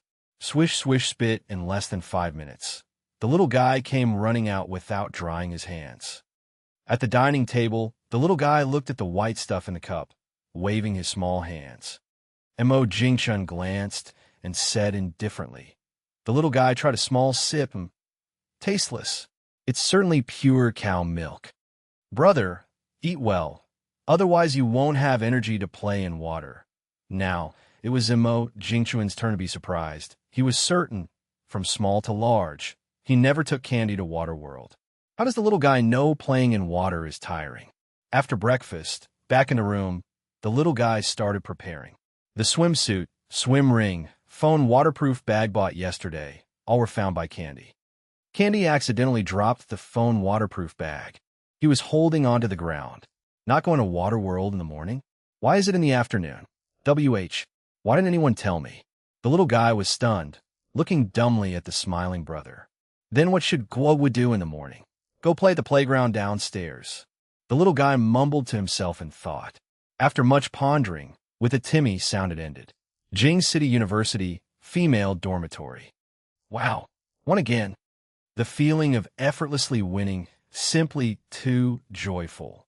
On the other side, Imo Jingchun squatted in the restroom to dial Qin Yuzhu's number. Well, after 9, just started sleeping tough. Did the sun rise in the west? Yawn. Qin Yuzhu rubbed her forehead, eyes shut, and asked. So exaggerated, but Imo Jingchun didn't want to delay Qin Yuzhu's rest too long, hurriedly asked. I heard our quantum technology made major breakthroughs? Imo Jingchun meant commercial use. Qin Yuzhu, lying on the bed, suddenly opened her eyes, asked seriously, beep PS. Thanks to Inference Heaven Sect Disciple, Purple EU, and Hongming Zillion for rewards and support. Chapter 447, The Little Black Room. Chapter 447, The Little Black Room. Imo Jingchun pouted, unwilling to accept it. If you don't want to talk, then don't talk. In a building somewhere in Jing City, Qin Yuzhu suddenly sat up on her bed like a carp leaping out of the water. The sleepiness from moments ago had vanished completely. With dark circles under her eyes, Qin Yuzhu walked out. The top-secret information was almost public knowledge, such important intel, and no one reported it. Mistake. Major mistake. In the open office space, everyone seemed to freeze, stunned, watching the leader's imposing demeanor. Why are you still standing there? Despite Qin Yuzhu's gentle demeanor in front of Imo Jingchun, it was because he had the backing. In the organization, Qin Yuzhu is always swift and decisive, commanding respect. Otherwise, she wouldn't be in her current position. Poor President Lei was happily posting on Weibo in his office, completely unaware that a huge blame was being placed on him. Heaven is my witness. He truly didn't know any insider information. More than an hour later, President Lei was politely invited into a small dark room. The room only had a fixed stainless steel table and 2 stools. In front of President Lei, a steaming cup of tea sat, still emitting steam. Yeah, who has the mind to drink tea here? No matter how good the tea is, you can't drink it in this situation. Looking completely bewildered, President Lei stared at Qin Yuzhu, full of puzzlement. What happened? Why am I here? President Lei carefully recalled his conduct over the past few years. No mistakes, he was a law-abiding citizen. He even participated several times as a public monitor in the Chaoyang district. I don't know. A slightly restrained President Lei shook his head. In the next second, a wall in the room lit up. It turned out to be a display screen. Turning to look, it only took President Lei less than a second to recognize what it was. The scene was familiar. Wasn't it the surveillance video of him with Imo Jingchun on the high-speed train? President Lei widened his eyes in shock and said, Brother Imo is a spy. That. Qin Yuzhu furrowed her brow. What are you talking about? If Imo Jingchun were a spy, she'd make 1,000 or 800 of them the same way. Be honest and lenient. How did you know about the quantum technology breakthrough? This is top-secret information. Now, President Lei was even more bewildered, but as he came to his senses, it seemed he understood something. Have a sip of tea to calm down first. Listening to the dialogue in the surveillance video, Qin Yuzhu replayed it a few times. Combining all the information, Qin Yuzhu suddenly understood. A huge misunderstanding. What's so-called insider information? Taking a glance, it was just a confidentiality agreement. Fortunately, He had signed many such confidentiality agreements before. Seeing the light again, President Lei breathed in the outdoor heat, but didn't feel hot at all. The warmer, the better. It was too cold in there. Over here, Mo Jingchun, already out and about with his gear, received a call from Qin Yuzhu and was a bit baffled. What does that mean? Mo Jingchun shook his head and dismissed it from his mind. Then President Lei, too, inexplicably sent a WeChat message. What does that mean? He asked, but didn't explain, still sending riddles. Looking at the large buildings, Mo Jingchun exclaimed in surprise. It's an indoor water world? So what were those outdoor water parks he went to before then? TSK, such a big piece of land used to build a water world. What's this place? This is Jing City, where land is like gold. To build such a large water world, they must be rich. The advantage is that it's open all year round. The little one peered over his head to look. The call rang once and was connected. The little one looked at Mo Jingchun while holding the phone, tilting his head.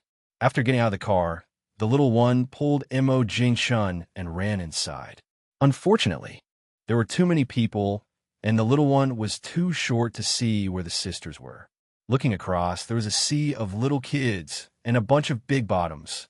Mo Jingchun had already spotted Li Xuanyu and the others. Gently lifting the little one, he was now in his arms. No need to search. In his brother's arms, the little one's view instantly expanded. Following the direction his brother pointed, the little one finally saw the big sisters. Sister, sister, the little one excitedly waved his little hand. Wild Wolf had already arranged 2 people outside to watch over the vehicles, ready for any emergency. Fian, you go get the tickets. Wow. Candy, you also bought a water gun. Sure thing, the little one chuckled. I also brought a swim ring. Everyone chuckled, covering their mouths. At this time, Mo Jingchun spoke up. With some nudging, Li Xuanyu blushed and took out the tickets. Actually, the little one tugged on Li Xuanyu's pant leg, startling her. Luckily, there was a drawstring on the pants, or it would have been awkward. Now, Li Xuanyu's face reddened even more, causing Yang Xiaoyu and others to burst into laughter. Seeing Fian with a stack of tickets, nodding at him, Mo Jingchun promptly changed the subject. From Mo Jingchun's group's demeanor, it was obvious to others that their status was unusual, visiting a water park with more than a dozen bodyguards. In the crowd, some people recognized Mo Jingchun. No big deal. If it were President Lei here, the place might have exploded with excitement. Achoo, in the office, President Lei rubbed his nose, muttering to himself, Chapter 448. What a ripoff. Chapter 448. Chapter 448. What a ripoff. After passing the security check, Mo Jingchun and the group smoothly entered Waterworld. And then, Mo Jingchun glanced around. Indeed, the first floor and Waterworld were separated by a glass wall. Not far away, there was an escalator. Charge! Already in full character, Candy, holding a water gun, dashed toward the escalator. With sharp reflexes, Mo Jingchun grabbed Candy's clothes and gently lifted him. Just like that, he was picked up. Looking through the glass, they could already see patches of water inside and many people. The little guy was getting impatient. What's the rush? Behind Mo Jingchun, Li Xuanyu heard him entrust Candy to her care, not to Fian or any of the other girls in the class. This secretly delighted Li Xuanyu. Before Mo Jingchun could say anything more, Li Xuanyu smiled, stepped forward, and took Candy in her arms. Candy, let's go. Mo Jingchun glanced at the eager Li Xuanyu and gave Xiaphixia a look. Carrying loads of bags, Xiaphixia grinned and handed over Candy's package to Li Xuanyu. Minus the heaviest load, wonderful. In the next moment, the smile on Xiaphixia's face froze.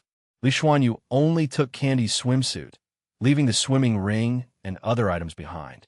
Seeing Fian already following the other girls up the escalator, Mo Jingchun patted Xiaphixia on the shoulder and spoke earnestly. Buddy, what were you thinking? With that, Mo Jingchun moved on. Under Xiaphixia's astonished gaze, his buddies imitated the boss's actions, patting Xiaphixia's shoulder with a sigh. Ladies and gentlemen, The men's changing room is on the left, and the women's is on the right. Entering the changing room, Mo Jingchun glanced around and spotted the entrance to Waterworld. As expected, the entrance is usually at the back of the changing room. A few minutes later, with clothes changed, Mo Jingchun looked at Wild Wolf and the others with their chests out, and then lowered his gaze to his own flat stomach. Forget it. Not going to compare. Without comparison, there's no harm. For Mo Jingchun, who doesn't like intense activities, what are abs? With several loud bangs, they all locked their lockers and looked at Mo Jingchun. Or rather, at Mo Jingchun's abs. Boss, no need to be envious. 10 minutes later, Mo Jingchun and his group were still standing at the Waterworld entrance pavilion. Boss, see? Lone Wolf and his buddies chuckled knowingly. They clearly had experience. Changing clothes takes so long, Mo Jingchun muttered. Just then, a small figure ran out, giggling. A closer look, oh my, it's our little princess. The next second, Fian and the others dashed out one by one. Mo Jingchun twitched his mouth, though he really wanted to say, not just candy. Isn't every kid this active at this age? Look at that, another little one just dashed out from the entrance. Even before seeing the little figure, they heard the call from inside. Jiai seemed to be the name of this little one. Mo Jingchun, with a serious face, quickly glimpsed at the girls, and indeed, their skin was so fair. Before Mo Jingchun could take a longer look, the little one grew impatient. Once past the pavilion, entering Waterworld, they were greeted with deafening screams. Wow, oh crap, the little one widened his eyes, looking at the giant trumpet ahead. Soon, an inflatable raft flew out of the pitch-black tube. Yes, flew out, accompanied by a never-ending scream. Instantly, the little one got goosebumps all over. Brother, this. Mo Jingchun twitched his mouth, speechless for a while. The girls beside him also looked at the trumpet with some fear. This thing looks way too thrilling. In fact, Mo Jingchun wasn't much better. Every time he came to Waterworld, he never tried the big trumpet. Dashing through the pitch-black tubes in just over 10 seconds was truly terrifying. Other than screaming, there's nothing else one could do. Ahem, Gwubwa, this isn't for kids. Be good. How about we try the lazy river instead? The little one huffed but proceeded to line up on his own. And then, the staff member said this. The little one wasn't convinced, hands on hips, confidently pointing at the scale on the ground. The staff was instantly at a loss for words. The previous kid was over 80 pounds, something she hadn't expected. But you? Clearly not 80 pounds. The little one stood on the scale, which brought a smile to the staff's face. Little friend, you don't weigh enough. Peevishly, the little one reluctantly stepped down. Yang Xiaoyu and the girls shiver at the sight of the big trumpet. At the entrance of the lazy river, Mo Jingchun was taken aback by what the staff said. What? Mo Jingchun's mouth twitched. What a business move. No one mentioned separately priced activities before coming in. What a trap. Truly a trap. No wonder someone built a Waterworld in such a pricey area. You might profit like crazy, but the developer never loses. Chapter 449, Woohoo! Take off. Chapter 449. Chapter 449, Woohoo! Take off. Since we're already here, we might as well have some fun. This pricing is really spot on with consumer psychology. Not cheap, not expensive, yet just within most people's acceptable range. Unlimited entry, that's acceptable. Charging tickets and fees, especially if you can only play once, is a bit unreasonable. It's like giving a stick, then a piece of sweet date. This way, visitors will come back again. This group of people, they're indeed sharp. Payment received via Alipay, 580 yuan. Just as Mo Jingchun was about to enter with the eager candy, they were stopped by staff again. Wild Wolf and others frowned. Sir, please stamp here. Before Mo Jingchun could react, a stamp appeared on his arm. This involuntarily reminded Mo Jingchun of the pork sold at the market. All those pieces of pork, without exception, had stamps on them. At this point, Candy, who understood, burst into laughter and said, I don't have one on my arm. Mo Jingchun glanced at Candy, who already had 1 foot in the water. Yeah, you don't even need a ticket.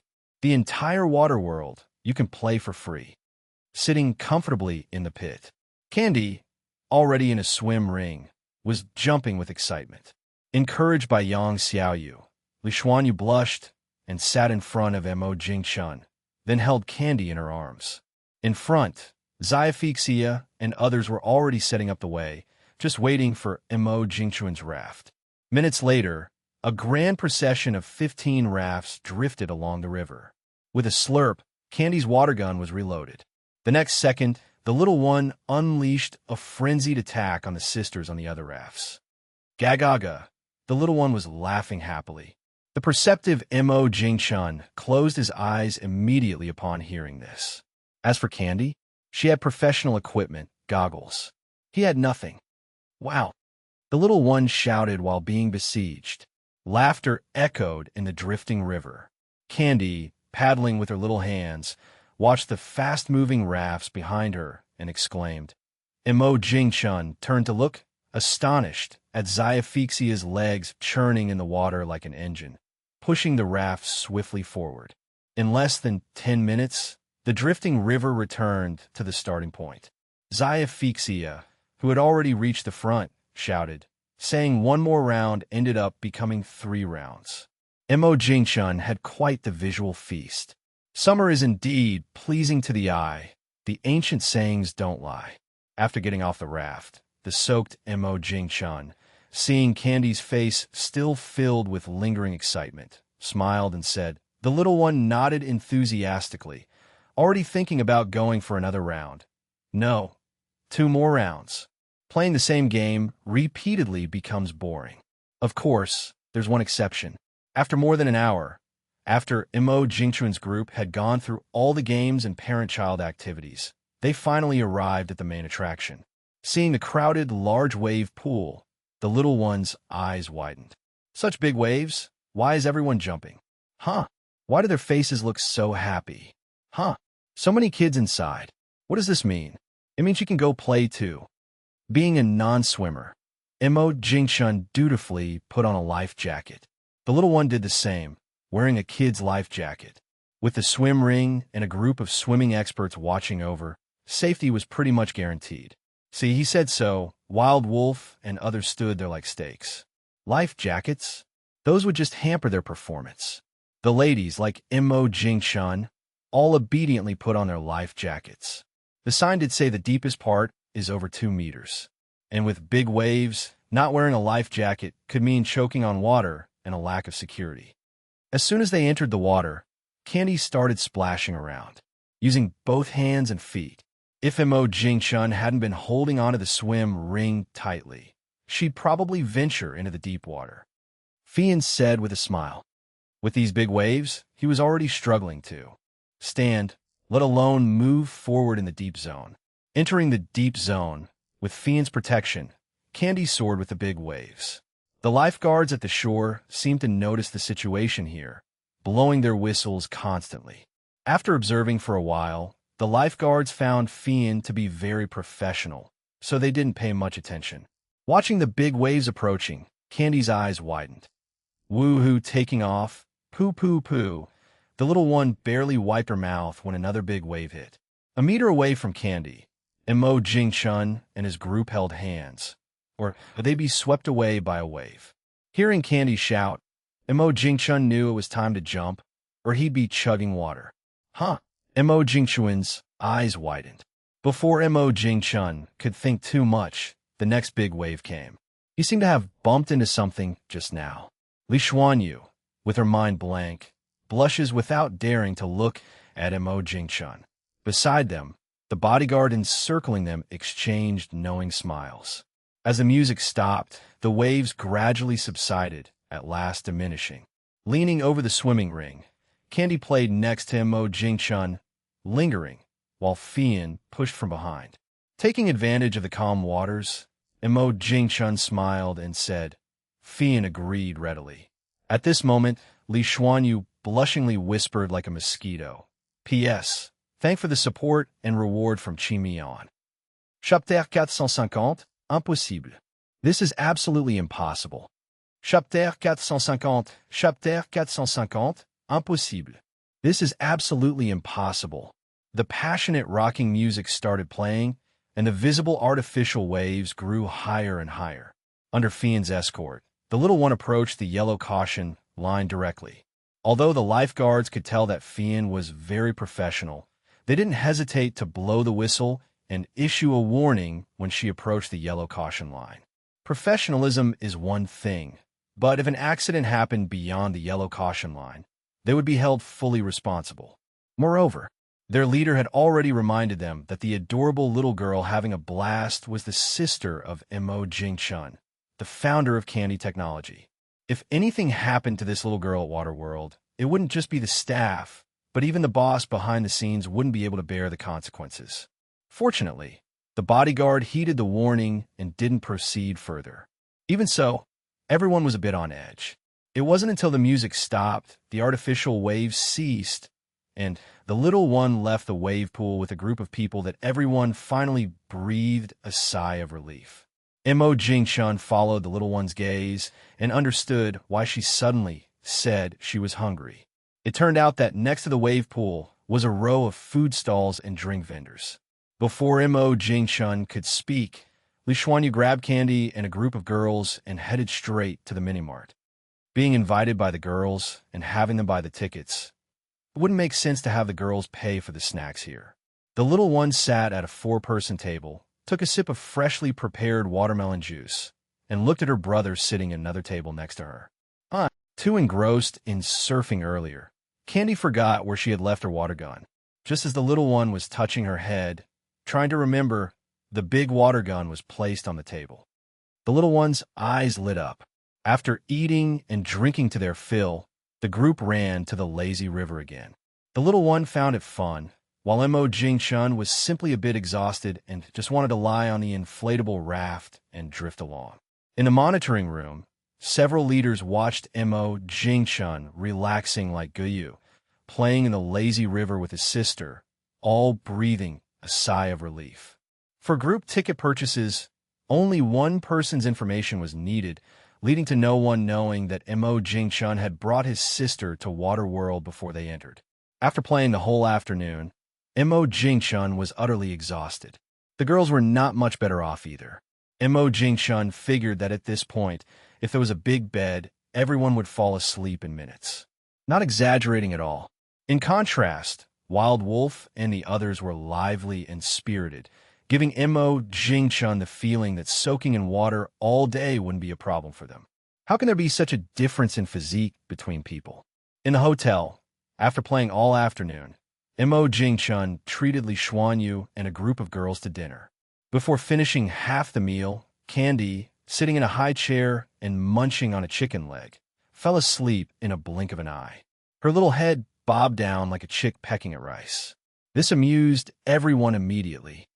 Hearing the laughter, Candy woke up abruptly, looking confused at the laughing crowd. What happened? Why is everyone laughing? Should I laugh too? Or else I'll feel out of place. The little one, couldn't hold back her laughter, making everyone laugh even more.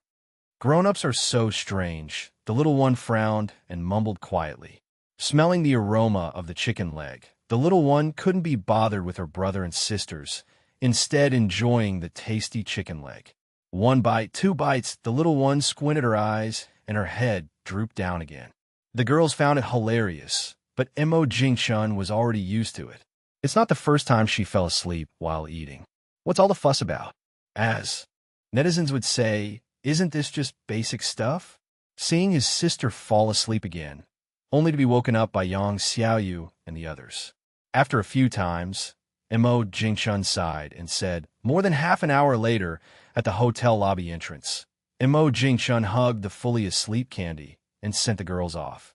Li Xuanyu nodded, not refusing.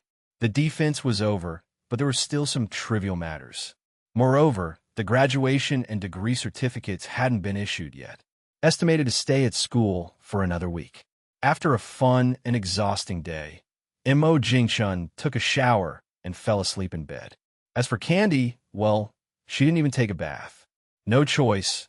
Waking her up for a bath would mean she couldn't fall asleep again. In the middle of the night, in the darkness, the little one groggily opened her eyes. What's going on? Why is it thundering in my dream? Also, the rhythm came in bursts. Rubbing her eyes, the little one was still befuddled. Not fully awake yet? How come the thunder sound was still there? And so close. Following the sound, the little one reached out in the dark and touched a big mouth. In an instant, the little one's eyes widened, and if it were daytime, you'd see her face full of disbelief. Brother, snoring, just like Grandpa, snoring like thundering. Unable to sleep after 10 minutes, the little one shook her brother's arm. Mo Jingchun, half awake, opened his eyes, turned on the bedside lamp, and rubbed his sore eyes, looking at Candy sitting on the bedside. Brother, you're snoring. The little one put her hands on her hips, angrily. Seriously? Mo Jingchun rolled his eyes. Snoring, impossible. In the little one's surprised gaze, her brother didn't even turn off the bedside light and started snoring again. Sleep? It's too noisy to sleep. Humph. The little one pouted, having made up her mind. Stealthily, Candy slipped into her slippers and quietly opened the room door. Under Xiafixia's startled eyes, she walked out. This startled Xiafixia. My goodness, is the little ancestor planning to leave home in the middle of the night? Or sleepwalking? Considering it might be sleepwalking, Xiafixia gave Hawkeye a look, signaling him not to make a sound. Being woken up during sleepwalking is a very dangerous thing. P.S. Tonight's moon is big and round, very beautiful. And that's where we'll leave this part. If you enjoyed it, smash that like button, subscribe for the next part, and drop a comment telling me which story you want to hear next. Thank you for watching, and I'll see you in the next part.